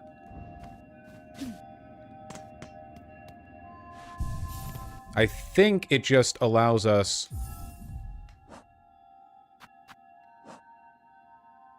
to see what percentage. Yeah, 47 to 57 tools. Destroy void masses throughout Farloom. Throughout all of Farloom? Oh. Okay. I didn't realize that this was like...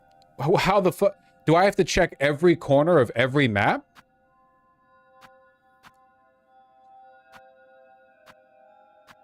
Jesus, okay.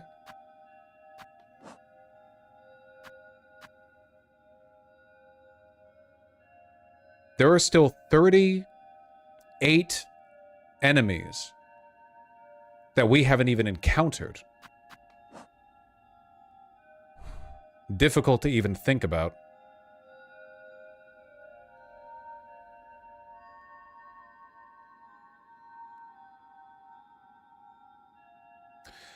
Huh. What, Thana, what's going on over there? Are people muted for spoilers, or are people being muted for being annoying and not shutting the fuck up about, Shu? People keep helping? Ah. Well, I did kind of want to look over the whole world again. I am pretty curious to know what it all looks like. So, what order do we want to do this in? Well, we're not going to destroy 12 void masses. We're not going to destroy 12 void masses, like, in 5 Returned minutes. my 94-year-old neighbor to the nursing home from the River Club, basically a community grandma. I hope I go at 77 like my grandfather with my mind. Well, you can make it well past 77, with your mind if you're lucky. But, yeah, that is rough. Hope you're doing okay. Very weird. A lot of people are forgetting, but just like as a reminder, I want literally no advice or information about the game unless directly asked very explicitly. A lot of people are getting muted for like idly talking about the quest, like, oh, I done this, I know about it, but I don't want to know that. You always provide more information than you think you do, and I really like the feeling of discovery of figuring it out myself.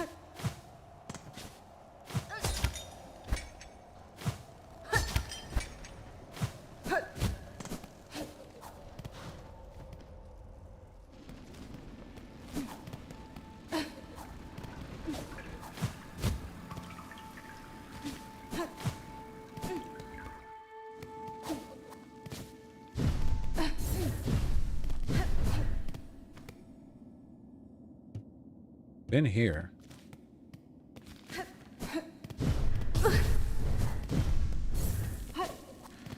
Chat, shut the fuck up on screen at all times. It doesn't work.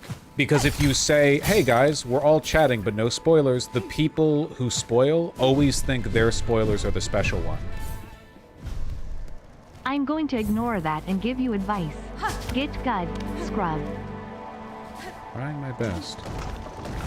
Like, the problem isn't that people think it's okay to spoil, it's that they think their specific way of providing information isn't spoilers.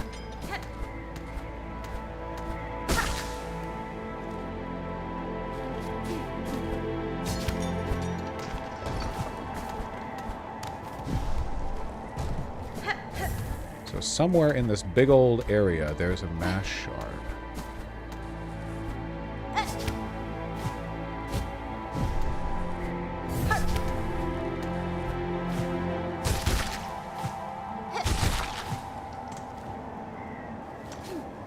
This area looks pretty unaffected by the void, which I guess, you know, in an environmental sense, that's pretty good, because we seem to be, like, on the outside.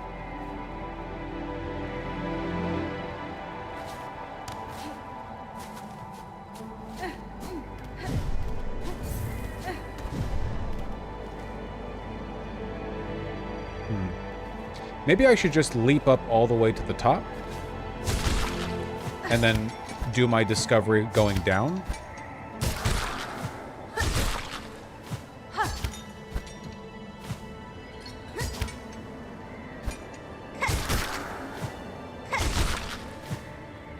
See, they're still void affected. At least that one was.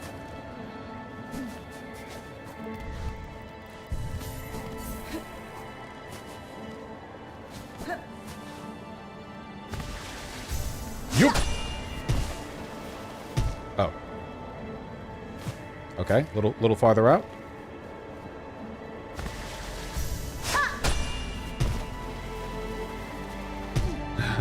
Cool.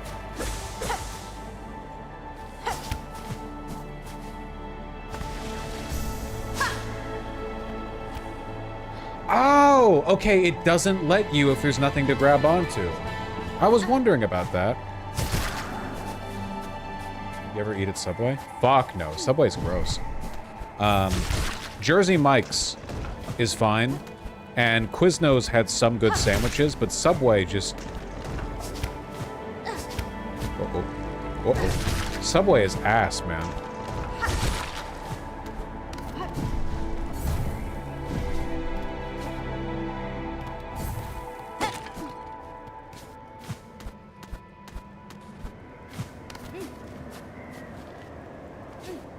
Somewhere up here. Maybe?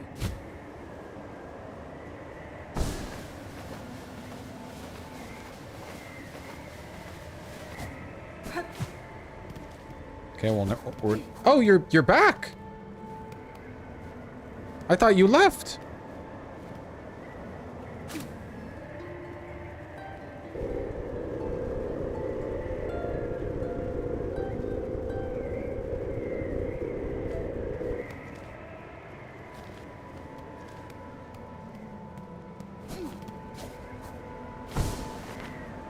Okay, so somewhere in this area,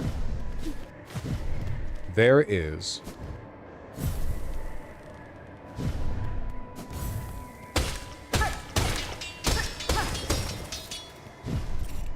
a mask shard.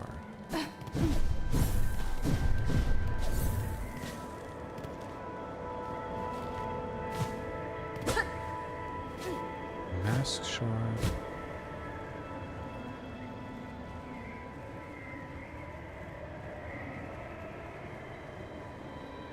I don't see anything here. Wait, what was that? Was that something? No, I'm hallucinating. I'm hallucinating.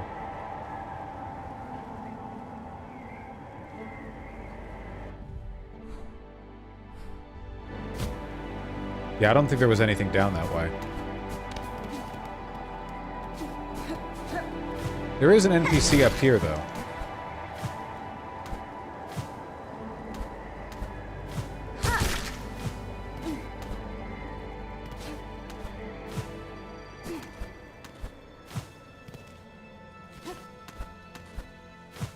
I remember this NPC not being helpful with anything. Fuck.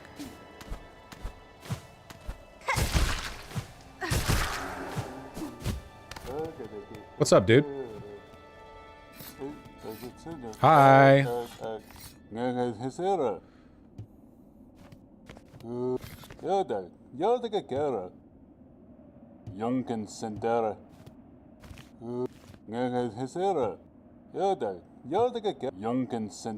You've got a lot to say for somebody who has nothing to offer me.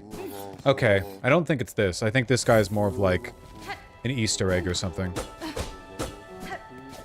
He's Swedish. Ow!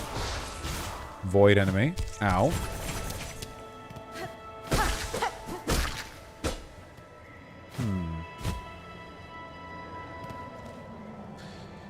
Girl with a guitar. Have I already passed over the area? Not girl with a guitar, sorry. Wolf girl. Have I already passed over the area where the mass shard is?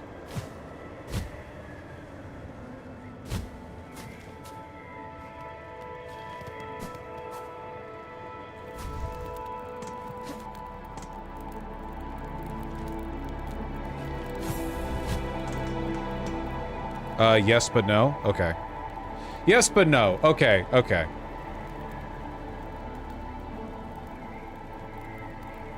Continue my loop.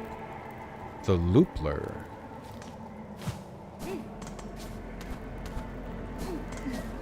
The hell does that mean? Wolf Girl balances out the advice that she offers with the cryptic riddle form, which I respect, you know? Okay, this is clearly something. This is something that I care about.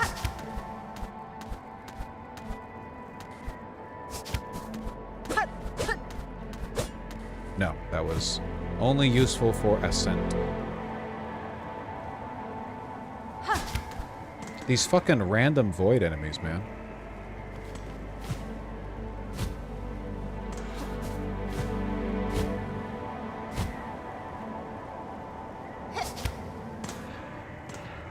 This area is quite literally the new Kingdom's Edge in the sense that it's really cool, and I wish there was more in it.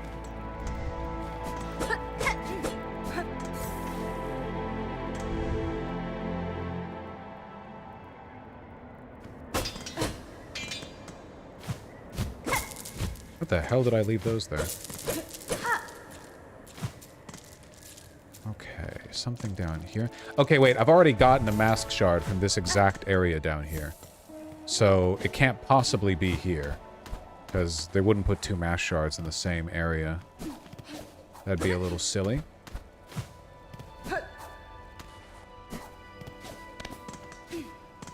I'm confused as to whether the snow is actual snow or some kind of fungal spore. No, you get cold if you're out here. So it has to be actual snow. I think Mount Fay is actually connected to the outside. I think Mount Fay is the one place where you actually make contact with the surface.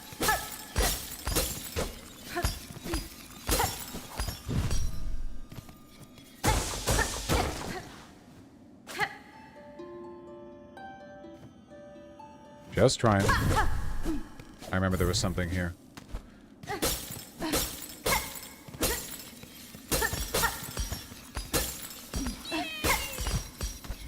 If anyone in chat is desperate for a leftist to critique Shu's most recent video, Dead Domain's video on it was quite good.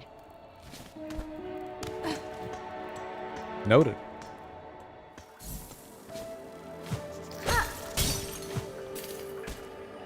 Yeah, I guess it's confusing because previous snow has been like ashes or molten. Yeah. What looked like snow at the Kingdom's Edge was actually just the molten or molted ashen, dusty remains of the worms in that area. Which is pretty cool, like, world-wise.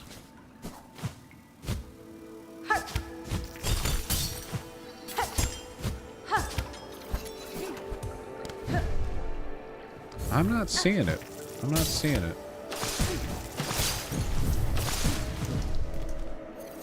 I'm not seeing it.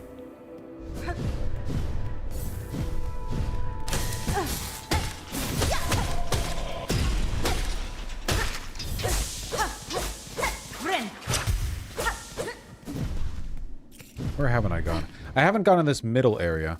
I also haven't seen any void masses, so I guess this area is just not very void-y.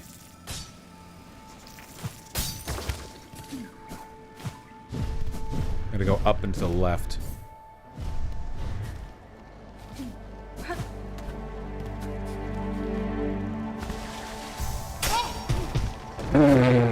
Okay.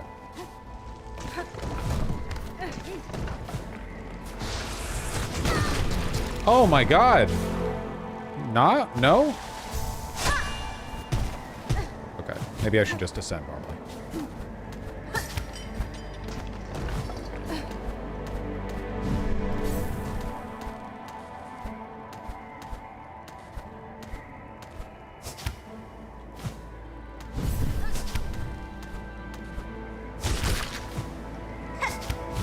Fuck.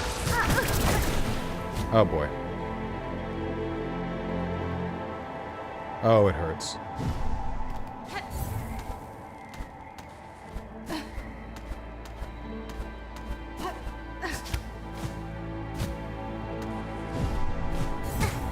No! Oh god, we're gonna die out here, aren't we? We're gonna die out here doing the platforming that we did effortlessly the first time around.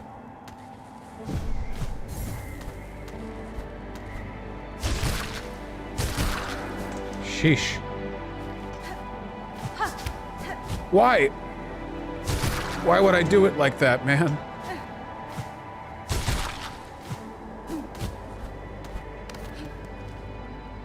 Okay, now left. And if I can't find it here... How do you do something as spoilers? So it's... Oh yeah, they're saying it.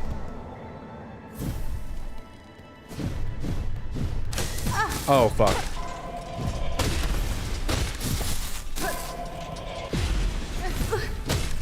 We're gonna die out here, man. We're gonna die out here for literally no reason. What are we even doing here? Why are we here?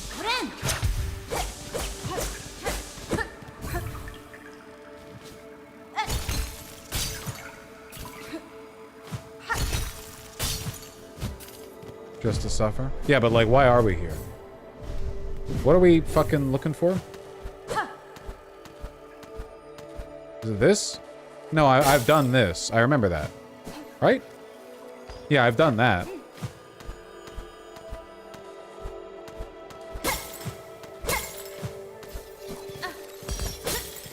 Yeah, this was a flea. To find the mask piece that Sweetie Wolf Girl mentioned. Bros, I don't know if it's happening. I don't know. Oh, fuck.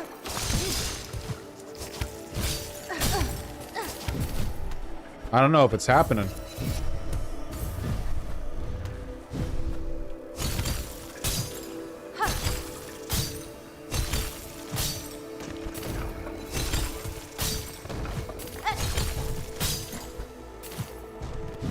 Ugh. Just take me home.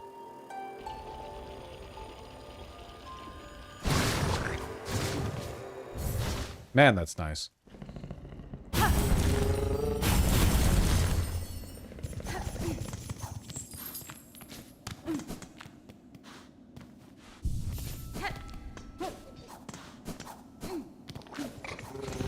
All right. We're finding those void masses. I do want to look all over the place anyway. Who knows what kind of weird shit has happened.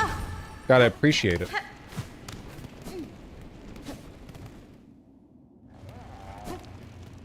Jazz Dog, we are officially in Act 3 right now.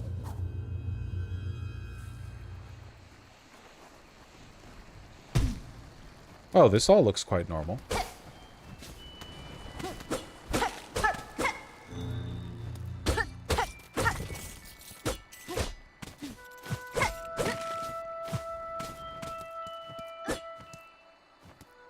Oh, damn. Got by Void.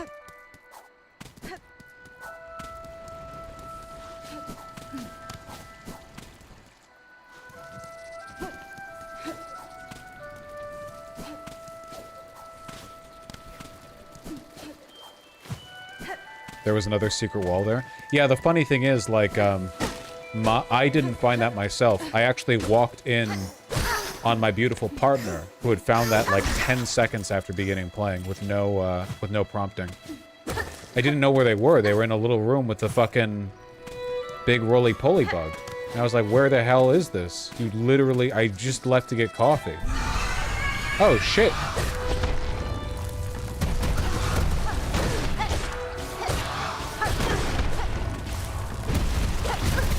Okay, okay.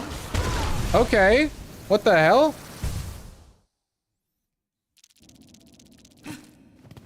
Alright, shit. We should definitely look over the whole map. There's tons of cool stuff. Era!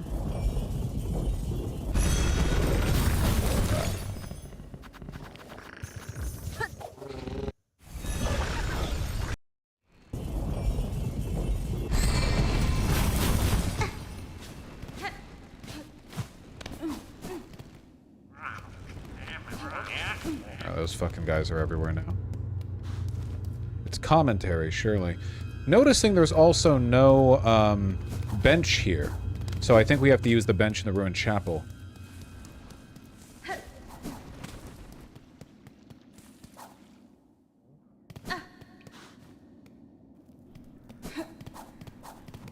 Fuck you guys. Doom.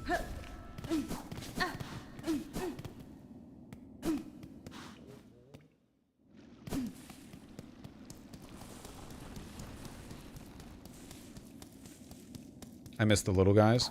Yeah, Bone Bottom always kind of sucked, but, you know, at least people here were trying, right?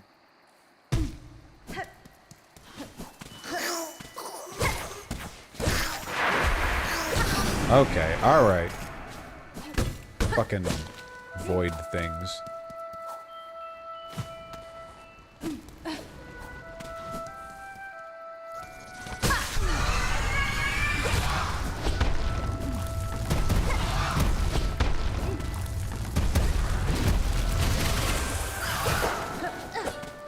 Oh, fuck.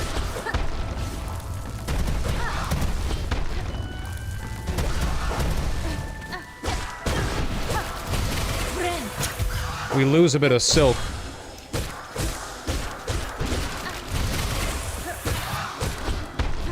We lose a bit of silk whenever we... Why am I... It's literally the first boss in the game. What am I doing?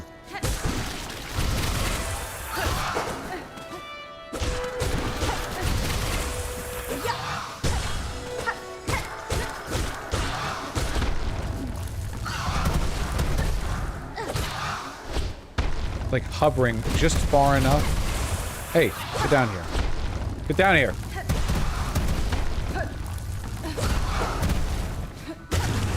There we go.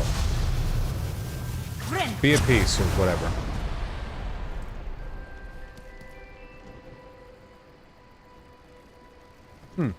So there's not really a benefit to doing that, is there? Like we're kind of going around fighting some revamped content for the love of the game, right?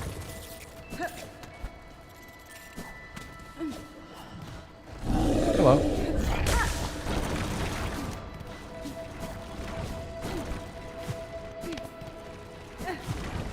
I am very curious about it, though. I mean, they basically just added a bunch of... Wait. Does it count as a new entry into the thingy? No, it doesn't. Like Void Moss Mother or whatever. Huh. Literal love of the game, yeah. Well, I do love the game. Also, knowing how these devs are, it wouldn't surprise me if there was some secret objective where, like, the good version of the true ending was something you got after expunging the world of a bunch of Void. Seems like exactly the kind of shit they would do. Let's talk to this lady. How you doing? Are you dead? Is the Void in here too? This is like a sealed complex.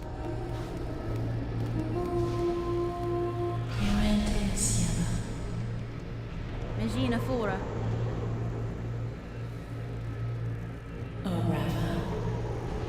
Paspin?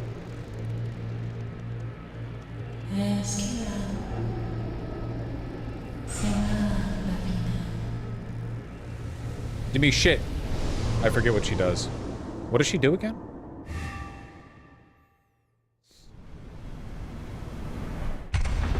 Sick. Extra blue.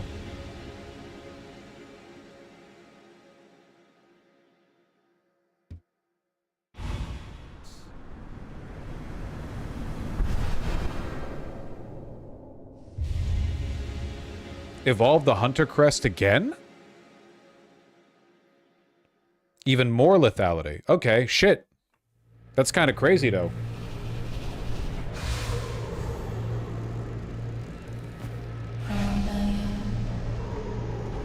Mi offende? Getting an extra blue slot is actually crazy, though. Let me equip that.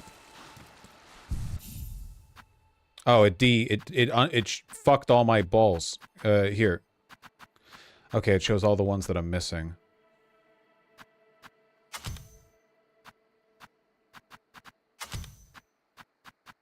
With the extra injector band, silk regeneration, spool extender.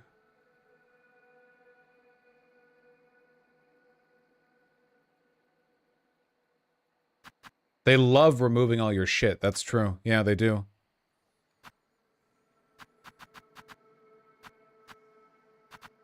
I'll take Druid's Eye, like as a baseline, for now.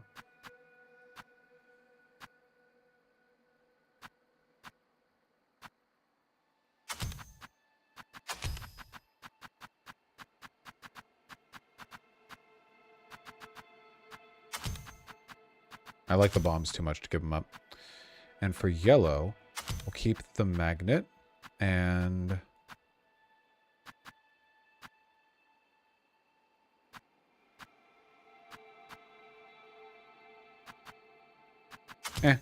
I'm unoriginal. Dyson bracelet? Yeah, I bet you'd love that. Does the dice not just allow me to cheat in that one game with that one gambler? What else does the dice do?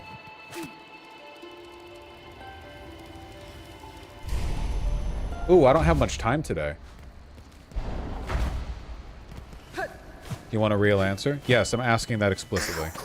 Use them? I don't know how to use them. They're a tool.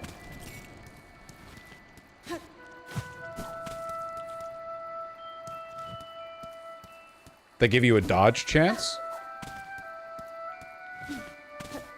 Well, wasn't there earlier somebody who was like, couldn't you tell that all they do is, allow you to cheat at that dice game? Can't you tell by the name? And then it turns out their actual effect is, fucking... something completely different? You pieces of shit. Oh!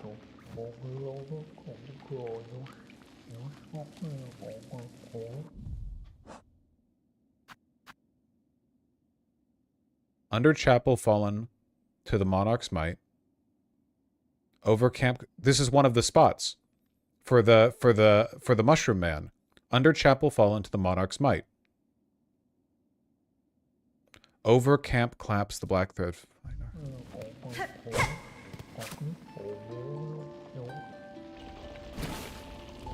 Hi.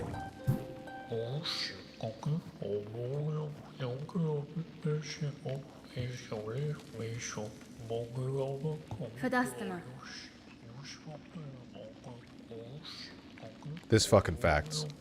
Isn't this guy a god?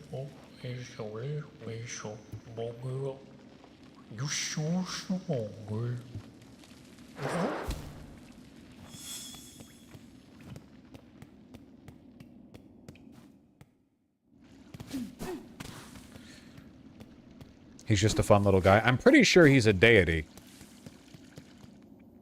Herald of a deity? Oh, what's up, dude? Okay.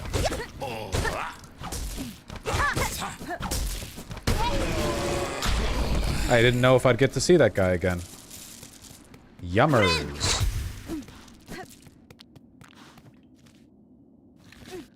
Huh. Was this always here? I don't think it was. Yeah, sure.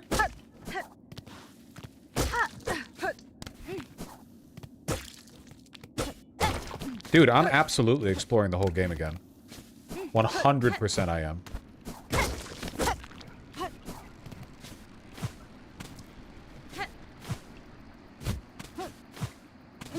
So the blue stuff is expanded further? Quite a bit further.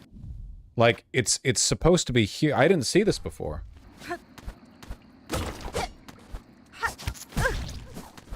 Yeah. Yeah. Oh, shit.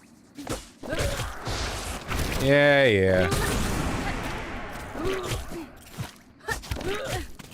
Fucking incredible zoning on that early game enemy.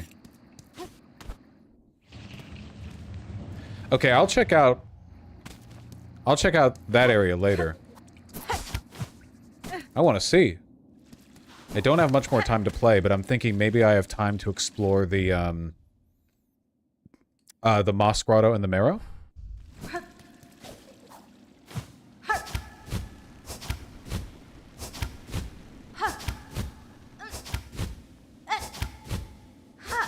Not getting very far.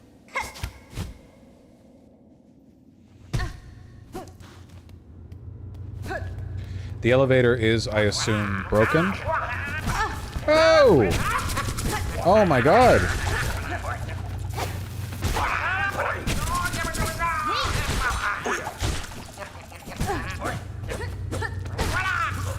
Sheesh! I think I accidentally mixed up my weapon positions. Yeah, okay, the elevator's gone. Okay, let's check out the Marrow. Let's see what's there.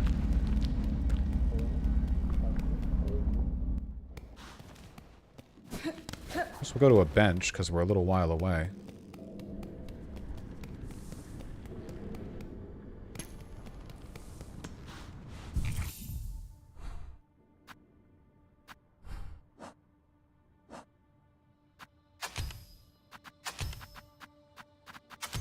Nope.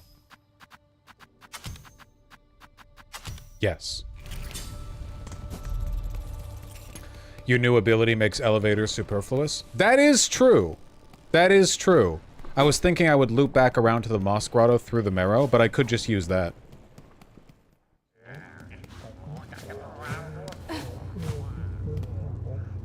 Hi!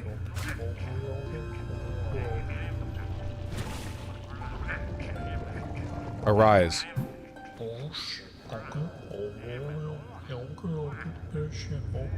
Da, fenestra.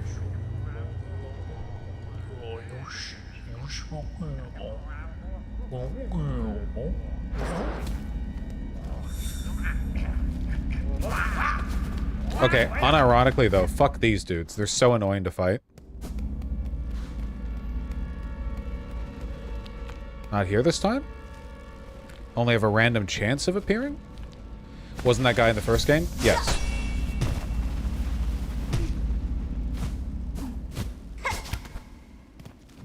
Okay. Let's check out the rest of this area. Okay, here's something I would really like an answer to. Why has the game... Don't answer me. Sorry, to be clear. Here's something I would like the game to give me an answer for, not you. Sorry, guys, I caught myself there. I was being a little rhetorical. Why has the game continued to give me moss berries, even though they were only for, like, the very first wish in the game, and I completed that ages ago? That's something that I would like the game to tell me. What the fuck is going on here? What? My man!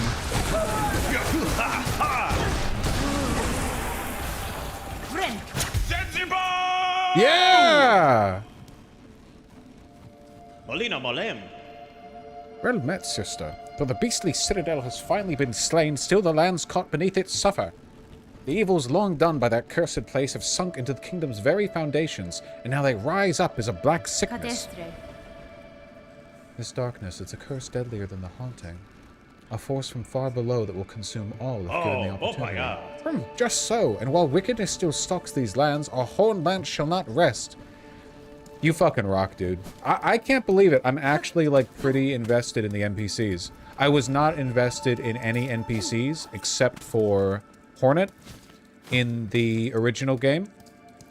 Like, obviously, you know, Bapanada and the map guy and stuff, but I wasn't, like, really invested in them. They've done a really good job making me care here, man.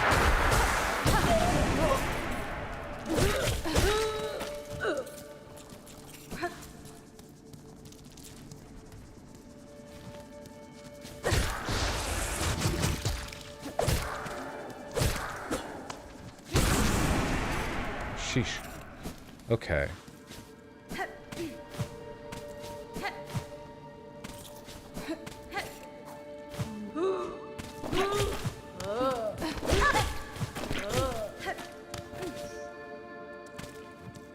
Now there's this area. Fuck you. I don't want to fight you. Fuck you.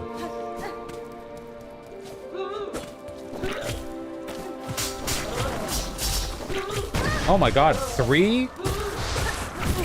Oh, that's actually a really dangerous enemy.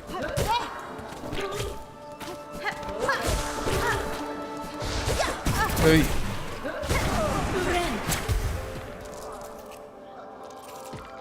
I do wonder if you pay attention, or if you sometimes figure stuff out based on the number of spoilers in chat at the moment. Yeah, I do. Again, I'm always looking at chat, so there's a lot you can glean via context. You know, there's a lot you can glean via context. Oh shit, Void Mass!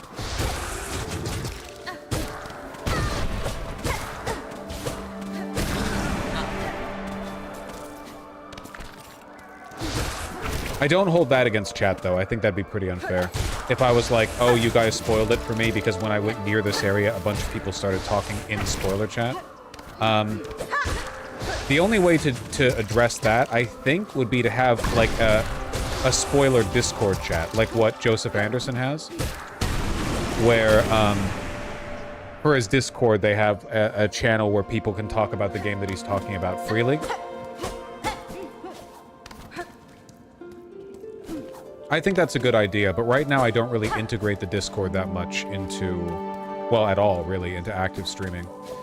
But I might more in the future. Also, I noticed that people on the Reddit have been a lot more, like, stream participant lately.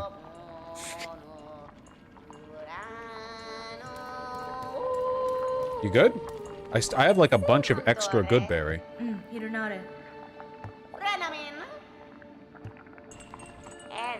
Oh. Clear more in need. Okay, more mossberry. Okay, I found that one out pretty quick. Trade for rosaries. Okay. So it just turns into dosh? Okay. Just, yeah, fucking, yeah. Okay, yeah. Yeah.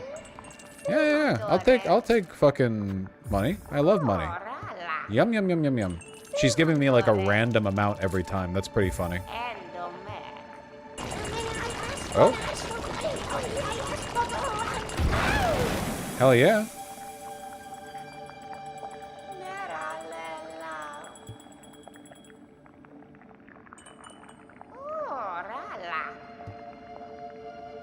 We need no more. A reward. An amulet. Oh, Druid's Eyes has been improved. Huh.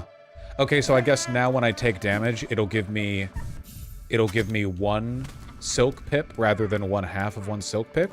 That is actually a really, really thoughtful upgrade from the devs. Because early game, it's really useful because most attacks deal 1 damage, right? So taking 1 damage for 1/2 a pip of silk is not that bad, right? Usually it decreases the amount of damage you have to do to get your healing back by, like, I don't know, 20% or something. But when everything's dealing 2 masks of damage, you lose out on half of that.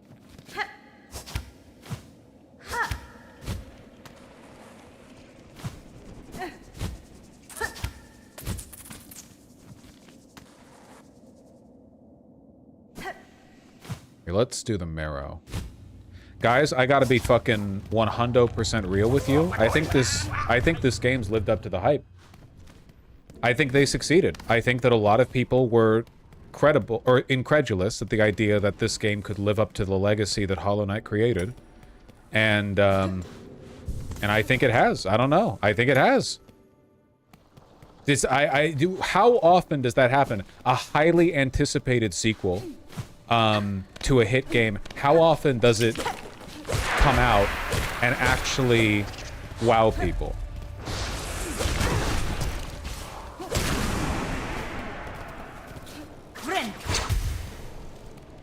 Game of the year? I don't like to make those calls preemptively, but I can't imagine anything. I know some people are gonna say Clair Obscura or whatever, which I haven't fucking played, but I cannot imagine. You should see Yahtzee's review for some major rage bait. Whoa, wait. What did Yahtzee say? Croshaw, I assume? What did he say?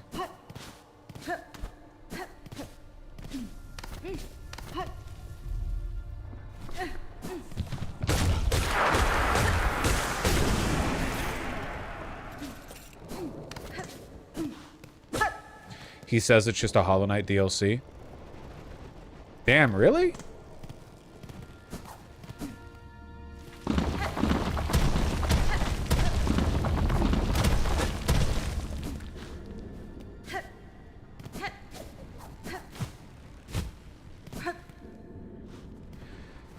He complained about a lot of time-wasting stuff like gauntlets. I don't get it, man. Like, the point of this game is the mechanics. If you are padding out a story game, a game where, like, the main drive is, the narrative... Oh, here we go. The narrative development. If you're padding that shit out with a bunch of, like, meaningless gameplay, I understand that being annoying, you know? Like, imagine if you made Undertale, but every area had twice as many enemies. Like, it's because every enemy is kind of like a little narrative puzzle, right? So once you've fought an enemy 2 or 3 times, you've pretty much, like, got it. You've got the enemy. You've got the bit.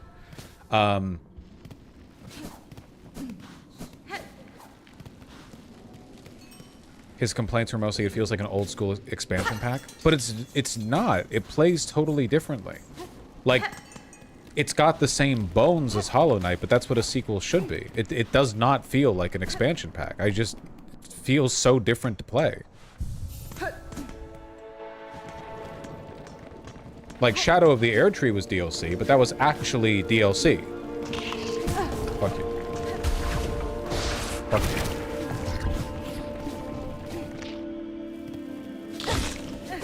Also, I don't even necessarily have a problem with expansion pack sequels, like what they used to do pretty often back in the 90s, if they're good, you know? Oh, fuck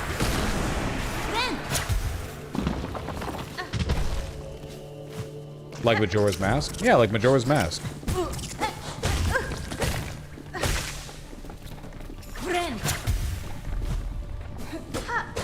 Making sure. I don't think he said this was just DLC. I think he said that the difficulty continues as though it was DLC. Oh, well, that's true. But also, that's kind of what people wanted, right? Like, I think a lot of people would have been very disappointed if you just started Silksong and the difficulty felt like you were starting Hollow Knight.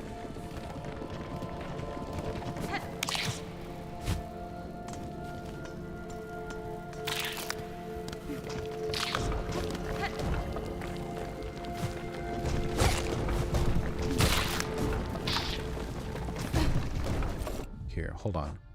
You know what I'm curious about? Scorched field on edge. Scorched field on edge. Shells black and burned. That sounds to me like the edge of the far fields. I don't want to wander aimlessly. I want to have a goal with my wandering.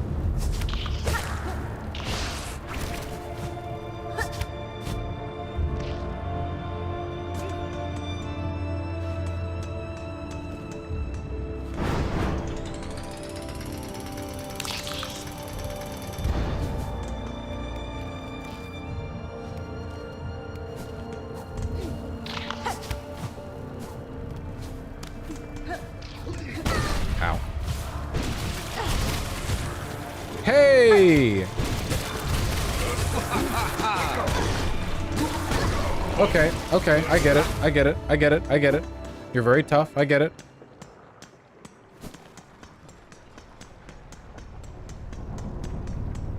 Sheesh.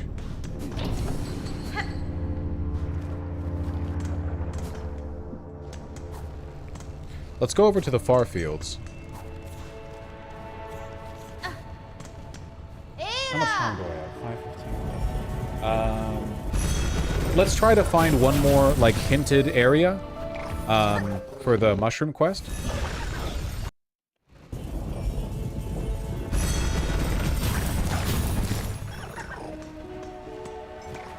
Besides, exploring this area more thoroughly will probably help us find how to get over to the heart over there in the top right. But scorched fields, shells burned black sounds to me like this area here. Because these are indeed scorched fields, and there are indeed creatures that have black shells, so... yes, indeed, indubitably. Oh boy.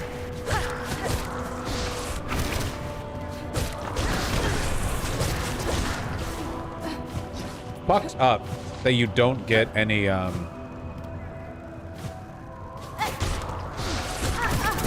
any silk for attacking these things.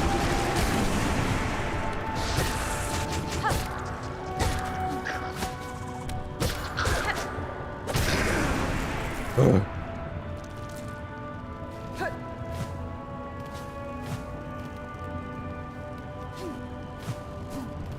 Mushroom,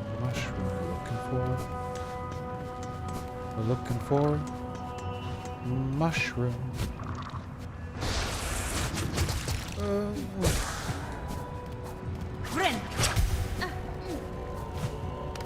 What's that, sweetie wolf girl? Oh, fuck. Oh, shit. Are you the one that I freed before? What the hell? What the hell? You're void... What?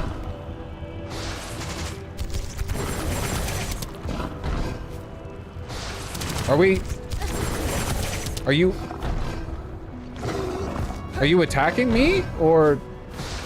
You're blocking my... You're blocking my way out. You're void infected. Why do you want to leave so badly? I can't help you go out that way, man. You're bouncing off the side of the screen. That's a fucking metaphysical barrier that you've got going on there. I can't help you. Only I can cross those. I think it's broken. Well, I'm gonna help you out then, buddy, okay? Maybe you'll help me out. Oh, fuck.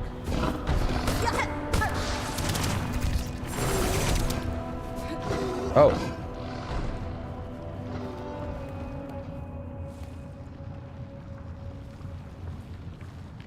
Huh. Figured that would happen. At least we got shooters everywhere.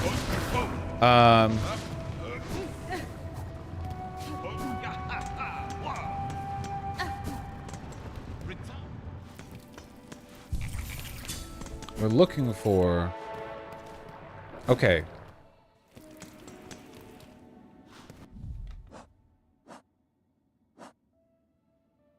Scorched field, on edge, shells black and burned. It's got to be somewhere in this area. I can't imagine what else that could possibly refer to, but something in the far fields.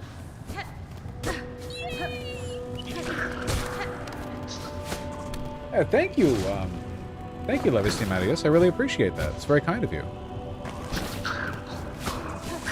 Ow. Oh boy.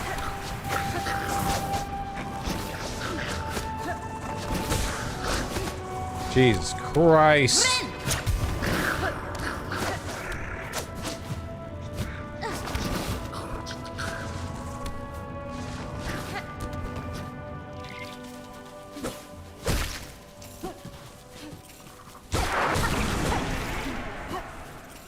This area isn't as scorched. Scorched fields, scorched fields. It's not as scorched here. Scorchless? Still probably worth looking at.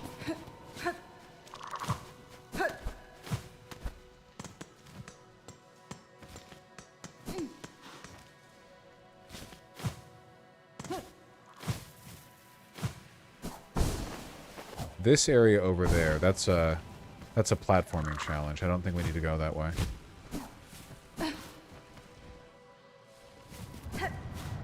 Okay. Scorched fields. Scorched fields. Okay.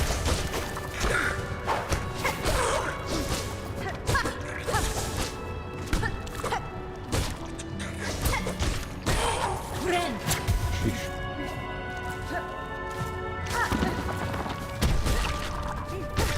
Okay.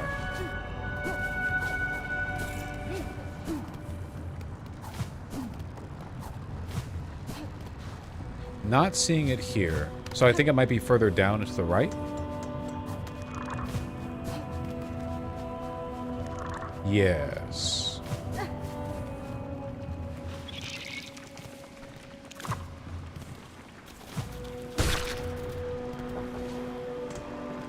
Mushrooms? Yeah, we're shrooming out right now. Make sure it's not in this little side thing. No, it wouldn't be here.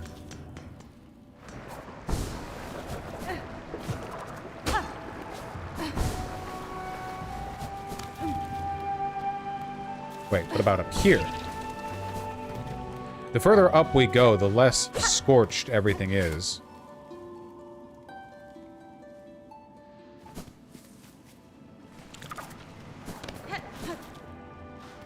This area down here is pretty fucking scorched.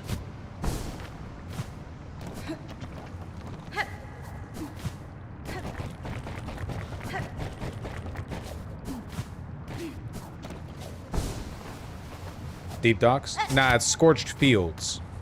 I can't imagine it referring to anything other than the far fields, which have fields in the name and also are half lava.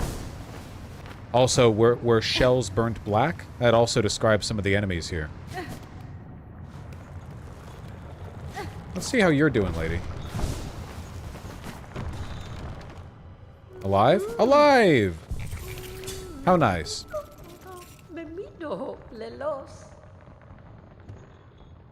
Hasbin?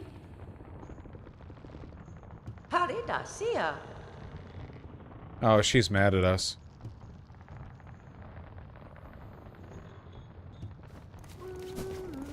I saw some Twitter speculation, by the way, about Hornet, and thought it was pretty funny. Hornet essentially did the exact same thing as her dad.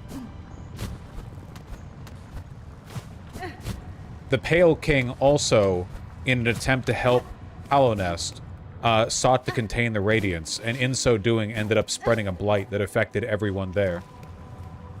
Used Void to contain an angry god, and like Hornet, unwittingly ended up doing the exact same thing, employing Void to try to contain an angry god, and in so doing is bringing about the ruin.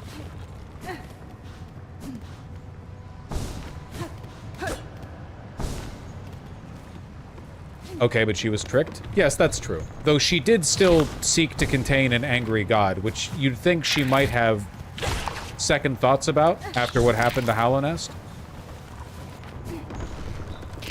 Like, she didn't know she was going to be using Void, but she did know that she was, you know,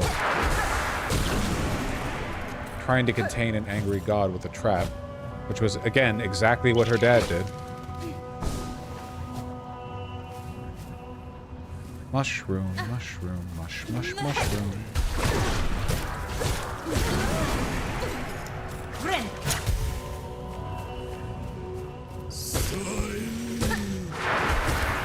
Damn, man. Void's everywhere.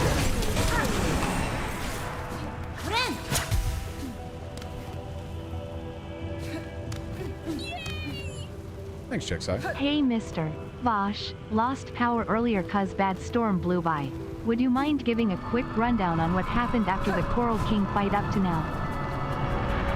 Honestly, not that much. We've been exploring around the world a little bit, which is very fucked by Void. We got a quest to destroy a bunch of Void masses, and we're also on the hunt of a mushroom. We're doing the mushroom quest. We're shrooming out. Oh! I see you! Just found it.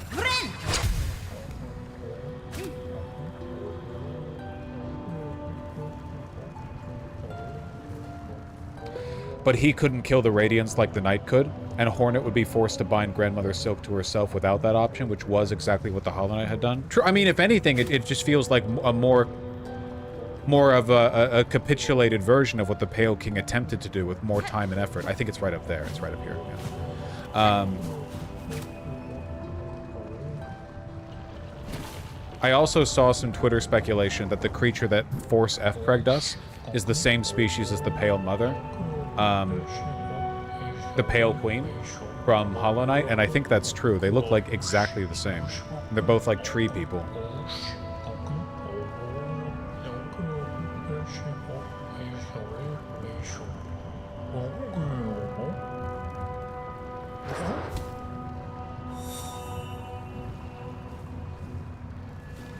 F-preg? Yeah, like when women can get pregnant in like media and fiction and stuff because of fantasy or sci-fi or whatever.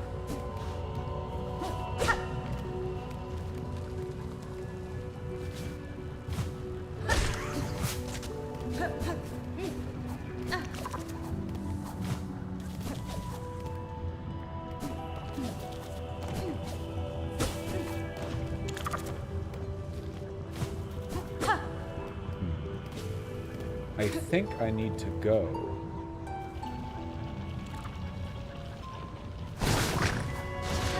Oh, I just won that time because I was on a cliffside. Alright, definitely a shorter stream, but I have to go because I've got stuff to do. I love you all very much. Sorry for starting the stream late. Oh, ah. Go something, girl. Alright, I'll see you guys tomorrow. Hope there's a void beastfly. Fuck you.